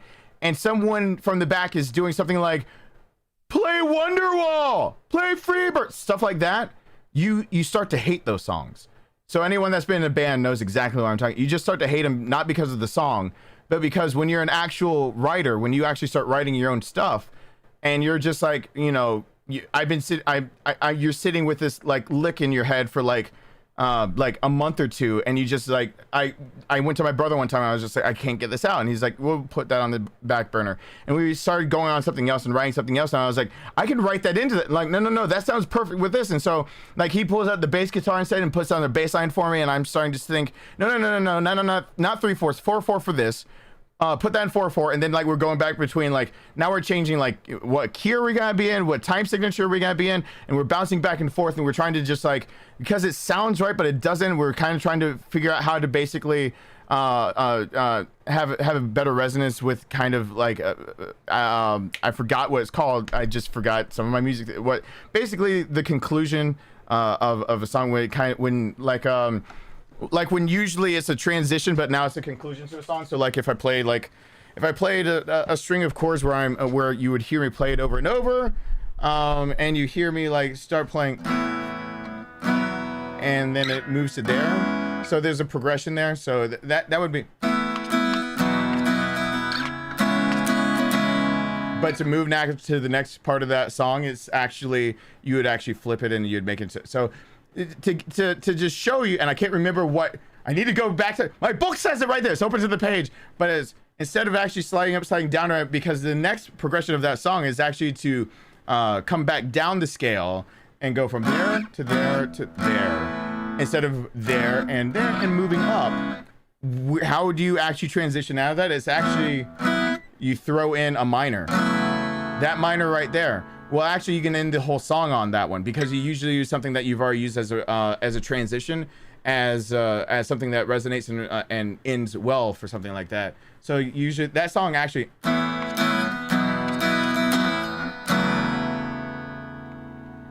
It's already been in the song. You didn't realize it was in the song, but now that it's been in the song before and you don't know that, it's a good way to end it off. So you go through all these things and you're trying to actually compose a piece of something like that. And even pieces I've played, I love Howard Jones. And even pieces I've played on here, people don't realize that I've actually, the reason that it ends off so well. If I were to just do something like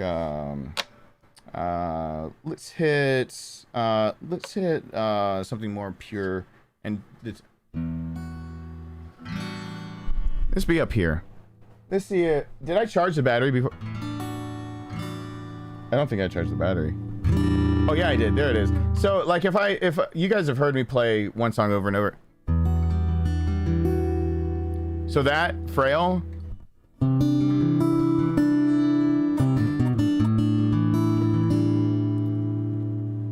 But what most people don't count is that song even has the same, oh my God, where it resolves itself, but it's not just resolving, it's resolving in a certain way. And I can't remember what that term for music theory is called.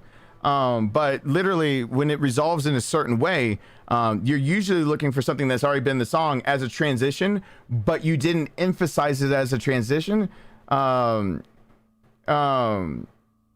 Yes, that's getting in the right, but Joy, you're going in the correct direction, except for that's not the term you use for what I'm talking about for I need to go get the textbook. Hold on for me. Yeah, hold on.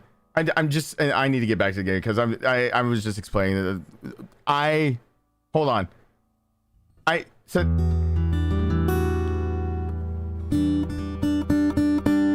I'm hitting him the whole time. How does that whole song end when I let it ring out? Because and then you hear me play. No.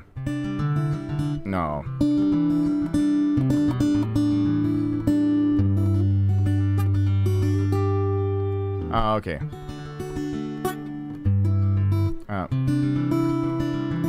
I have to rush through it every time because I'm like, what actually comes down?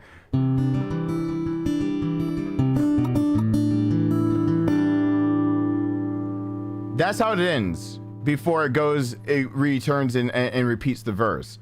And that is one of the first things you play in the damn song. You just don't actually ring out both notes together. So, but you never actually play the two together. But since it's already been introduced, then it resonates very well as being able to leave people with a sense of feeling like you resolved the song. A lot of songs that don't resolve in a dissonance on purpose, and it doesn't resolve itself, but it's a resolution in itself. So there you go. So you hear that in the beginning, but all of a sudden, when you hear it at the very end, and it's the same thing, it feels like after hearing that deep note, and it can just ring. And I can just sit there and let it ring, and you don't realize it's literally one of the first things I played on for the fucking song. So it's learning things like that, and being tediously going over stuff and blah blah blah. Trying to write a song, trying to really go back and forth and learn your shit, learn from the beginning,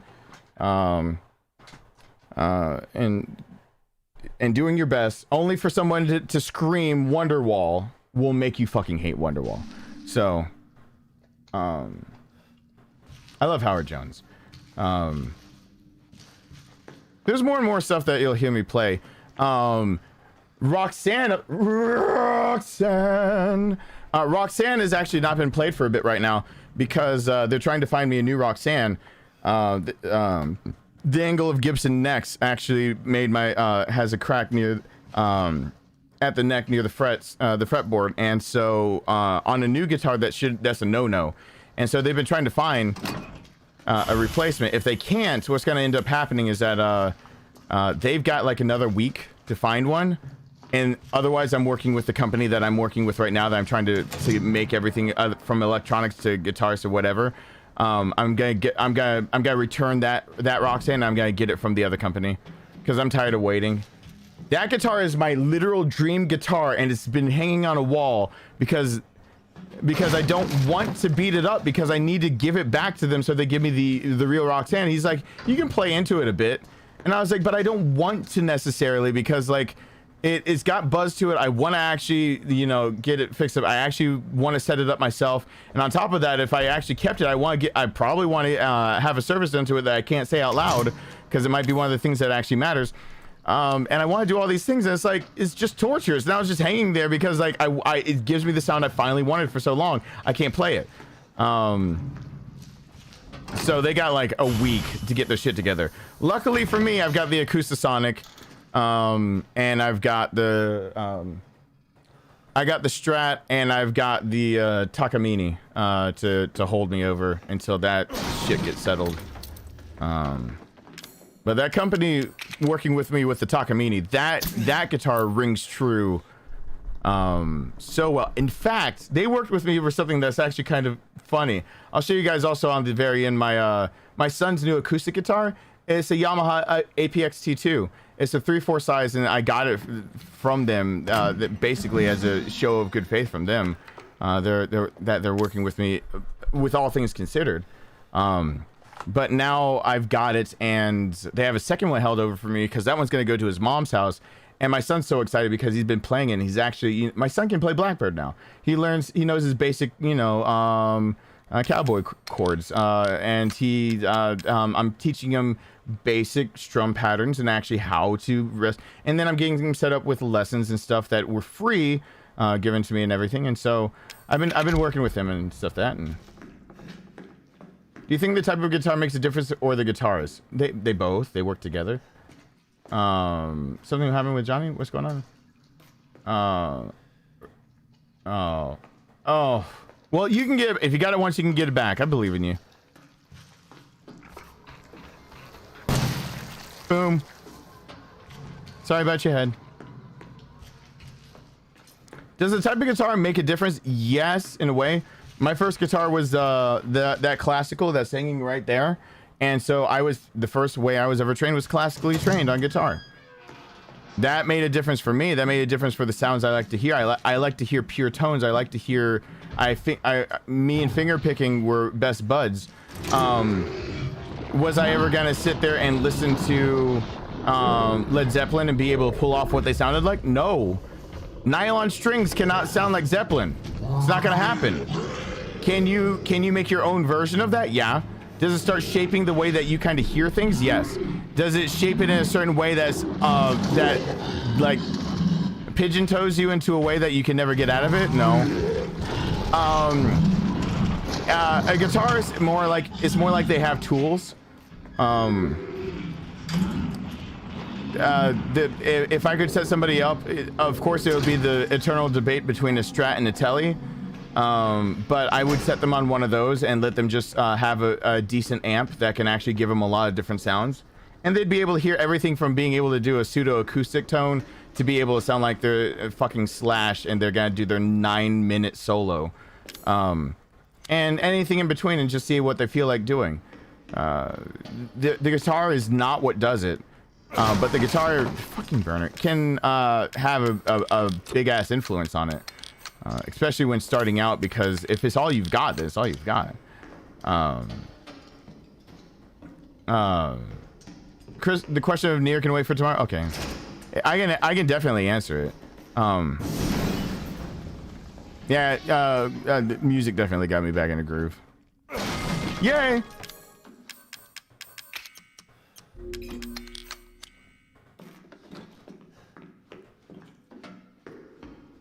Okay, well, I can give a truncated version of your question, and then I'll give a real answer tomorrow. Christopher, what was it again? It was because you narrowed it down to 9S and 2B, right? Like, I can give like a 2-line question to it of like, but not really explanation to it. And if you can hit the stream, then you can hit it, and I'll just not dive into it as much. Yeah. Oh yeah. Taking even a Squire Strat, soldering the Eternals. If you got an unwarped neck, and having a good fret job done on it, you can finish the neck however you want to. Trade out the pickups. You can even make not even a made in Mexico, more like a overseas, what people would usually like frown upon one, and you can make it into something great. You can make I'm not gonna ever proclaim to be a professional luthier or anything of the sorts, so I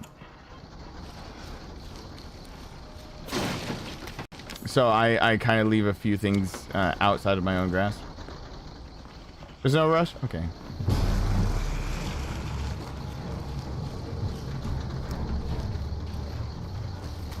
Uh-oh. Oh yeah, I have this knife. Alright, so this knife makes this easy. If he does the correct lunge, you know, I'll just take the hit. I didn't feel like waiting. When you're ready to just take the hit because you want to use up a yellow thing out of your inventory, that's pretty bad. I've got so many blood bags on me.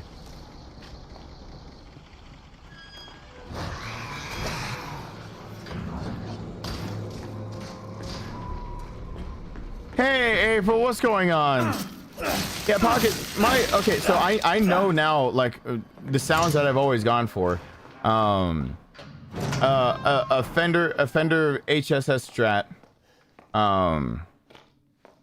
is kind of like my sandbox. Another red blood bag.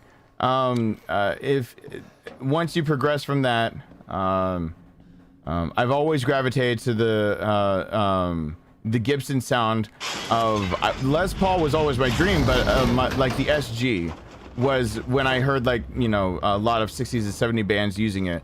That's what I wanted, but I wanted the Les Paul. Les Pauls went down the tubes until 2019, and then they actually fixed their shit. So the Les Paul studio version got really good.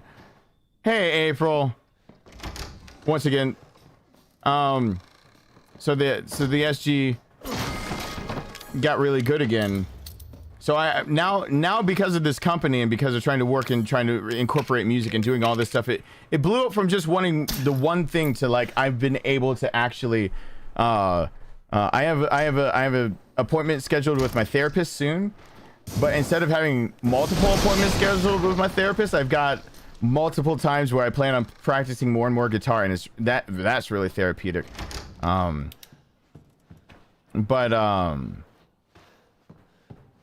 Oof, that's awesome, Pockets.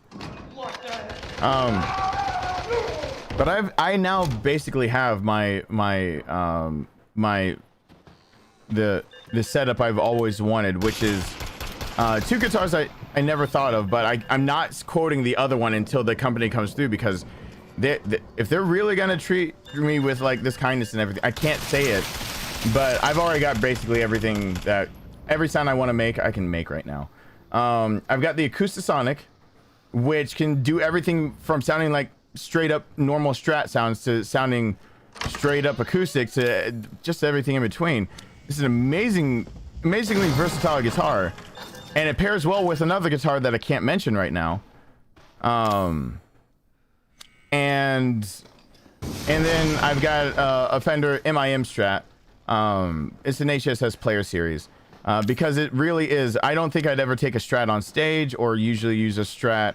Like, the Acoustasonic is a different beast, but I don't think I'd ever...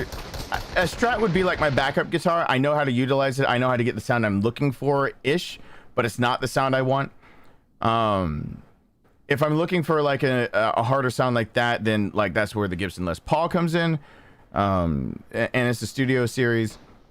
And then for a purely acoustic sound, the Takamine now covers that perfectly, and the Acoustasonic covers that. There's one other guitar coming my way, actually two, that the company is working with me on, and if that's true, then I actually can, once I say those guitar names, you'll realize I can make any. I really don't need anything else. I can duplicate a 357. I can duplicate a Tele. I can duplicate anything. I can basically, with that, the guitar lineup I'll have, any guitar on the market, any setup, any sound you're looking for, I can replicate it. I can replicate it close enough that you wouldn't be able to tell the difference, and it doesn't matter. Kind of like how so many people thought the Stairway to Heaven was played originally with the Gibson Les Paul. And on stage, it was played with the Gibson Les Paul. But you can get the same tonality. If you work at it, you can make a Tele sound like a Les Paul. Why did he use a Les Paul on stage? Because a Les Paul, you don't have to work at it to make it sound like a Les Paul. It just sounds like a Les Paul because it is a Les Paul. You don't have to make the Tele, like, you don't have to force the Tele to do, like, that job. It already does it. So it's one of those kind of deals where I can mimic all the sounds, but if you had the real deal, you could probably tell a little bit of a difference. But, like, you're gonna have to like nitpick me to be able to tell, like, a supremely, like, quantifiable difference with the lineup I'll have now with them. And I'm working hard to earn every fucking one of those things. So Oh, I love playing too.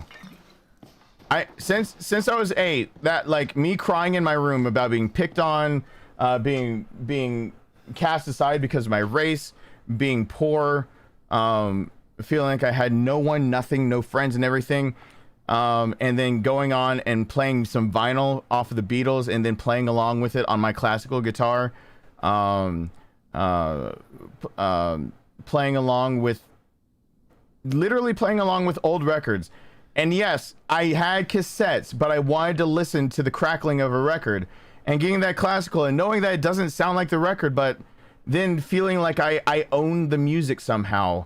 And that because I could create it and I could own it and it's mine, I'm making it, even if it's somebody else like wrote it, like I'm making the sound that goes along with it. Like it's very therapeutic. It's very hard to describe to other people how much that it makes a difference in your life. It makes a pretty big goddamn difference. It's just hard to describe. It really is. I can check Twitter as soon as possible. Twitter is the hardest one to get to me. If you can send me a message on Instagram, that's usually the easiest one to get me on.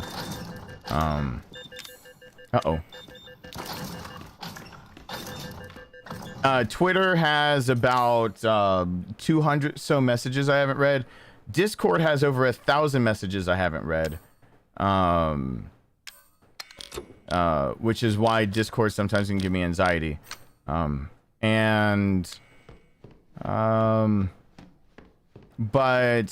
Instagram I've been able to keep in check because fewer people that are on here actually use my Instagram, so it makes I've been able to keep that one like in check.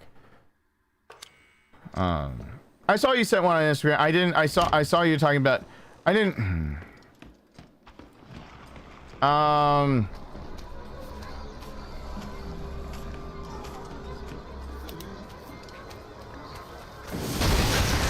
I didn't quite know how to respond, because the thing I always say is that I saw what you're saying during streams. If it worked for you, I'm glad. I am. Doesn't all. I don't think that particular. I just didn't know how to respond because I didn't want to sound like anything other than like, yeah, if something works for you, then I'm glad it helped out with life and stuff. But there are things that like I can immediately kind of nitpick, and it feels wrong for me to do that when it's helped somebody else. Hold on! I have an idea, and I don't want to hear any of your stupid crap. I only promised to try.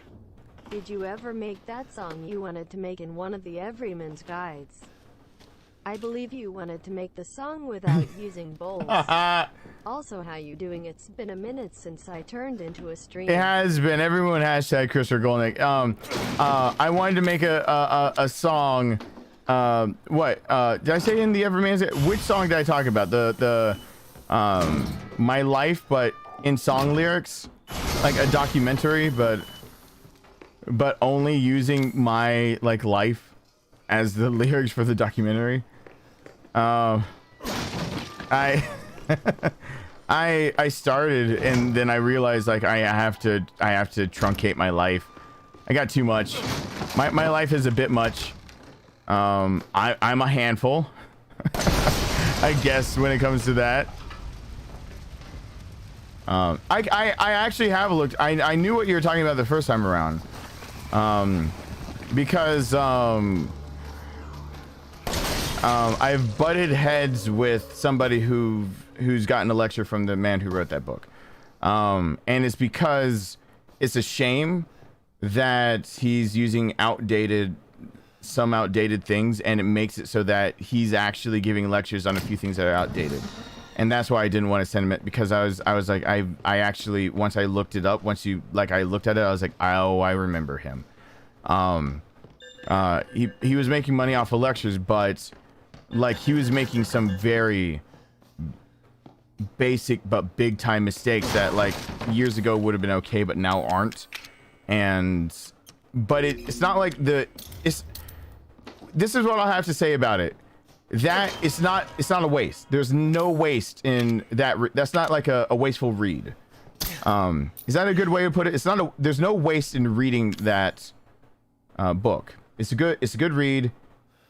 It accomplishes what it sets out to accomplish. I think it really does help some people, and it is exactly what they need to hear, and it helps them go through things. It is outdated and sometimes just on the cusp of being really not okay material, but not bad enough that it's like, you know, harmful in an immediate sense, if you will. I say until 4 a.m. Time changes suck. Yeah, time changes do suck. I'm remembering that's got, yeah. In the next 8 minutes, instead of being 2, it's gonna be 3 a.m. Isn't that right?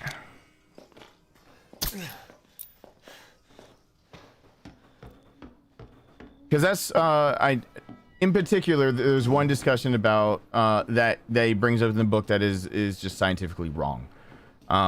Does it negate everything else he said? No. Does it get in the way and like hurt anyone? No. Building off of that, would that actually stymie some people that want to use that book as a jumping off point for more stuff? Yes, because it's dead wrong. In 4 different parts, 4 different ways that he tries to make points. He's given lectures about, and he's dead wrong about how the body works. I mean, literally, scientifically quantifiable, 100% proven, it's fact. He's dead wrong, and that's why I didn't know how to respond, because it's like it works, and what he says is good, but at the same time, it's kind of like, come on, like you gotta be your own fact checker sometimes, and it felt like he didn't. It felt like he dropped the ball. So I just kind of I was sad. It made me sad. At the end, I guess, is what I'm trying to say. It made me sad that he's touring, he's doing well, and he has a very solid message, and then he dropped the ball on a few basic things that, you know, when you have other people that have doctorates that are, you know, trying to learn something extra, and you realize that you know, a doctorate would call him out, but somebody like with a master's or like their basic 4-year degree might not realize. I don't know how to feel about that. It's streak. I just don't know. So that's why I didn't respond. I read it and then I realized I didn't know how to respond.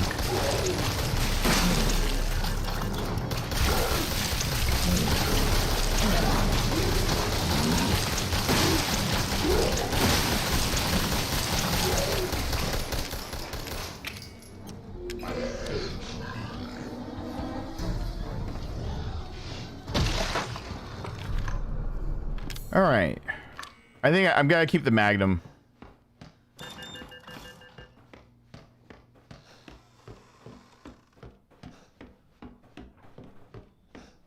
But to let you know, though, if I had to point someone to a book and to help them out in general and try to help them in that groove of trying to think of your body as a system, and the physiology and psychology actually go hand in hand, and blah blah blah. Like, that wouldn't be it wouldn't be a waste of their time at all, and they would learn something. But then I'd want to write a giant appendix to them to tell them, like, hey, you need further reading. But honestly, I grabbed a is it Kindle that I grabbed a PDF, or did I just look up the starting of the PDF because I was like, I think this is the same guy. I started reading it and I was like, no, I mean, I do know most of everything that's in that. That's called my degree. That's called Anatomy 1 and 2, and the rest of my psychology degree. It's not unknown information. I get, for a lot of people it would be unknown. It would be new, and it would be a very good asset. For me, it's just what I literally went to college for. Let's see.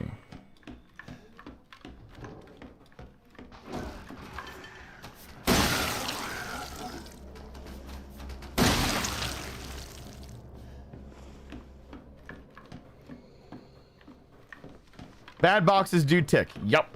They sure do. They tick tick tick tick tick tick tick. They tick they ticketed. Emma!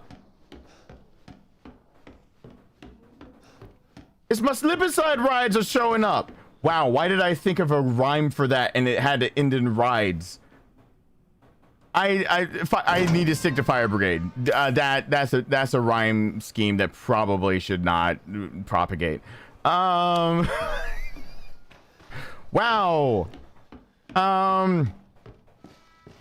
That's okay. Cool. Well, live and learn. I'm sorry.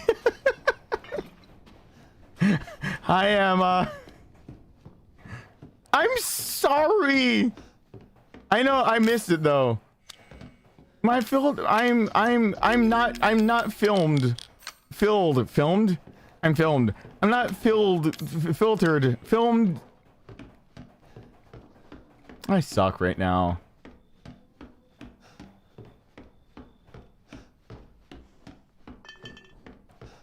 And that's one of the sticking points I've got for him, is that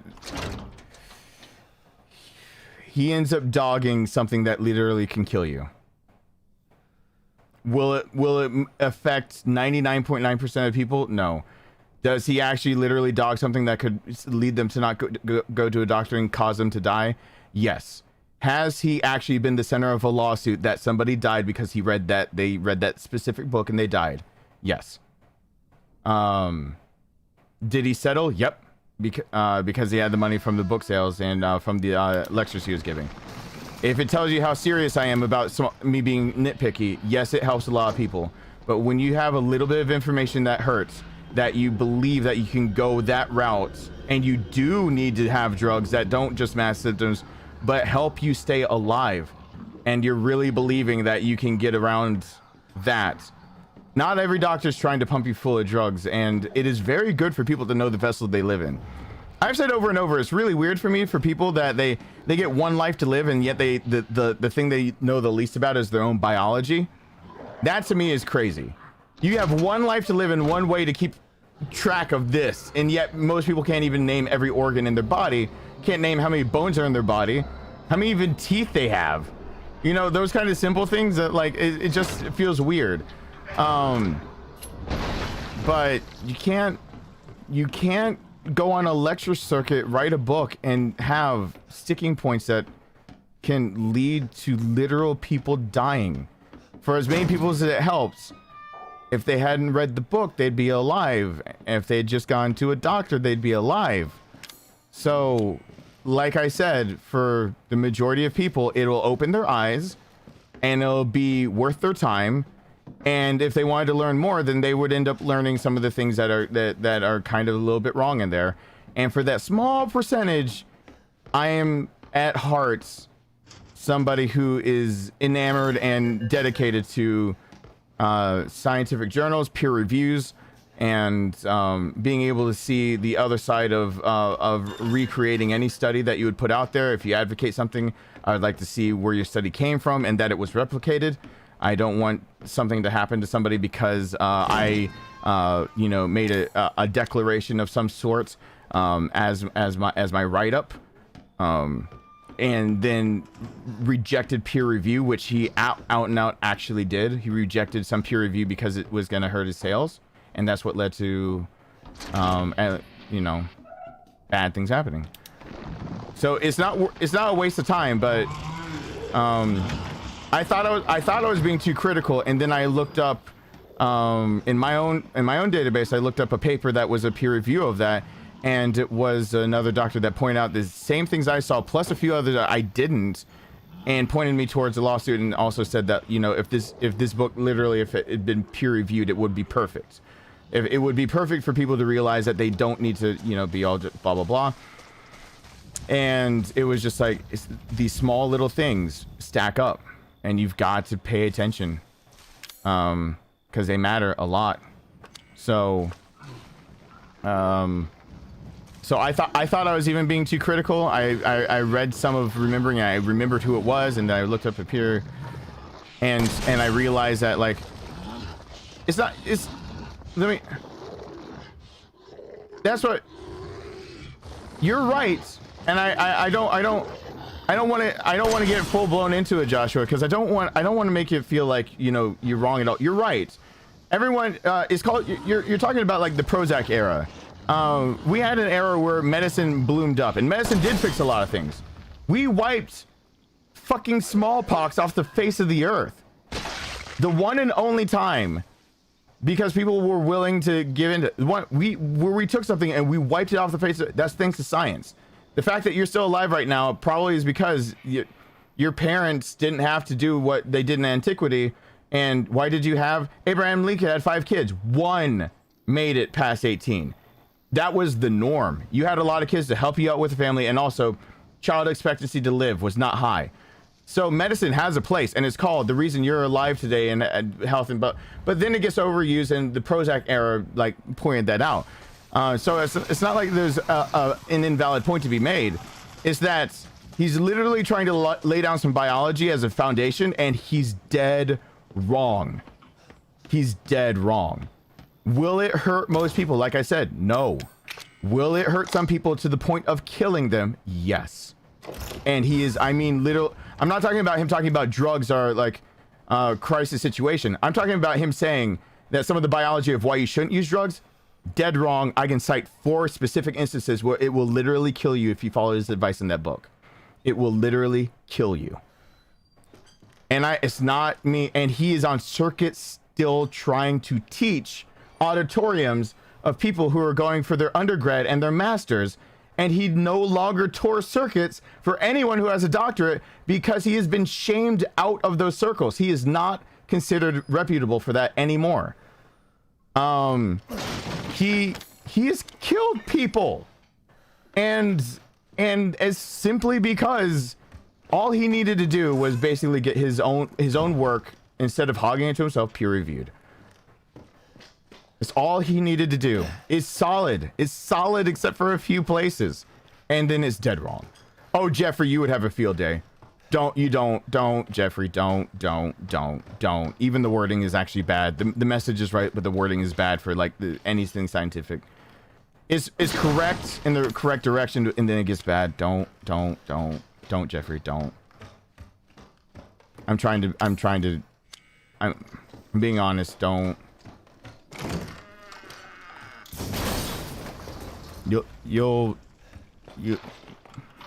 This is why I didn't know how to respond, because I didn't want to tear it up, because like what I immediately got from it, because from the PDF and from reading the peer review, I ended up reading about a third of the actual thing, and then reading like the analysis of it, because I remembered who he was in the first place. And then I, saw other people being able to point out, citing his book and what he's talking about. And then I remembered like, oh yeah, that guy. And then I just was like, okay, I understand where this is going. So it's good. Don't get me wrong. It's good. I'm not trying to shit all over it. It's really hard not to shit on something and then say, but then there's an issue. And that's my problem right now. I'm really trying to like ride that fine line, and it's hard. So no reputable science does not peer review. I know his book basically is an peer reviewed study. He's pulling from a lot of sources, but he's making his own conclusions. And because he's making his own conclusions, one, he's getting anatomy wrong. And second, because he's making conclusions on his own that weren't initially backed, he's making correlations. And he's making a lot of correlational data that's still under review to this day. And so, because basically he's talking about things that are basically pioneering an idea of being able to get more and more off of medications that alter the basic chemistry of your body, and going towards routes that actually, yeah. Even if the peer reviews half-trash, yeah. Because, when you come across peer review, yeah, I've had someone recreate my study, and I immediately went to them and I said, you do realize that I randomly picked out of, purposefully, my random sampling had to go through like a rigorous testing, because like I had to go through hell and high water to make sure that I didn't sample the wrong people. And they just tested who was like, it's like they grabbed like, here, Jim, come over here. And I was like, no, that's not peer review. So I know peer review can even be shit, but in peer review, you know when peer review being half trash, when I view it being valuable, it's the moment when you realize that peer review is the exact reason that somebody had to defend their work, and they defended it with facts, numbers, and redoing their own study. And so, yeah. I'm not talking about them because I can't in good conscience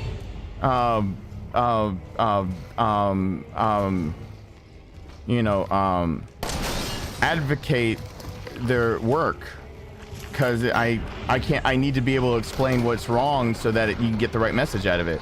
And there's a few wrong things that I can't in good conscience do it. So I'm sorry.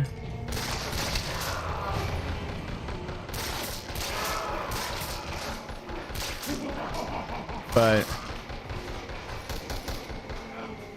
it's definitely not about pride. It's just,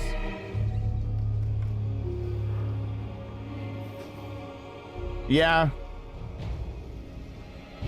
I remember only one of my papers having to go through peer review hell. And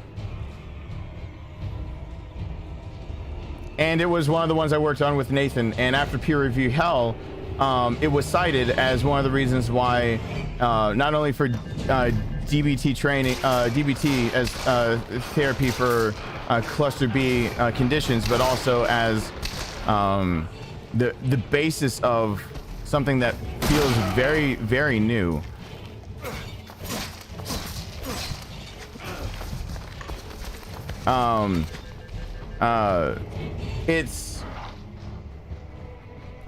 It's also what led her to try to say that the diagnosis for borderline personality disorder should go from 9, or World Health Organization has 10 different criteria, that and for us, for the DSM, it would be fitting 5 of the 9 can get you the diagnosis, and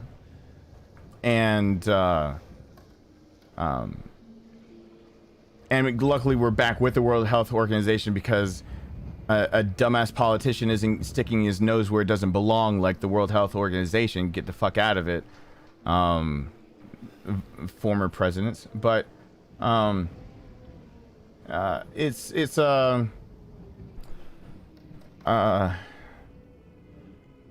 always pronounce her name wrong, and I don't want to say her name because Paige bitches me out every single time I say her name wrong, because somehow it always gets back to us. I said it wrong again because I always mispronounce it for some reason.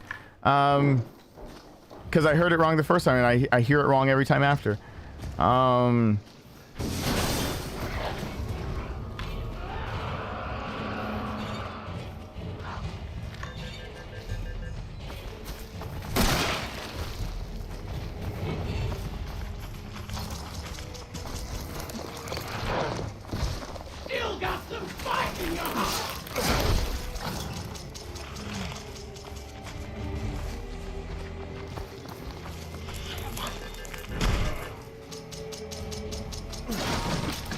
No.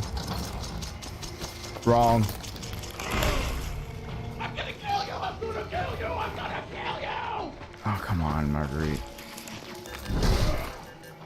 Come on.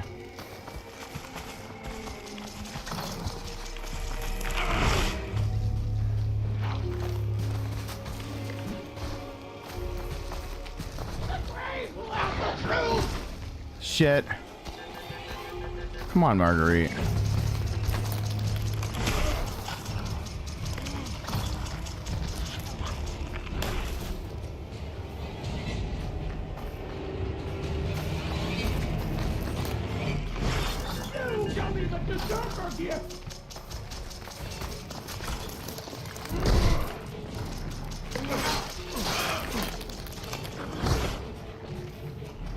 I don't want to use up the Magnum.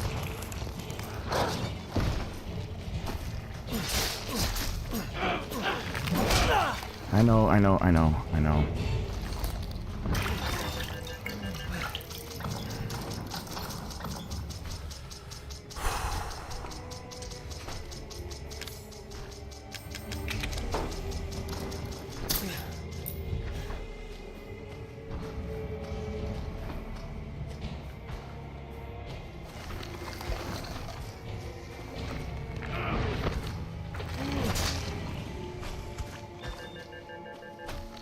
All right.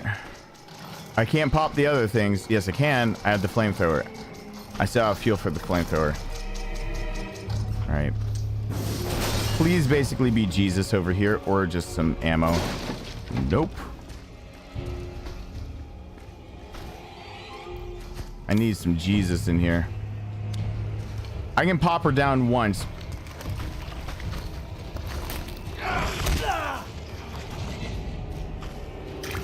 Shit. When she goes into psycho mode, I need a magnum round, which is why I'm kind of stuck.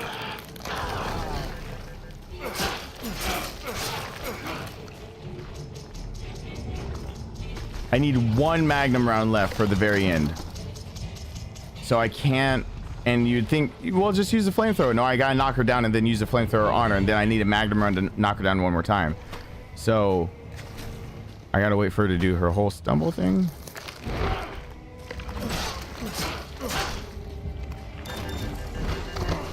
Get her right in her cooter. Shit, I hate knife fighting her. At least I have this knife.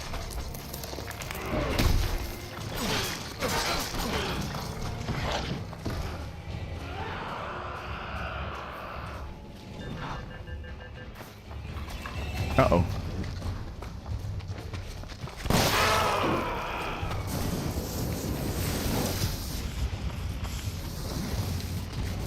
No, that's what I was afraid of. She's in psycho mode. Come back. I lost her. Yay! My advantage, I win.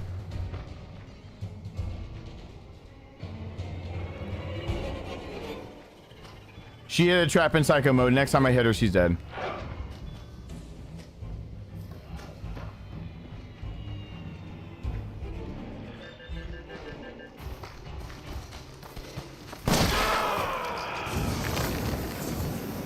Thank you for hitting that trap. I was running out of ammunition.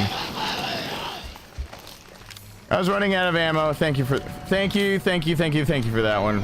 Jeezums.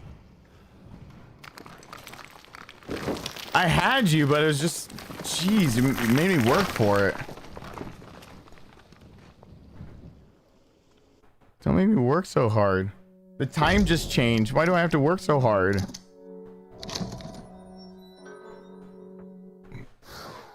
All right. Can I before the end of the stream have 2 wins in a row? I sucked it up tonight. It's just a chicken. It's not no ducking. I think, right? That wasn't a second in a row. That was just because I think I died to stupidity. Oh yeah, the puke pushed me in front of the turret. Oh yeah, Marguerite's worse than Jack Baker. Yeah, damn, burner.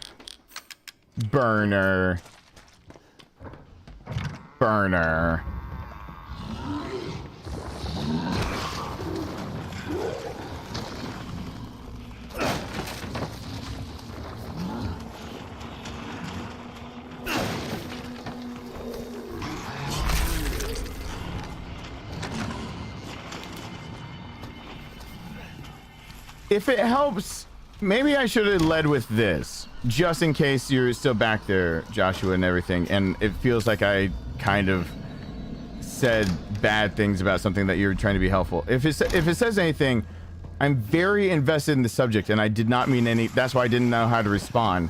Why am I very invested in the subject? I have kept up with my mom's medications for a long time. Not only that, I've had a friend that for a long time I couldn't do anything because I wasn't close enough to be able to monitor what was happening, but I knew they were being over-medicated. In both cases, I was aware that something was happening, and I basically had to not only have my... now, I mean, I can't wait to get the books from Alyssa so I can start getting a bit more medical knowledge under my belt, more and more medical knowledge. But when it comes to the subject of multiple sclerosis and the medications used and their interactions, I including antidepressants that are used for muscle relaxers, anything that's used for anxiety, so any benzos and things like that, anything like that, I know them front, back, left, right, up, down. Like, I know them Konami code style. Because my mom's life depends on it. I have to know them. She has to visit so many specialists and doctors that it's hard. If it tells you anything, I've run into twice recently where over medication is harming or killing people I love. My mom, after my brother's death, did not have my brother and I always there to look after her medications. Nathan, after he got sick, took care of that while I was dealing with a marriage that eventually broke and being a dad, newly being a dad and everything. So like my brother took over for that. After he finished taking over, I was dealing with a breaking marriage and a child I needed to raise. Just recently found out, ever since the moment basically my brother and I stopped paying attention, they had been poisoning on accident my mom, and now she is in a lawsuit that might be able to pay off all medical bills she's ever had, which would be lovely, except for they did the permanent damage that guaranteed that MS will be the thing that kills her one day, and that one day is now sooner than later. When they figured out that it wasn't the worst stage of MS relapse, but instead that it was a medication straight up poisoning her and killing her, I went ballistic. And I went ballistic not only at a doctor, but at myself. Because if my brother were alive, or if I had the ability to be more vigilant, I would have caught that shit a long while ago. But while my guard was down, there was a doctor pumping her full of dozens of medications that I never was okay with. I never said could go to my mom. I have full authority to say anything about my mom's medical care, even though she has full cognitive everything. Like she is in with stages of MS. She is the worst type. She's the type that killed like Richard Pryor type deal. So if it tells you like it's a bad type, and to just put it easy, you know, people that miss Richard Pryor, yeah, that's what my mom deals with. So it's like it's near and dear to me, and yeah, there are some things that basically they were treating medicines with medicines. They were medicating her over medications. If I know it's not my job to be a doctor or a nurse and anything, but again, I find it silly that we have one body to ever live in and people don't understand it well enough. On top of that, I knew that from having to go from so many doctors, I had to know everything about her medical care, what medicine she was on, what therapy, anything that she was on.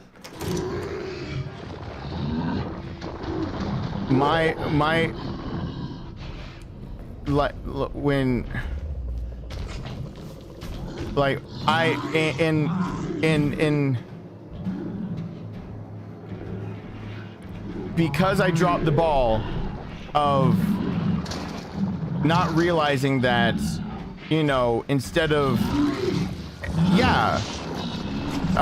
more easily remedied solutions to some of the pain she's going through for MS, they were giving her medications that were complicating other medications.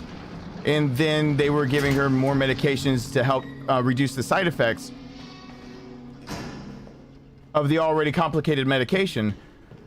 I didn't realize that when my mom said that she was up to about just over 24 medications she was on, I kept assuming that when she was putting out that number, she really still meant like all the supplements she also takes and everything to help keep her body healthy because of the MS. No, she literally meant that she was up to over 24 medications. Prescribed, not supplement, not fish oil, not multivitamin, not anything. She almost hit 30 different medications that they had her on at the same time. And her blood was basically poisoned and now wrecked some of her organs beyond repair. Her MS now is confirmed unless she's in a car crash. My mom went from being able to, if I took care of her well enough, I would be able to keep her alive longer and longer, as long as I could, and try to help. Now the reason her brain degenerated more and she lost more of her brain, the medicine's poisoning made it so that her a real deal relapse killed off more of her brain.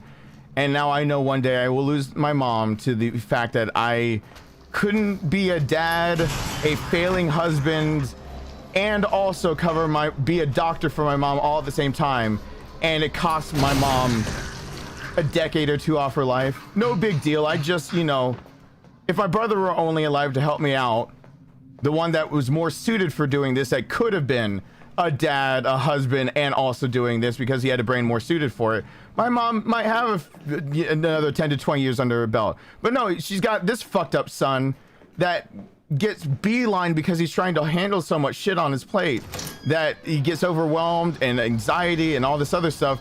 And yeah, you know, I promised that I'd help keep up with my mom's medications. One little slip up, and 4 years later I realized I let my mom get poisoned. And yeah, I just slashed a minimum of 10 years off her life. No biggie. Gonna just have to carry that, because it's not bad enough that I couldn't get my brother medical treatment. It's not bad enough that my dad's basically alive to try to treat my mom, and the second my mom dies, I know my dad's just gonna have no reason to keep going because he thinks he's done everything he needs to for me. It's not bad enough that my mom's suicidal and just wants everyone to have the medical insurance. It's not bad enough that my dad literally is alive from just perseverance of self. Yeah, I've just basically guaranteed that in the next 10 years I will be burying both of my parents, and I will finally be my worst fear, which is out of my immediate family, the last one standing when I am the youngest child. I don't have my brother to help bury my parents with me because I couldn't do enough, and I didn't realize people were ganking things behind my back. I won't have my mom because I stopped keeping my notebook up to date. A notebook I promised her I'd keep up to date and make sure that, you know, they wouldn't be able to ever do this to her. Something that I easily could have taken care of. The ease of which I could have taken care of what they were doing to her is simply if I had just been on the phone with my mom an extra 5 minutes and then spend an extra 10 minutes basically doing what her doctor should have done. There are apps that any doctor can get that show you conflicts and medications, just basic conflicts. I don't care if it pulls off WebMD, it gives you at least a heads up. No, I've practically guaranteed that I can't save my mom from what the medications have done. Can't save my dad because he was already too far gone from cancer and emphysema, COPD. My brother's already dead. Welcome to what it's like to when you have a family reunion and they look for your side of the family, but you're the only one not in the ground. And you're not even fucking 40 anymore. Fun feeling like an orphan. Love that feeling. And I'm gonna know what that feels like before 2030 hits. Almost guaranteed now because of that. No way my grandma's holding on that long. No way I had my mom and 2 uncles. One's dead from cancer. The other one I just got told randomly went into surgery, and they decided not to tell any of us. So I just found out that another uncle of mine is recovering, but I don't have time to be able to drive to Savannah and be able to check up and visit or do anything. The rest of my other family has time, but I work for myself. I can't afford to go over there right now. I don't have the money to go travel, check up on him, and still pay all the bills, and still keep custody of her own, still do everything I'm legally supposed to do, get my son in a better place. I can't do that. Everyone else can just find the time. And then I sit back and after all those other fuck ups of everything, of my great uncle, stroke, the one that I carry the family name from, the uncle that was just in the hospital, I carry the family name from him too. The line of the family name, they're all dying. My grandma is basically 1 foot in the grave with how her health is degenerating. But yeah, by 2030, I've got what? My family reunion would be me calling Amy and being like, you want to meet at a restaurant? Down from 24 of us showing up just 5 years ago to me calling Amy and being like, there's us. It feels nice that there's the 2 of us when I remember like, hey, you remember 5 years ago when we got to all meet up? Those were great times when we had family members alive. Fun times. I think the only reason I went on that tangent is because it was not fun learning that my uncle just decided, like, had major surgery and like everyone got notified later, and like it's just I already feel bad enough that I didn't help to save my mom. I didn't save my brother, and come on.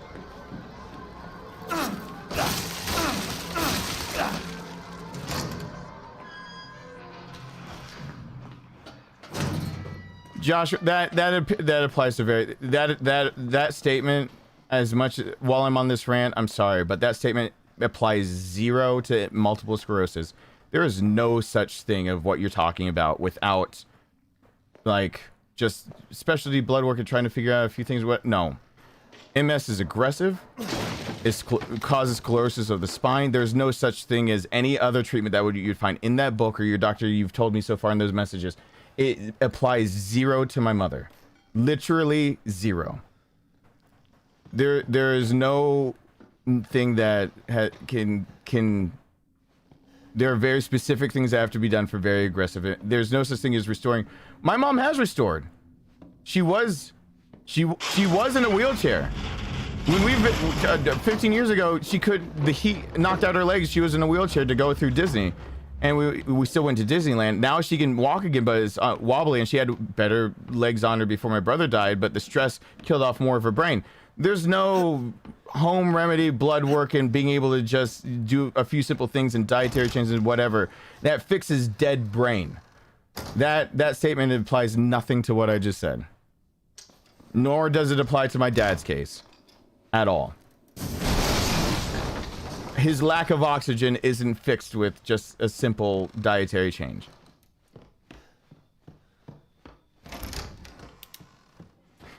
That's why I didn't know how to respond. I was afraid the conversation would go that direction, and I know how passionate I can get and how mean I can sound, and I don't mean to sound mean. It's just that there are limits, and there are 2 things in particular that doctor got wrong in that book. 2 things in particular that if my dad had followed, my dad would be dead 10 years ago. He would have tried them, not gone to the doctor. He would have died the first time from a heart attack. And he would have died the second time out and out from bleeding out from his intestines. And 2 basic things that the doctor actually gets wrong about how your insides work. No amount of blood work would have caught it. It would have been knowing your medical science and knowing that there's no substitute for a doctor, for a real medical doctor that is going to give you an IV with medications. Twice my dad would be dead by taking advice from that book, and my mom can't. It applies 0 to her. Multiple sclerosis is take one look at anything to do with multiple sclerosis and realize it can apply. And then my dad is cancer, COPD, emphysema. Nope. It's not about trying to mitigate before symptoms get worse or making symptoms better through other things. That's yeah. It's specialty care. If you would like to know the medical equivalent of that doctor's advice to things like cancer, COPD, emphysema as a combination, or the medical advice of what that doctor gives to something like multiple sclerosis, it's kind of like telling a Down syndrome patient that they can function better if they change their diet. I mean that very, very literally. If you're willing to tell a Down syndrome patient that by changing their diet, they basically can not have the symptoms of Down syndrome, something that is because of a chromosome, then yes, that same logic can be applied from that book to my mom's MS and my dad's condition. Now, I wouldn't dare walk up to anybody with Down syndrome and ever say that. But that I'm giving you a real life analogy of like how that book fails sometimes because they don't get basic stuff right. I really can't think of a better example. And in fact, just so I can get off of it so I don't sound so harsh. So Jeffrey, I'll let the alert play. I just saw. We would like to buy one child, please!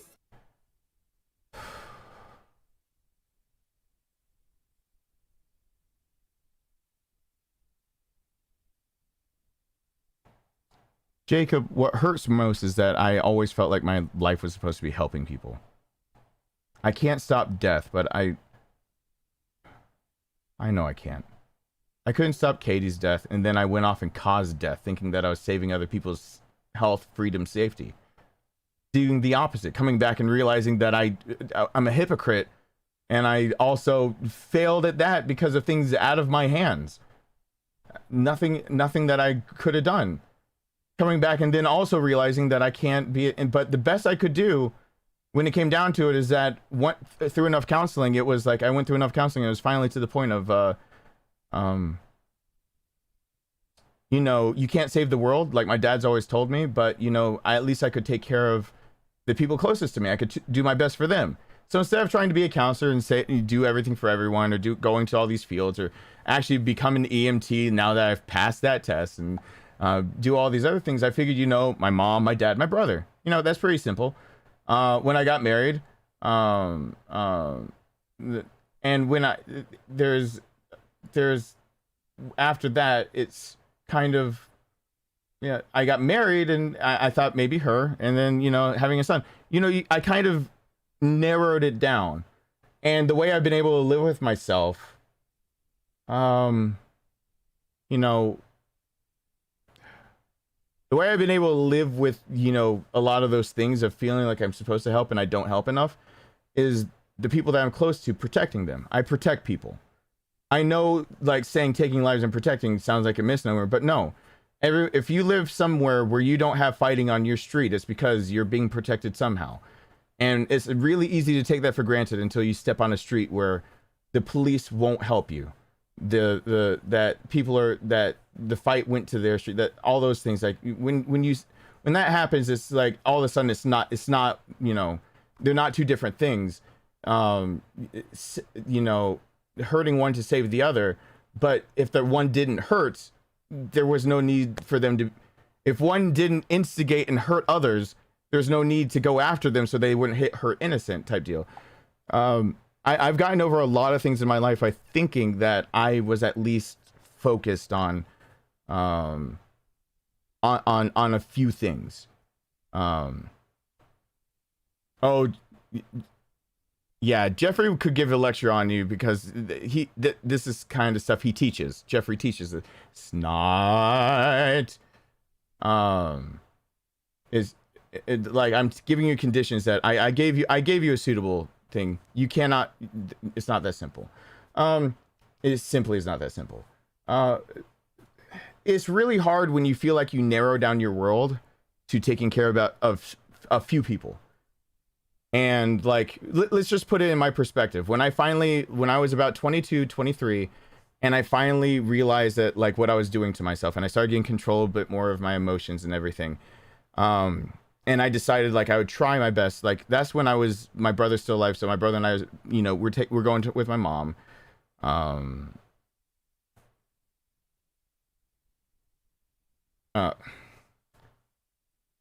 Even if it's a Joshua, you're about to step over a line. Please do not go further with that. That's a line. You're talking to Jeffrey. His background is literally to teach this stuff. It's not reading a book. His background is to, in a university setting, teach this stuff. My background is, I could probably teach a lot of the stuff Jeffrey teaches in a lot of other courses.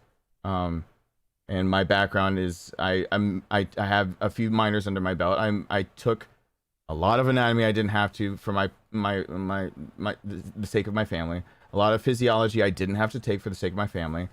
My degree is still in psychology, so I know the brain's involved. I know the brain better than you do, full stop, into the discussion, because that was my field of study. I also know physiology very well, on a college level, taught for years.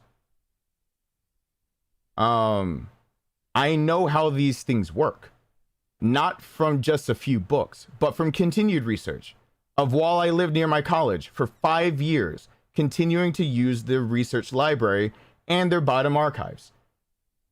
I am not just someone who picked up one book or one set of things. I gave lectures on this shit. I wasn't paid like an adjunct, but yes, while I was gonna pursue my major, I'm the one you would have actually heard from if you decided to step into a class. I do know my shit on this. Just because it involves a brain, that is stepping over a line. I'm telling you, you are wrong. Now you stepped over one. What you are saying about MS and everything like that would be like telling a Down syndrome patient, just eat better and you'll be better. Don't, if you can argue with us and have any rebuttal to that, I will have to ban you from chat. I will not have any other choice because I cannot allow that to continue. I simply cannot. It is wrong, and it is shaming to anyone who suffers from any of these conditions we brought up. It is a shaming to the life they have to live that is hard, and they are looking, they're crying. I have spent too many decades watching my mom in tears, my dad in tears, my brother burying his ass, carrying his corpse outside because I did my damn homework, got my degrees, sat in on courses I didn't have to, have my clinical hours in. I've got all the physiology I need under my belt. I could probably audit my way most of the way to my master's degree. That is not just shaming to them. You're also now starting to insult my intelligence of my hard work, of my long time hard work of making sure that I don't slack on my education. Because I do believe it's a lifelong. That's a line. No. Yes, you could try to do something with it. You can't change. Born with chromosomes off means you're going to have a condition that eating a little extra something and cutting back on something else and taking a few extra supplements, maybe a few extra exercise at different days, does not fix Down syndrome. In the same tone, it will not fix a degenerative disease like the sclerosis of the spine.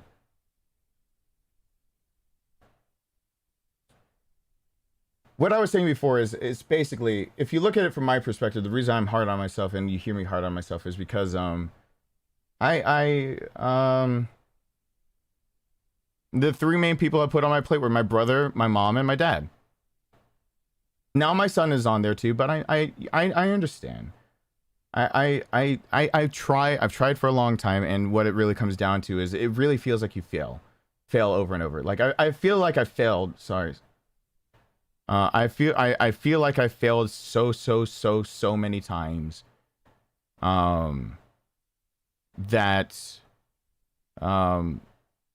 It's when you feel like you want to save the world and then you shrink it to 3 people. One of them's dead. You realize you cost at least a decade off of another's life, and the third one's just holding on because the second one is still alive, and he feels like an obligation to take care of her when his body's shutting down on him more and more every day. Like, and those are the 3, and you feel like, not only feel, but know that you had chances and they got by too fast. That is when knowledge bites you in the ass. That's when being knowledgeable about subjects bites you, because you sit there and you go, I knew better. I studied for it. I did the best I could. And my best wasn't enough. And then you go back and you're like, was it really your best? And that's where you start going down that rabbit hole of just like, you thought you had it under control. You thought you limited the scope. You thought you limited all these things. And then it's just, what do I have to show for it? My dad always told me I can't save the world. My dad told me 2 days ago that I needed to stop trying to fix everyone and everything. I was on the phone with him, and my mom was having another episode of just things wrong, misconception, everything. My dad got on the phone, and he simply let me know,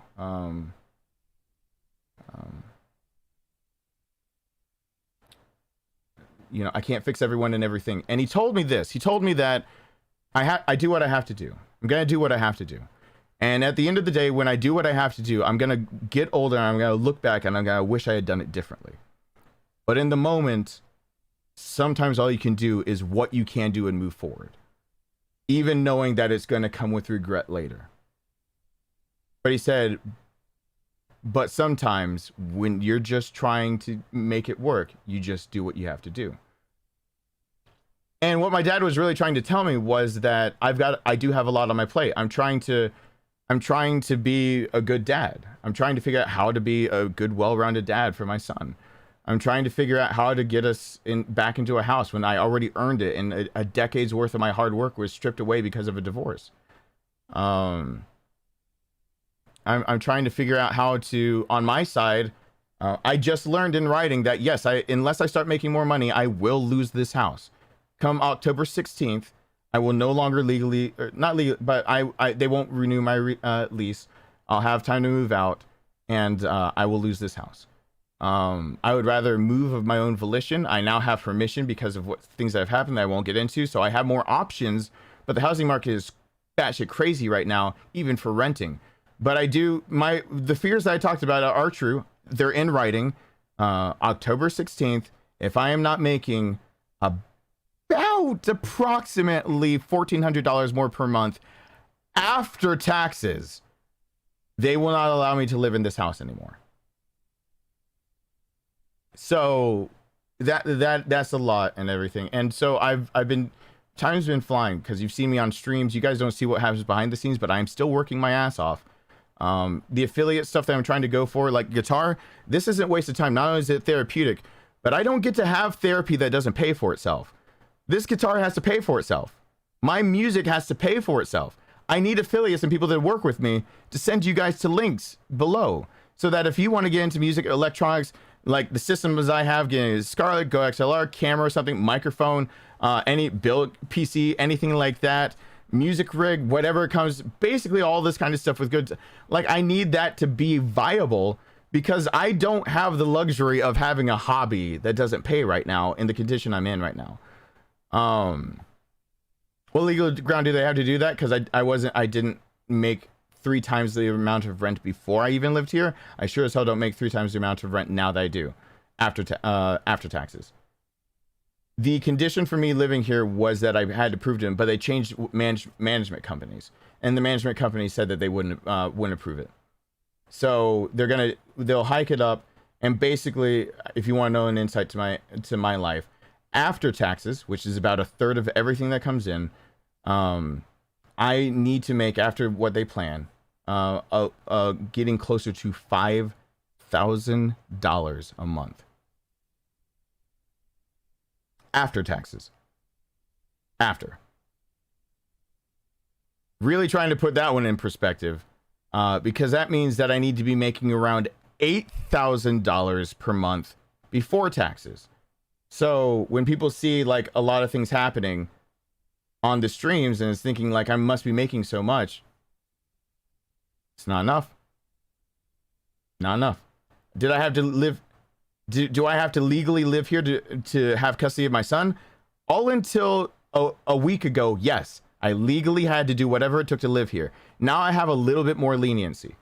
And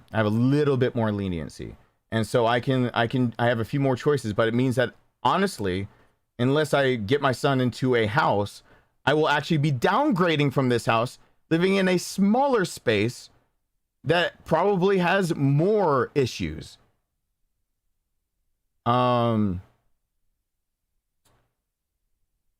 With more rats and more times that they don't care. I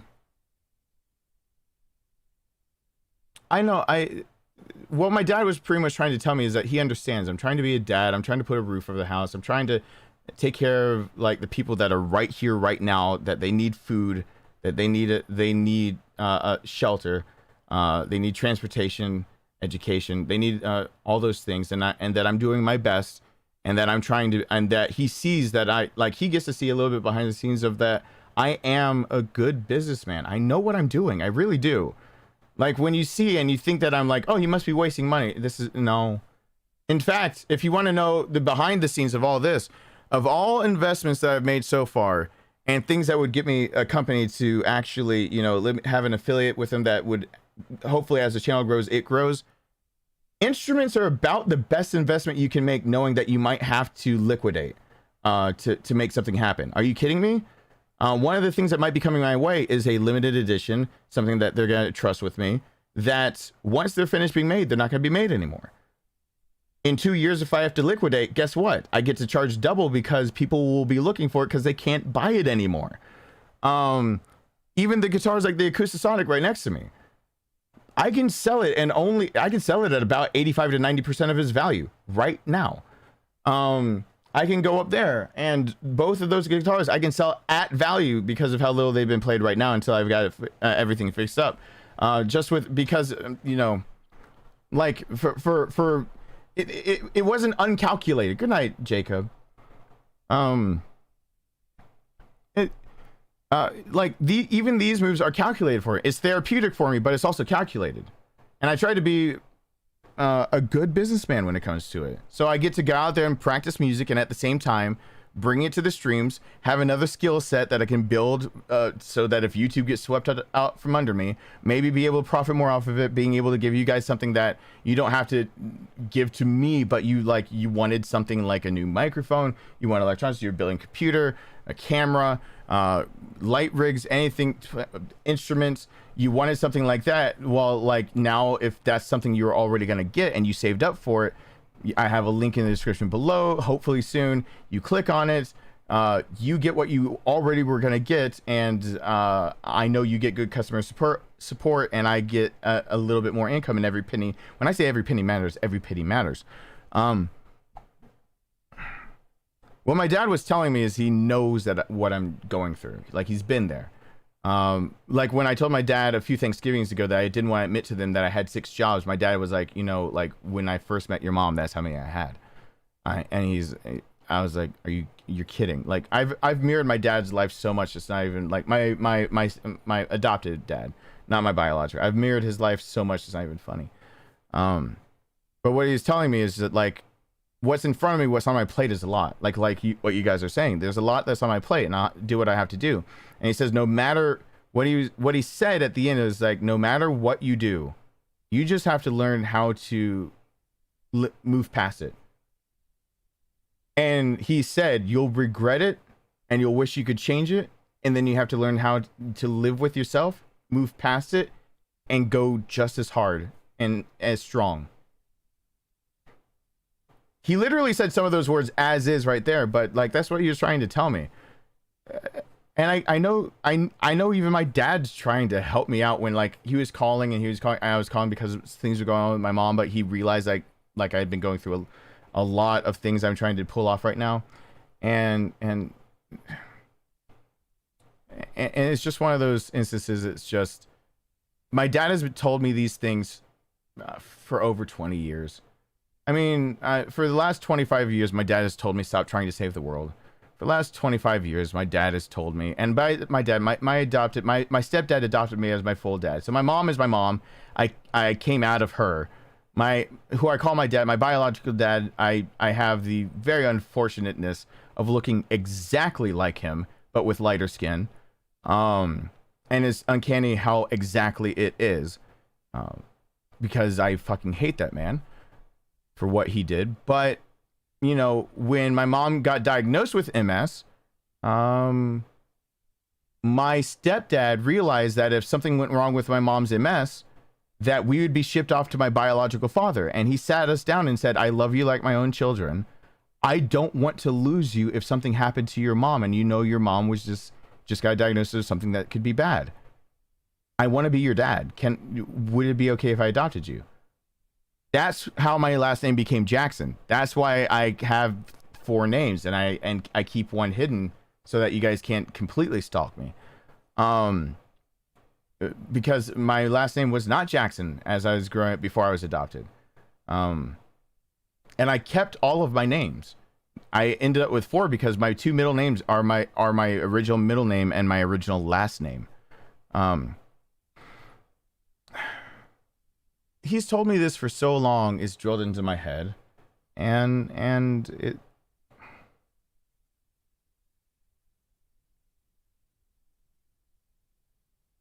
He's trying to help out, and I'm trying to do my best over here. And what he's trying to let me know is exactly that. I'm doing my best, and I'm gonna have regret no matter what I do. So.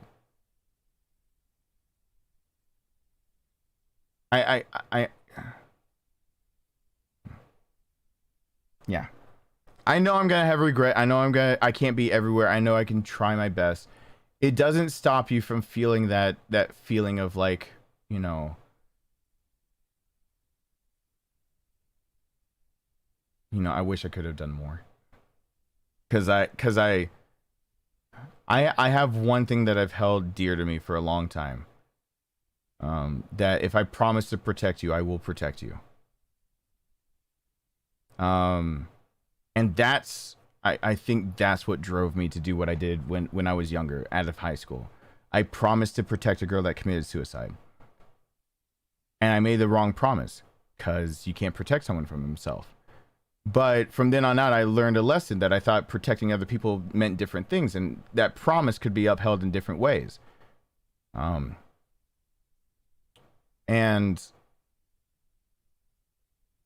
it's one thing that's been a thing that keeps me going, that when I promise that I will provide or protect or anything for you, that I will take care of you, that you will be taken care of. And that's just full stop into discussion, that I will do it, whatever it takes.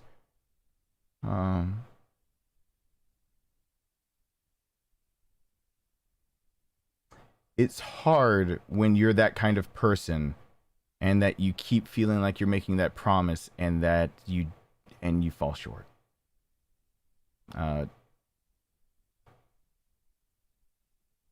You know, I had a buddy that that, you know, you joke around in nervousness and you joke around because of getting to know each other. And it's not like a promise that you say, I promise, like, you know, I got your back and whatever. But, you know, the same kind of promise where you like, you actually grow deep bonds with what I went through. And he's now dead because of me. That after Katie, the next death I had to suffer was because, yeah, you know, somebody that the person that I felt like I was closest to in that situation, that it was kind of like spoken yet unspoken, that I promised to protect you too. And he promised to protect me. He had my back. He totally had my back. And he's dead because of me. Quite literally. And then, you know, my dad ringing me out and just trying to tell me not to save the world. And he didn't realize what I had done in my past and like what I was holding over my head. But like finally listening through counseling and kind of shrinking my world of like who I'm going to try to look out for. Who, if I promise, like, who am I keeping those promises to? And you know, for all of a sudden, like, you know, you think you make 3 easy promises. Your dad, who's always been strong. Your mom, who has MS, but she somehow pulls through it. And your brother, who's stronger than you are. And then all of a sudden your brother's getting sick. And he's got migraines. And like he's gaining a bit of weight, but he's like still running like 5 miles every day and eating like veggie burgers for dinner. And all of a sudden there's a tumor. And like there should be a surgery, but it should fix it. And it's not fixing it. And he's getting worse, and it's going bad. And now he can't even live on his own. Like, you know, that's one. And the MS gets worse and worse. And my brother's been taking care of it, but you know, I dropped the ball with my notebook. It's not up to date. My mom's still saying the medicines, and I never updated the new medicines. My dad, there's nothing. He'll give up. People like us, our purpose is to take care of others, and when we have no one to take care of, it feels like we have no purpose. I say like us because people like me can be created in a few different ways, but you know, when I don't have anything, I lose purpose, and that's the way my dad is too. So losing my mom would be losing my dad immediately also. So I understand what you guys are saying. I can't do everything. I can't serve everyone. I can't do everything, but yeah, when your purpose is that, then it's hard. It's hard to take those hits over and over. And it's hard to promise someone that you'll do something and then you bury them. I will protect you, and then you're burying them. That's hard. If those promises were made to people that were in a tragic car accident, that were died of old age, circumstances that like I had nothing that I could have done anything about, that's one thing. And that's how I've come to a resolution in my inside of myself about Katie's suicide, that she could blame me with her last breath that I wasn't there for when I promised I'd always be there. Yeah. And that's how I've been able to come to terms with, you know, a person that I bonded with in a set of circumstances, that he's dead because of me. Not necessarily because of me, but if it's me, it's directly me. but I also now know that like it wasn't me. Like there was a whole set of circumstances.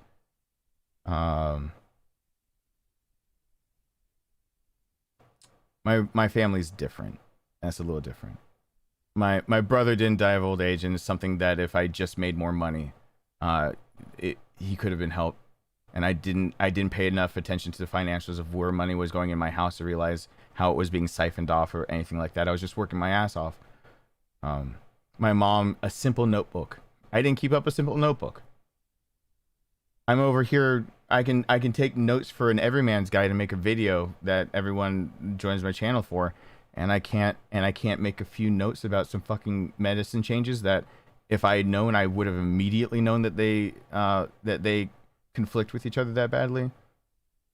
No, my biggest fear of being left alone is not just having to be the sad one crying because, you know, I'm the last one standing. It's that for me, being the last one standing for the people that I've promised to protect and one by one I failed is proof that I'm not good enough to protect. For me, I know you guys will contradict it, but just understand that for somebody like me and people that are like me that do have that in them to protect, and when they say they will protect, they do it. When there's ever a shortcoming, and especially when that shortcoming leaves you as the last one. No matter what other variables there are, it leaves you sitting there. Your purpose is gone. And so that's kind of what I'm working on now. What a purpose would be. That's why I have long range plans and knowing with my son, because you hear me not talking about my son, but my son wasn't the immediate family I made him. No matter what, to my dying breath, I'll make sure that he's okay. But then outside of there's a life outside of being a parent. And if I were to make my whole life being a parent, I would actually be an unhealthy parent. So what does that life outside of a parent look like? And, you know, I've got to find a way to justify and rectify and come to terms with that. And my dad's trying to even talk me through it. My dad's pretty much trying to talk me through what to even say at his own eulogy at this point. And that's hard. That's real hard. But, you know I can't do everything, but at the same time, that's how I'm built. If I say I'm going to... People who have been close to me can vouch. If I say I will be there for you, I'm going to be there. If I say that I will do everything to try to prove that someone can be there for you, I will do everything. If I say, even go to the point of, for some that I say I can prove to you that love is an action, and I'll show it through mine. You will see what I am made of. And if I say I will protect, that your life comes before mine, you don't have to worry when you're near me. Freak accident is barring a free accident. If I give you my word on that, you don't need to worry. My son does not need to worry. Being in that room over there at all. He's fine. And he knows that. He knows that in the bottom of his heart. That's why he sleeps so nice and easy here. And that's why you see him texting me so goddamn often when he's not under my roof. He knows, even my child that can see right through all these adult lies. I can't die trying. That's the one problem. I can't. You know what? My brother had the same thought. We both thought a thought at some point in our lives, kind of wanting to die the martyr, feeling like we failed enough times that we'd lost our right to live. And it's not a suicidal feeling, it's a feeling of losing your way, but his was because of his tumor. Mine was because I felt like I had too much blood on my hands, that I had too much that was back in the day when I couldn't look in a mirror, and I still hate mirrors, but about once a month still, I look in a mirror and I swear to God, I'm in a completely different outfit with blood covering me. And I'm now finally at the point that I don't take a fucking, like, you know, steel wire sponge type deal to try to scrub my skin until it's bleeding. Where now I am bleeding, but, like, you know, it's I know it's PTSD. I know what some of these things are, and I know what it is. It's just it's hard, and it's something that you don't always necessarily live down. But you know, back then it was, you know, once a week, I panic attack, and then I go to the bathroom to throw up, and I'd see that me in the mirror. And it would, I wouldn't know what to do because I couldn't escape me. And that's like something that I've had to deal with. But no, it's more of a, my brother and I both had that thought. When Nathan figured out that his case was terminal, he told me that, you know, he had dreams of like, maybe he'll be trying to walk and a kid, you know, trips and falls into the street and he can save the kid, but sacrifice his own life so his death has meaning. And for me it was a different thing. It was that I had let so many people die that I felt like my death should come because of it, that I failed enough that it's not the same as, it's hard to describe, but it's when you promise to protect and then you fail. Eventually, if you don't get enough psychological help, you do feel like you gave up your right to live, because you didn't carry through with your word.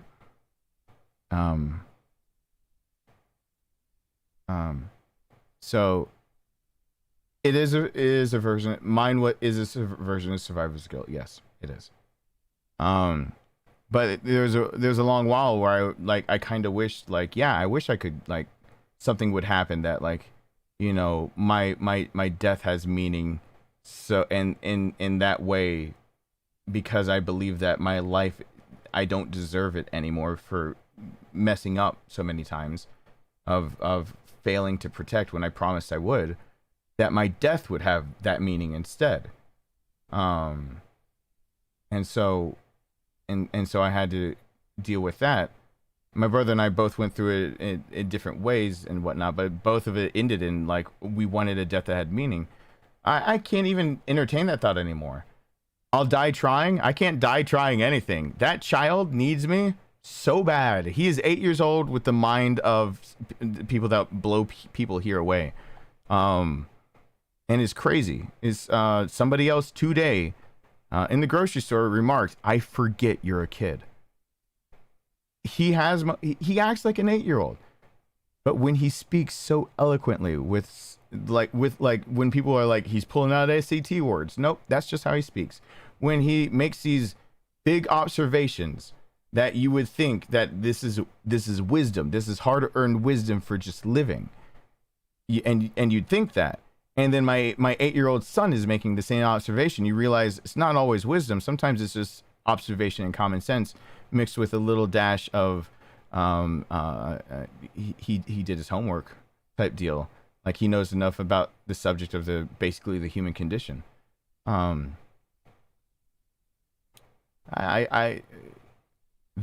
fantasy for me, I had to rectify before I even tried having my child. That fantasy of my death having meaning because I failed to protect too many times. I had to come to terms with that. I had two things I had to come to terms with before I decided to have a child. Before I decided, and one of them was what I talked about earlier, where, like, after Katie committed suicide, that there's the next person I thought, like, that unsaid, like, but still somehow said that I would protect, that he's dead because of me. I had to go out of my way to find if there's a way that I could make that right. I felt like that was a loose end, and I found out that the only ways to make it right were people who, like, were people who had already died, and the only one person that I could go straight to had a heart attack, and he's no longer alive. And so that solved that end of it for me because there's nothing I could do about it. The other end of it for me was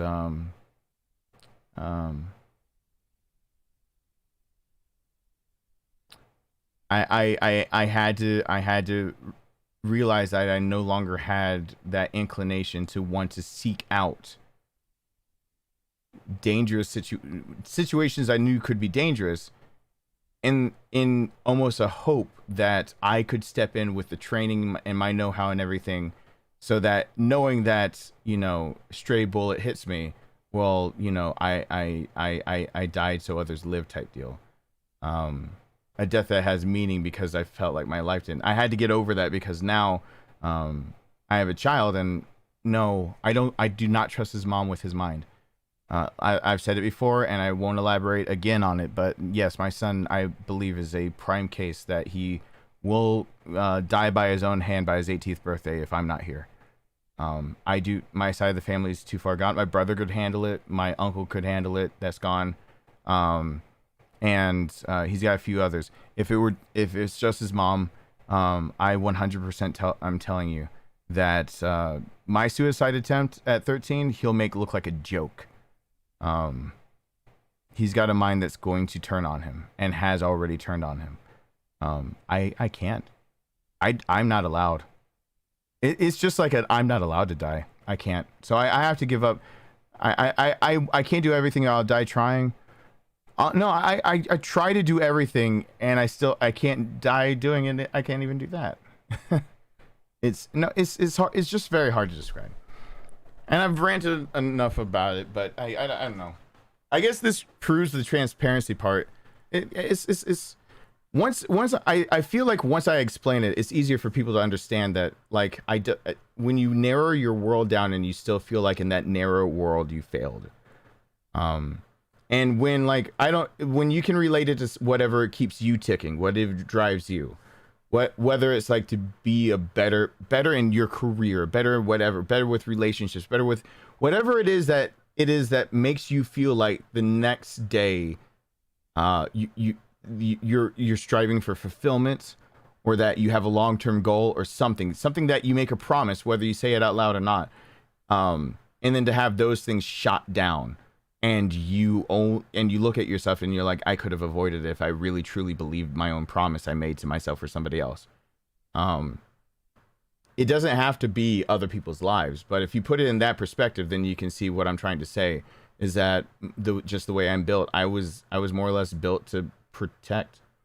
That's how I've always been. And even though I'm not mentally always the most stable and everything, the way that I'm built still is to save, I guess at its core, save people from ever having mentally going through anything I'm going through, but at the same time, physically save people from the danger they might not know about.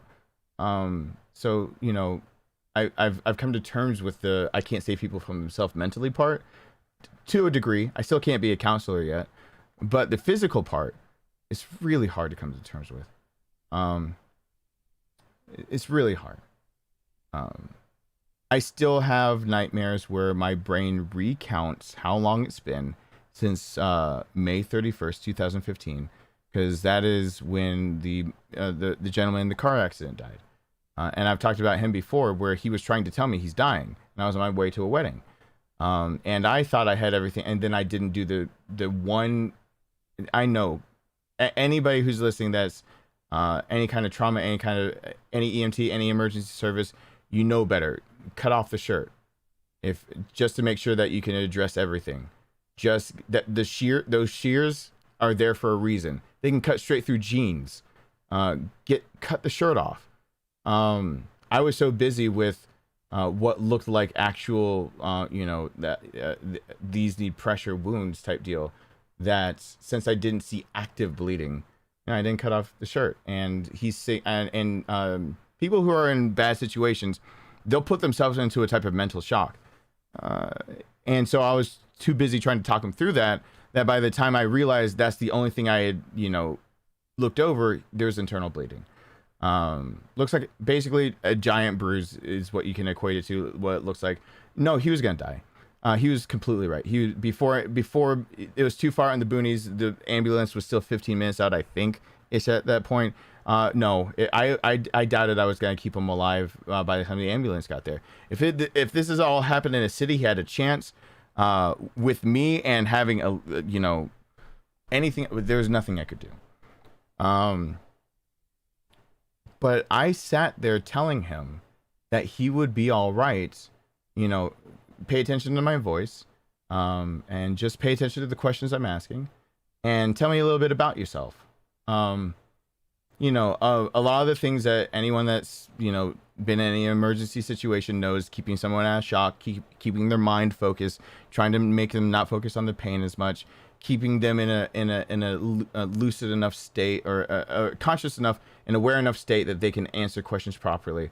Not trying to distract them, but trying to make sure that, you know, you're getting the information you need to help them best. Gaining a rapport and all that.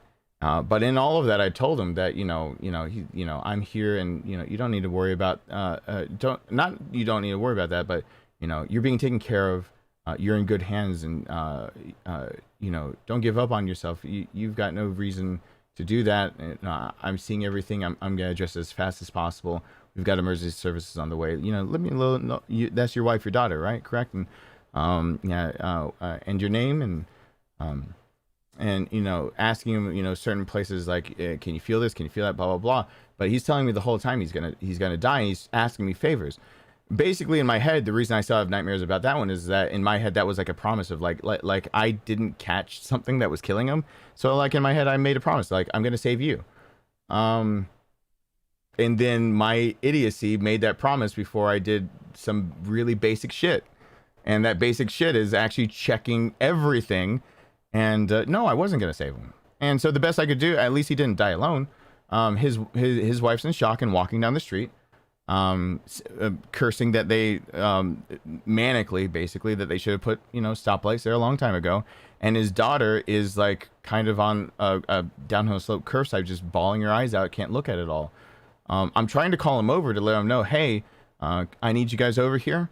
And I tried to make it sound like it's medically I needed them over there, but I needed them over there, you know, with that authoritarian kind of voice of like, I need you over here to help me with the medical side of, you know, helping your husband/dad.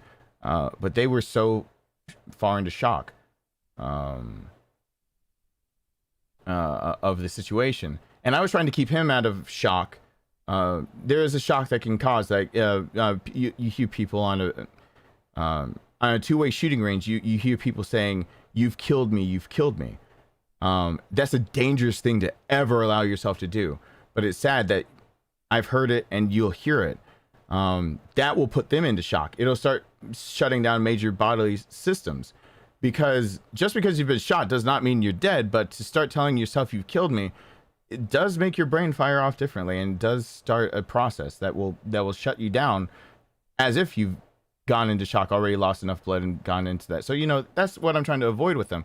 He didn't die alone, and I heard his last words to be able to tell his wife and his daughter. But you know, again, another thing that if it tells you the way my mentality goes, I didn't mean to kind of make that promise to him, but I have nightmares, and my only nightmare is that I do the math in my sleep. And I'll wake up. The last time I did it, it's been a long while since I did it perfectly, because the last time I did it, I was happy that I knew my math was off, because I dreamt it was the wrong day. And that helped me. But the last time I got it correct was I woke up. Every single day, my brain told me how many days it had been since he had died, since I failed. And I went for almost a year and a half. Before finally just under a year and a half before my brain finally stopped keeping up with it day to day. If it tells you the kind of person I am and how I kind of hold things and how I try to get through them. Yeah, I woke up one day and I said to myself, 661. In my sleep, I had redone the math. I thought I was over it. I had forgotten how many days it had been, and what bothered me most is that all I had to do was check the calendar, count those days, and remember the last time that I really ever tried. And then I realized quickly in math, like in my sleep, yeah, I had redone the math for, even in my sleep, I couldn't get good rest. I'd redone the math for how long it had been since he died. Because I promised to basically, you know, take care of him and treat him and everything. Another reason why I wouldn't be good at EMT, because I really need to, you know, hold my tongue on things like that. I need to do everything but promise, basically, that I could save their life. Yeah, that's the kind of person I am. So if you understand that and you understand the way that I'm kind of built, I think it translates better, because then you can translate it to your own life, and then, you know, what would it feel like to you if you feel like what you're made to do best was literally stripped from you permanently in a sense. Could you find meaning in everything else? Is there a way to find happiness? The answer is yes. It's just really hard work, and it's not easy to let it go. You hold a grudge against yourself. You do. Everyone does it. It's just that when I hold those grudges, it ends up being because when it's something that other people can handle, I delegate better. But when it's something I don't trust to other people, I learn.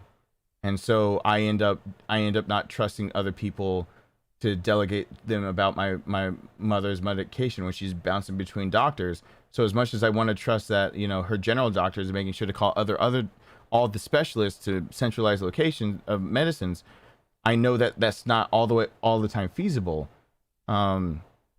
Things like that for the medication. And so, like, you know, I put that on my plate. I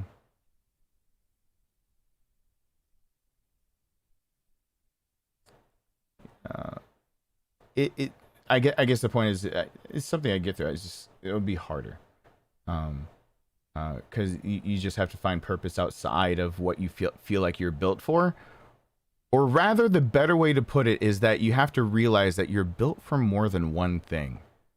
You're a human being and you're adaptable. You have the advantage of, especially if you're listening to the stream, of changing. Of any single day, you could learn more.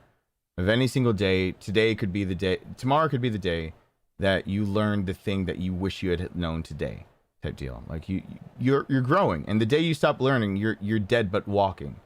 The day you stagnate and you think you know it all, and that you're not actively trying to absorb more, learn more, and grow. I don't care if you're 18 or 85. You're dead but walking, because you have nothing else to give, because you're not getting anything to give anymore. It's coming to that. That's kind of what I'm.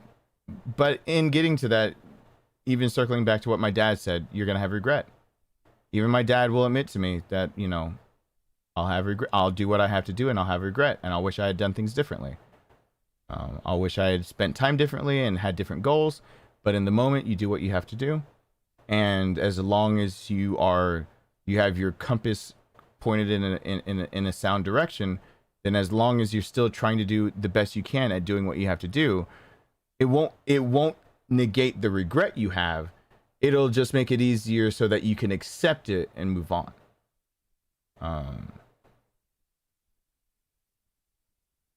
In fact, I can talk about this stuff so much, so how much survivor guilt. Yes and no. I've been in tears plenty talking about this. What it really is tonight is,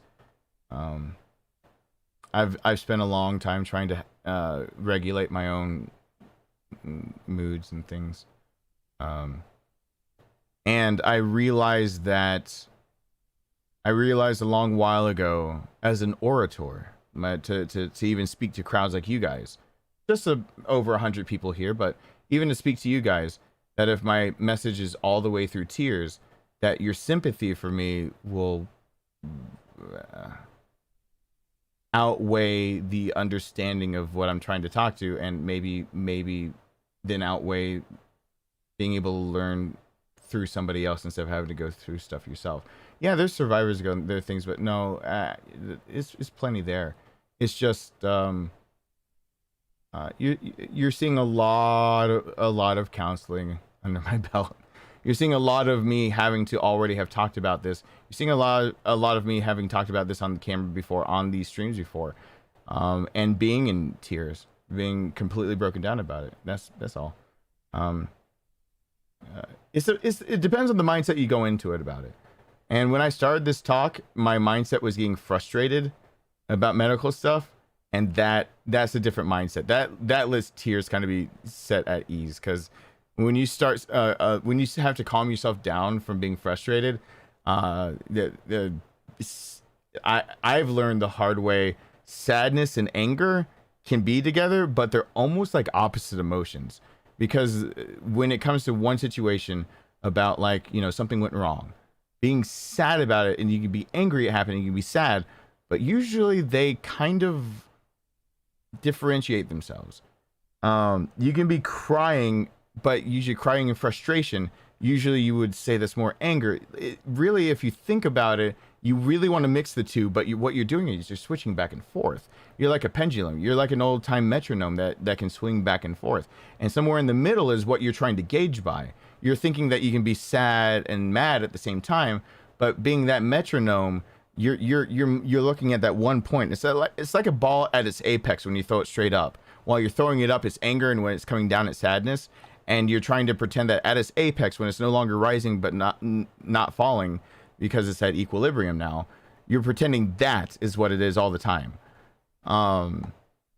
And what I'm learning now is that, you know, anger is sadness. Kind of, if you lean more towards anger, you'll see a lot of the sadness drain out of it. And if you lean towards sadness, you'll still see anger pop in, but it comes in bursts. Just kind of like sadness will come in bursts for anger. And that's something I've actively been working on, because I used to internalize all of this survivor's guilt like you're talking about. But more than just that, all of it I used to internalize as my fault and be sad about it and be depressed and blame myself. And I've now had to learn how to be healthily angry. And that's been about the last 3 years that I've really... The last 2.5 to 2 years is my biggest strides. But I've had to learn how to be healthily angry. Every time something went wrong, it would be like, well, it's my fault and everything's my fault and I'm a failure. And now sometimes I've had to learn to instead look at it and realize that if I weren't so busy moping about it, I'd probably be pissed off at everyone else and or everything else that happened, because it truly isn't my fault. And so, like, where do you go from that? And, you know, it's a lot of work. I can't emphasize enough how much, like, finding the correct mental health therapy and everything, especially anyone who's served or seen conflict or seen violence, or seen just tragedy up front. Like, people believe they truly can, you know, have that. And the only ones that really can, you know, deal with both healthily are those that can super compartmentalize. And that's actually pretty rare to find.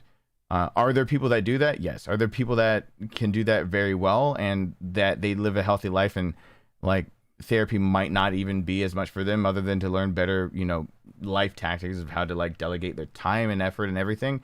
Would they need to go into, could they be somebody that actively is like, has been on active duty, comes back, and then like, do they need therapy about it? No, some of those people actually can so strictly compartmentalize it. What happened over there happened over there. What's happening here happens here. But then you find way too many stories of that's not the case, and people can't reintegrate, they can't readjust, it's not what happened there. They bring that home with them. Same with tragedy, same with everything else. And yeah, it's you're just seeing a lot of therapy. Oh yeah, I keep journals and I read. My Kindle Oasis is over there, like I talked about in last. Max Weber, Thomas Paine, and I can't remember, as well as the other journal articles I've had on my front. And I'm about to start, I think, Fahrenheit again. Just because I think that's been the longest one. That's like one of those I can breeze through. And I actually just read to fall asleep earlier, because I don't usually nap. I read like 8 Animorphs books, and I almost have them so memorized that I was just like, something I know from my childhood. But it took me all of like no time to do that and fall asleep doing that. And it's funny remembering those stories. But I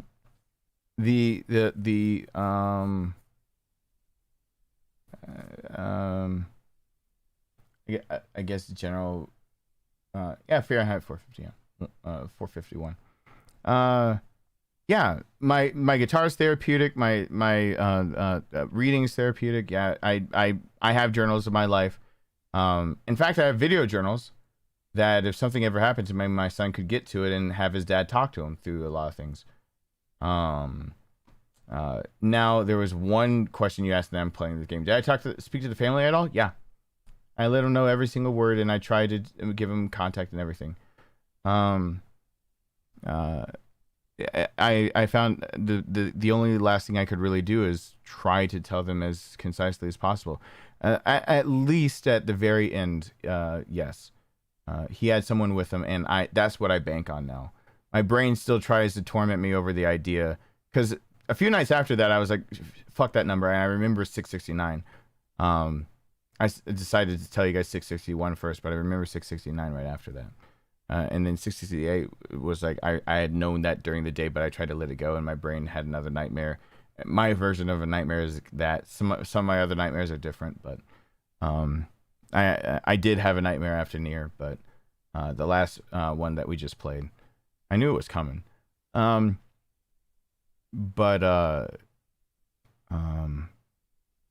I take solace in the fact that, you know, when somebody dies, they die alone. Everyone dies alone. Up to the moment that you are alive, you can be surrounded by family and friends, but that moment that you're and it's gone, that is a slice of time that you live together, but you die alone. And up until that moment where I could no longer follow and be with him, someone was with him. And that's what I'm grateful for when it comes down to like his case. So like my brain trying to torment me over it is more or less the idea of I made a hollow promise to him of telling him basically he'll be okay. Just, you know, listen to my voice and listen to my directions. And that's why I hold it over my head, because if I make a promise to you again, there's probably one or two people that are listening to this stream right now that I've made a promise like that to them, because I know a few of the people in my life, and there's you know, I've made a promise that I will show you what this looks like, and I've done my best to keep that not just my best, but you know, I try to go above and beyond even that. What that Audible's for you then? I need Audible to sponsor me. Yeah. What brings me solace for that is, yeah, it could have been worse, but he was calm. He was the one trying to calm me down. And between the both of us talking together with his final words, he had things he wanted his wife to know, his daughter to know, and you know, total stranger guy I'd never met before, but being able to, you know, grip his hand and kind of be sitting right next to him like that, and that, like, you know, it's not like being surrounded by family, but it's not like, you know, that his family couldn't handle it, and that's fight, flight, or freeze. That's a classic case of freezing. Both of his wife and his daughter froze, even if it was their dad / husband that was hurt. They couldn't handle it, and shock hit them too fast, and they froze. And for me, instead, it was just, you know, I do take comfort in that, you know, he had my hand. He got to look me in the eye and know that it was somebody that truly cared, that it was a life being lost. And that I think that's what really helps me. Ever since I started hunting, I still cry, not like bawl, but like there's a tear or two that run down my cheek when I successfully take down a deer, things like that. It's because I realize that as much as I, you know, say that deer are giant rats, they're you know, they're still alive. So, you know, any animals I've snared or done anything like that, it's whatever. So I at least I know that, you know, he saw somebody that was very sincere, that might have been a stranger, but they're sincere, that, you know, I will remember him. And it's true. Like the look in my eyes was not a deceitful look. The look in my eye was that this was going to stick with me, and I would remember him, and I did. So at least he had somebody by his side like that. So they are tasty giant rats, to be fair. Yes. Deer jerky is awesome. Venison's awesome. Substituting it for everything in the kitchen that you'd use for beef, awesome. Making burgers out of it, awesome. Sausage, awesome. It works. And guess what? It's if you know how to do it yourself, it's free. If you have to have someone else do it for you, you make a deal with them, and usually you can get meat real cheap that way. If you don't do it for sport, but you do it for, you know, actually filling up a freezer so you can, you know, lower your food bill. And as soon as I can afford a new freezer for a garage, because my old one broke, and then I had a downstairs freezer in my old house, and then now I don't own that house. So whenever I can do that, I'm gonna be filling that freezer when it comes season. And it's not because of a pride of like hunting. It's gonna be because like it lowers the food bill drastically lowers the food bill. I'm not kidding. Get yourself a food saver, hunt, and actually have a good place to go. Know how to do your own field dressing of a deer and whatnot, something like that, and you are going to save hundreds, thousands in food bills over the year, as long as you're okay with whatever you're hunting. And I don't mind deer at all now. So but no, yeah, that's how I deal with that one. Yeah, he got to hold the hand and be next to somebody who truly cared that his life was being lost. That's better than a lot of people get. A lot of people die every day, and it's like, and the world keeps spinning, and no one was there, and they made that last leg of their journey on their own. And so I'm always grateful to, even if I have to keep moving on, and I'm the one that lives, I'm always grateful when I get to be there, so that they don't make that last leg on their own. That's one of the things I hate about how my brother died, that I didn't get to be there. I would have loved to have been there, so that, you know, as he makes that final leg, that he knows his brother's there. So I paused alert, so I'm so sorry. Let me start there. Oh, he just decided to pop up the super chats from earlier. Oh, repeated the super chats. Kevin Gamer's super chats were just repeated. Okay, that's a thing. Why? I don't know why that was a thing. But there's Mike Martinez. I'm sorry I paused it for so long. Let's try to get one more. I'm gonna let you in on a little-known secret of comedy. Bad things aren't funny when they happen to Dad. That's a quote. What about Mommy? Oh, Mommy's fair game. Go for the throat. Thanks for sharing. We support you. I'm sorry that it's 44 minutes late. Everyone hashtag Mike over there. I'm sorry. I had to pause and I was just talking for a while. Of course, it is. We've lost an hour, so it's 4:34 where I live. So that's great. I need to get out. I need to get off and try to take a nap, knowing that I'm gonna get the laptop out tomorrow on the couch to do a little bit of editing and make a few new thumbnails for streams and answer a few things. And I'll get the iPad Pro out to work on sketching and some rough drafts of a few things, and try to take it a little easier since I know that I came into this being a bit sick. So hopefully I'll be just fine. Everything that's scheduled, because tomorrow's near, and trust me, if I schedule a near stream, you better fucking believe I wanna play near. I want to play near. Cannot overemphasize that. If you come to tomorrow's stream, you will see a man crying. Tomorrow does equal tears. And that's fine. But I'm okay with it. It's such a good game.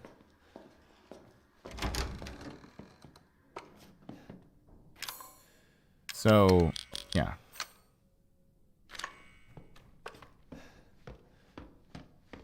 Did I just see? So there's essence and glasses. So there's nothing, and then there's nothing over there. I don't really need anything though. Flamethrower, just to be careful, right? Shotgun shell's cool.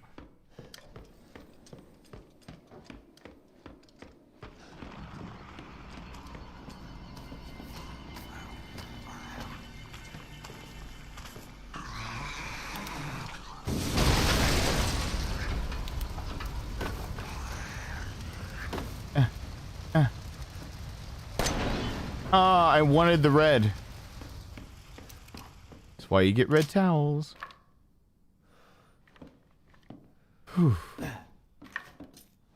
I just said that out loud and I realized that my brain is really on autopilot. I'm emotionally drained, I think. Oh, Jeremy, I meant to send you sorry I'm doing this live. Jeremy, just so you knew, because I know I was a scientifically inclined type deal. Like, it's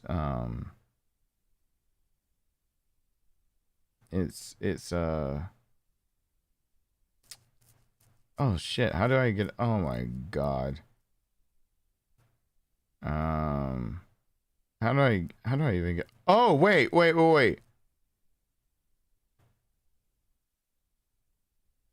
Let me Discord.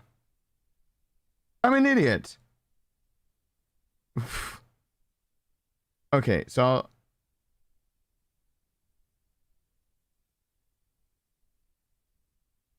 here we go. So, oh God! Can I Hey, help Kimberly. you? No, but maybe I can help you. Well, thank you. I need an adult. I am an adult. Kimberly. Not gonna drop in and out without a donation. Kimberly. Hi. Everybody hashtag Kimberly. Have you found I'm getting Jeremy on I mean not Jeffrey on, did I say Jeremy? Jeffrey on Discord. Kimberly, have you found a PS5? You're still the first on my list for that. Because I have looked at way too many times of being in that damn Newegg line of like trying to, I've way too many times been in the PSQ, that queue and everything of trying to get it. Do you have a PS5 yet, or am I working on the next member of the of the channel? Yeah, Jeffrey, I'm talking about you. Cause I don't know if I'm still working on you. Yeah. So yeah, let me know real quick, cause I'll do my best. There you are. Jeffrey. Message. Jeffrey. God, I don't usually initiate messages. Jeffrey. I said book and that you would be able to see what I'm seeing and everything, blah blah blah. There you go. Cause I said that in the beginning of all that, and and so you can see what I meant. So there we go. Okay. This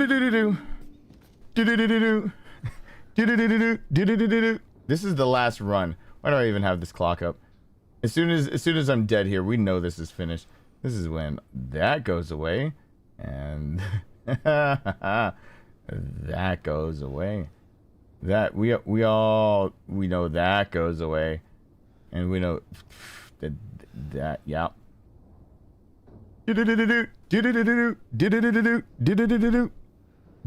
I don't think I missed anything. Yep.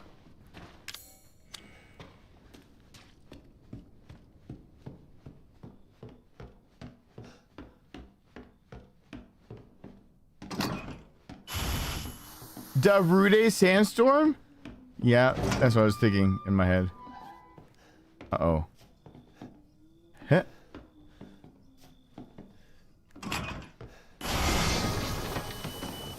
Okay.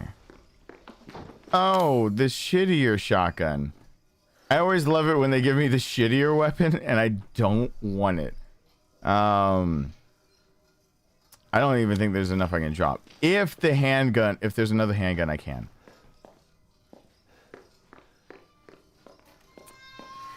Okay. I'm trying to make a few big brain moves. Thank you so much, Kimberly. I hope you've been having a good one. If Kimberly doesn't answer now, I'll message later. I feel bad when I was trying to get raffle off those PS5s, and then I named off first, second, third, fourth, for transparency's sake, and then And I say her name and like I can't get. That made me feel bad. So I've still been carrying that one on my shoulders, trying to figure that out.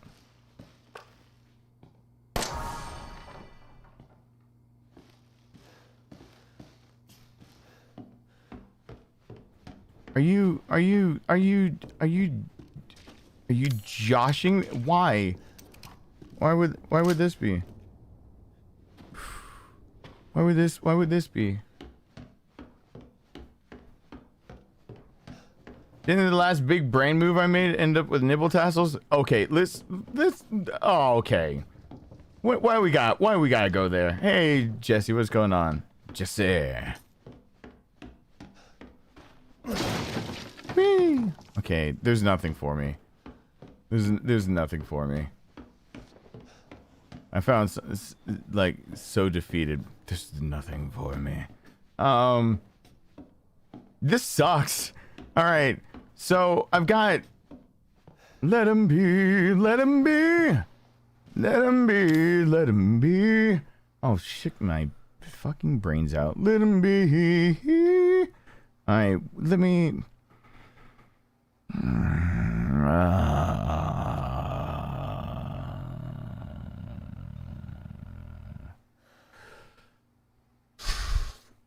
Magnum's gonna go this time.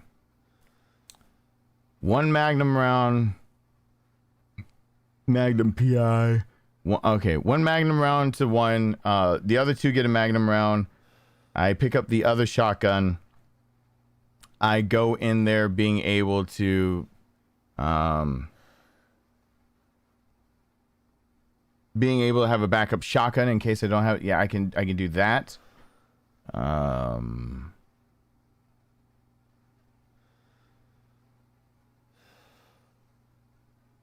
Oh, I brought it. I brought it up to him. I sent him a thing. I said I sent it earlier.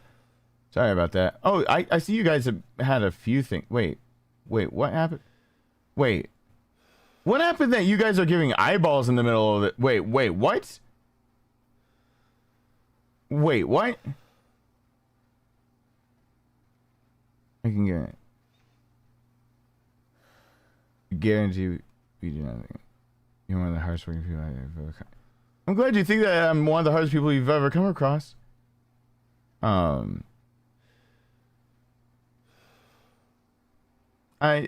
do. I try. I try my best. Apparently I said something that apparently had the fire brigade's eyes. What? They were conspiring. Okay. I just realized that conspiracies are happening, and I felt like I was not informed. It's not important. It was dumb. I think that's supposed to lead me off the scent.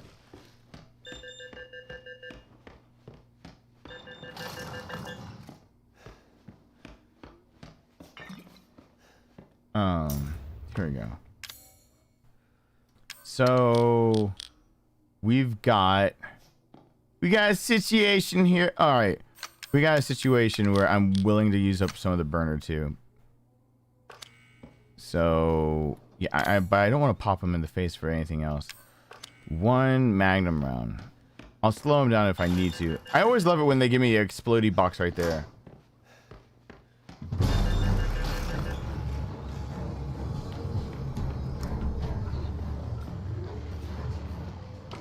Oh, she already breached her innocence a little bit ago. It's all right.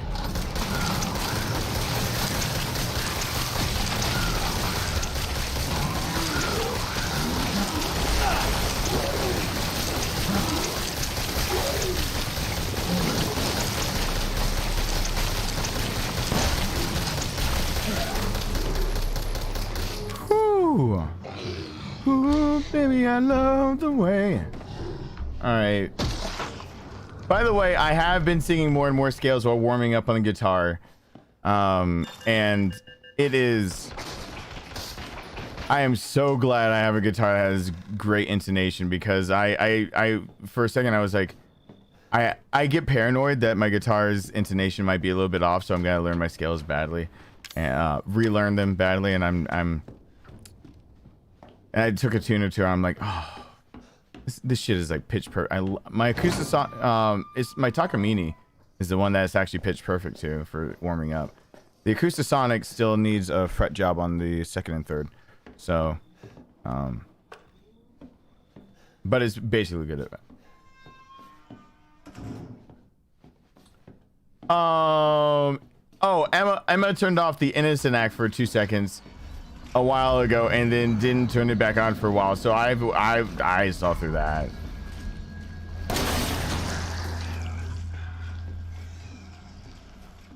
Why you gotta bring up my theory on me? Because those aren't the only thing. There's okay.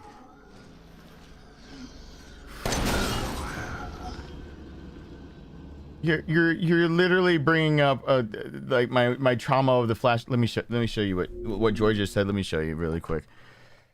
Hold on. Like you say those words and I go, ah! My brain just freaked out. Hold on.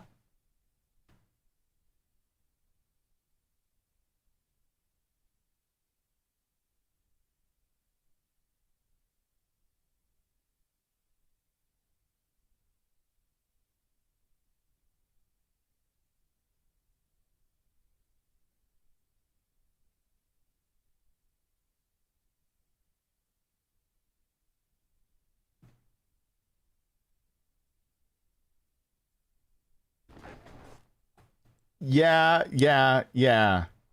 I know there are. I was about to say that Joy's getting into all of them. So this is when I talked about the fretboard memorization deck, but it sounds like it's just the fretboard. Sounds like it's just easy. Like it's like, what are you memorizing? It's like, okay, well, you got this nice little pack of cards, and so that you go into this and I have minor pentatonic mode 5 actually up here, and it seems like it's easy for theory, and it has a PDF that can go with it. So like when I was talking about A, it says A, and is literally everywhere between from open to the 12th fret, everywhere you can play an A. So those are all the strings, and it's like being able to memorize simple things, and it seems like it's simple until you get to what we're talking about now, which is when you made my brain die, because I thought of the last time that I was just going through the deck earlier. Again, here's perfect fourth, here's your diminished fifth, diminished first, perfect fifth, minor sixth, major sixth, minor seventh, major seventh, and when you get to all that, okay, 6 must-know movable chord shapes with the root and the E string. Okay, the 6 for the A string. How do you find the notes in any key, which is your step pattern, which is basic music, but major chord key formulas and triads. There's that. Why she got me is because where did I stop in the deck? Right there. I stopped on these 2 cards because for some reason my brain shut off, and I was just like trying to memorize the modes, and so here it is. I'm not gonna show you the actual explanation of like get yourself learned, and actually those, when she just brought those up, those are the scale. There you go. Blah blah blah. Not that. The card I stopped on because I was like, I am not thinking straight enough, because right after that I was like, I know it's gonna bring up diatonics, and I don't want to think of diatonic chords, so then I stopped at this. This card is the one that reminded me, and she's bringing all that up, and the modes, and on the back, just like she said, there they are. Yes, I know they're there. And what are their formulas? They're all the ones, and the order of the modes in the major scale. There you go. Yeah, I'm not kidding. This deck goes from everywhere from just like, where's everything on the fretboard, to know your music theory. And it's like, oh God, I'm working. I'm working hard at it. I'm gonna play, and I'm gonna play better than a basic bitch. That's why someone commented like knowing my my cowboy chords and whatever, and I was like, no. Oh. Anyway, you just reminded me of my brain. Yeah, the order. As far as guitar goes for progressions, so you got me on one of the ones that I don't have memorized, but since everything you root everything in C when it comes to guitar, and when you root everything in C for everything else, since you know it is the neutral major, you start with that, and so the progression starts, and I can't remember it to save my life every single time, but it's not just because of guitar, it's because C. No sharps, no flats. So, yes, you're correct, and it is in that order. And you can tell it's because the first scale is a C, with no sharps, no flats. So, and it progresses from there. I mean, the first mode is just straight up C. No sharps, no shots.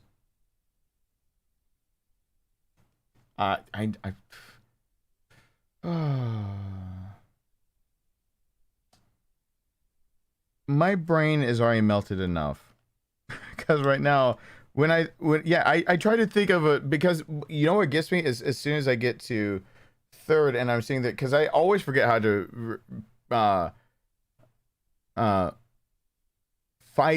Phrygian is what I always was taught, and I know it's wrong. As soon as you've got me, second, third, sixth, seventh, is a half step down.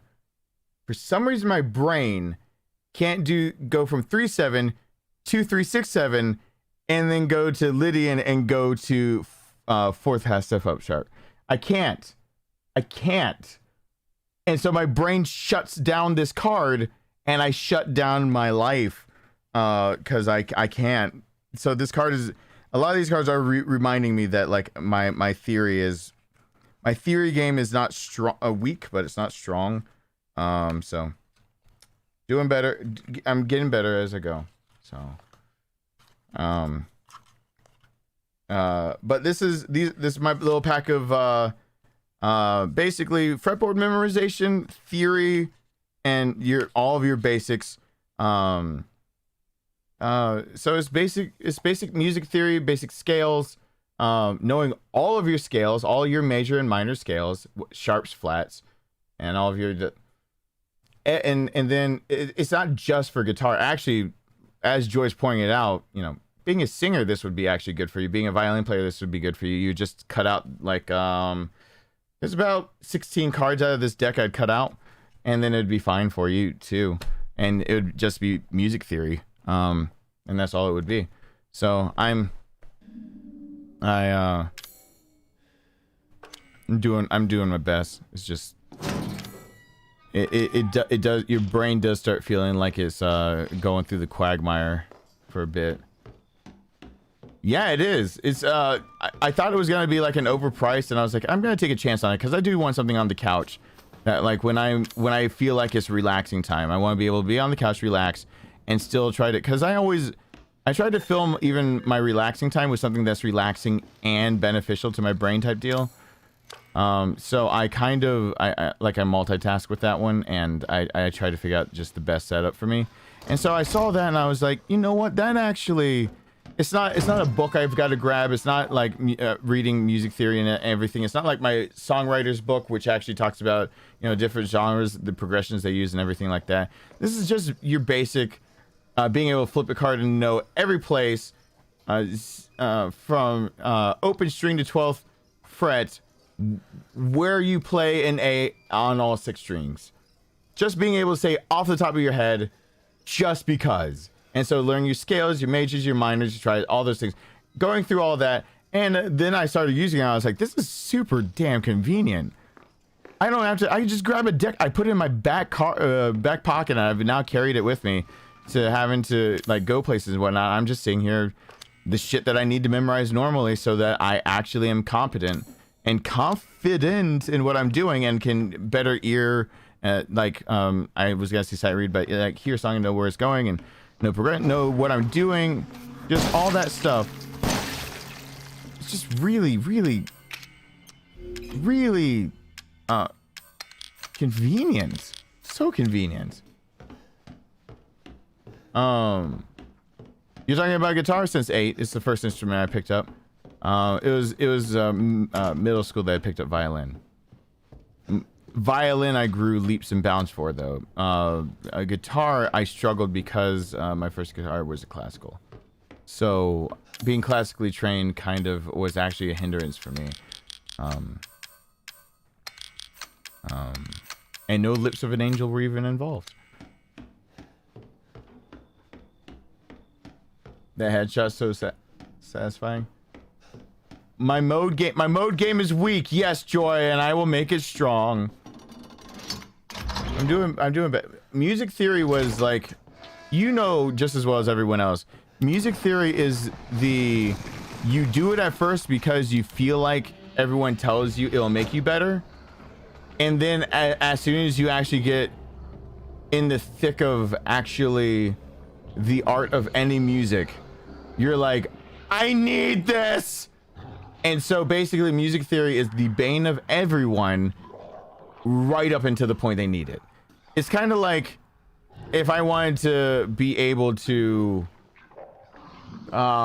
properly perform a medical procedure, practicing it over and over on an orange would like be the bane of my existence. Is like, why am I practicing until like the one and only time, so like a rare or unique procedure that I practice. I'm like, when am I ever gonna use this? It's the bane of my existence. It sucks to remember. It makes my head hurt. The one time you use it, you're like, I need it. I need all of it right now.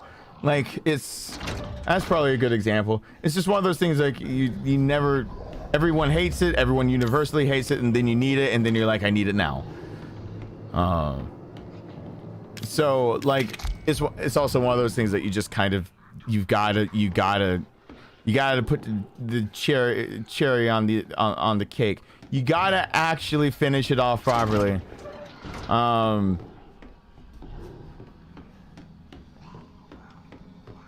You should put the icing on the cake, not the cherry. I was thinking of a milkshake, and I said that.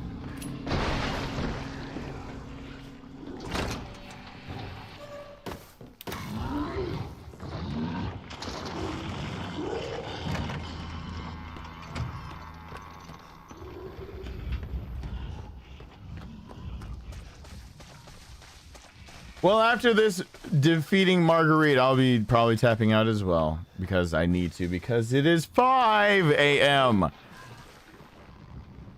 This guy's gotta die.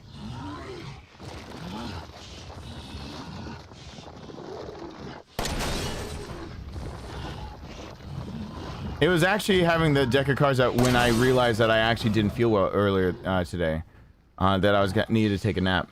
I was gonna practice, and then I was trying to even look at that, and I realized something was wrong. Like, I know when my brain doesn't think straight.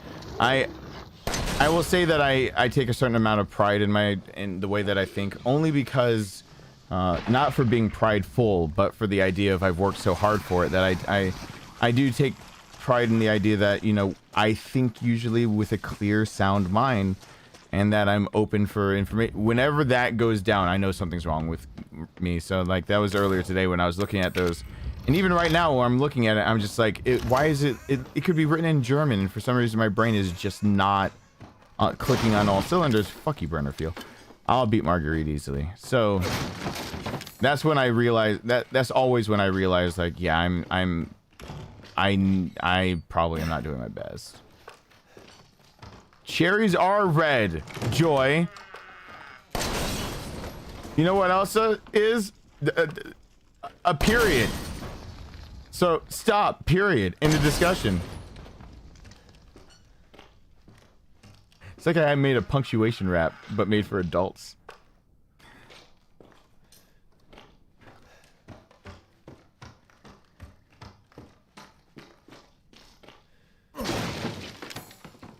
Oh.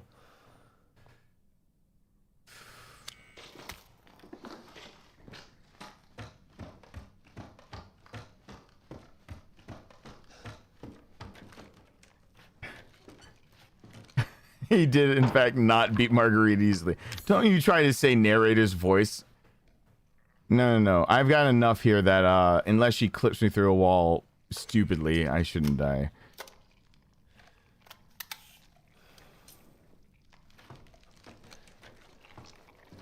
And you know what?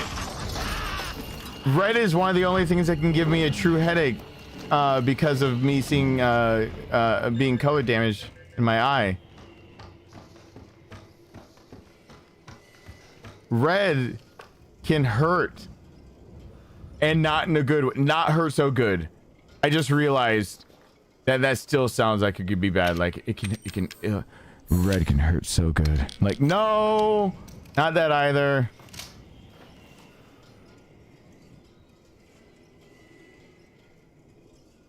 But anyway, if you the fretboard memorization deck, there's a PDF that goes along with it. I have it on my Kindle Oasis.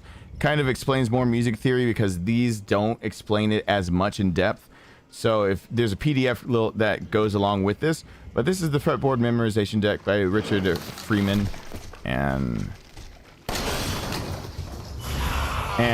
I've actually grown to like it a lot.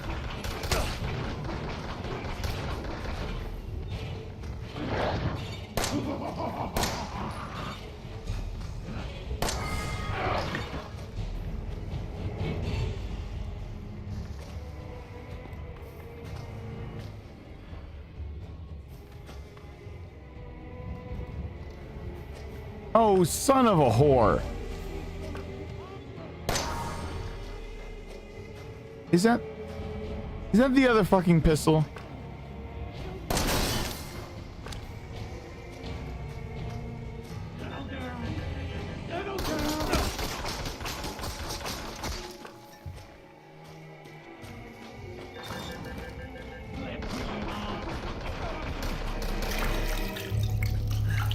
There she is, and she started following too.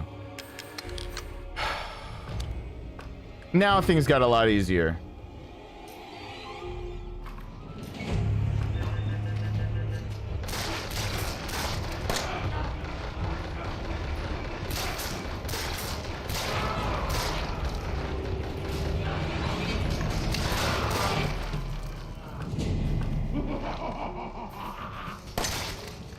I can long range plink that cooter and actually have some power behind it.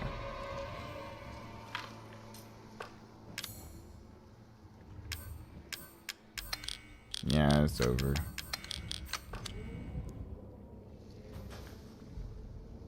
Wait for a second. See, once I get to this stage with like a setup like this, it's a different story. There's only one way she can gank a win away from me. Like, there's only one way she can snatch my defeat from the jaws of victory. Which is, if she comes from that side, I don't listen, or if she does her jump that clips through right there. She can clip right there in this corner. If you see that she's winding up, run forward a tiny bit and she won't. But she can... It's possible is bullshit. There you are.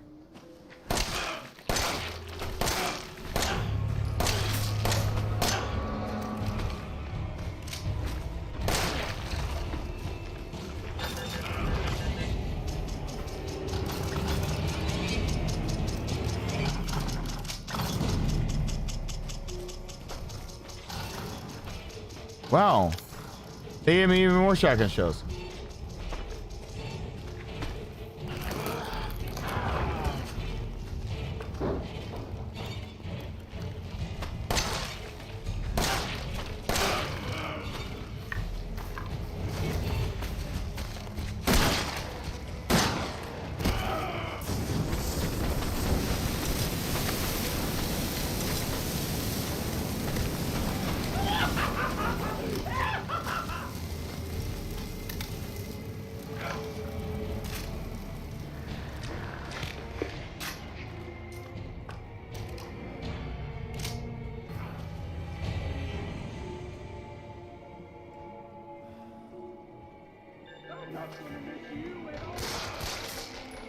Get wrecked up there.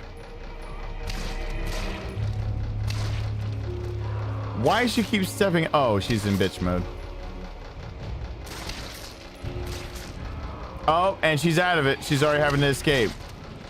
Don't die off screen. Let me have my victory while I can see your dead body. Calcify in front of me. Yep, she's in her final phase. So she dies the next time I get a hold of her.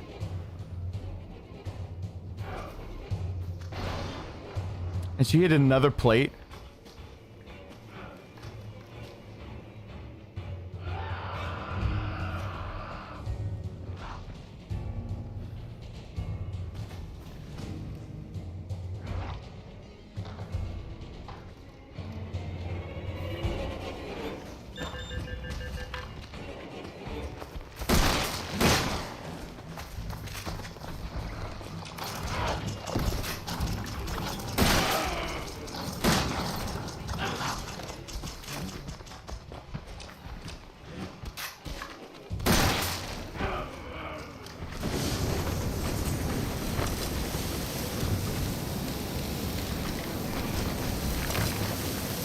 Thank you.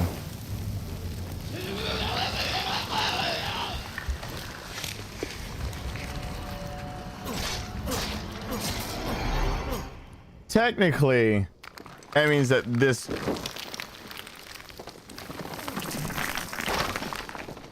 Sadly, I could only get 2 in a row, but tonight was me no-brainy time-changey. Oh, I talked for like 2 hours during that. Yeah, I should probably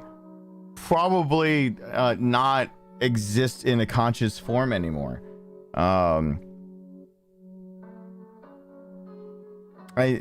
Me being conscious is probably bad. It's bad for me. It's bad for everyone watching. Thank you to Tally. I know I'll say my separate, but thank you, man. Sarah, Joy, Alyssa, Christian, Robo, Kimberly, Aries, Andrew, Richie, and Willow, Tanya, Mike, Giovanni, Corey, Reagan, Sal, It's a Woza, hey Mary, Mike L, D House, Christopher Golnick, Jacob, Jeffrey, Dang. New subscribers of Mike, new of Twitch, new subs here, Luna and Taff, new channel members of Agent, Avenger. Welcome back to the family, Heather and Lisa. And tonight, and thank you, Marks. And I'll thank you again later. And it'll live redirect automatically because tomorrow's stream is near, so it should live redirect you. Thank you so much for being here. I hope you guys see you guys back here for near tomorrow soon. With 1 less hour of sleep under your belt. Bye. God, that's gonna suck.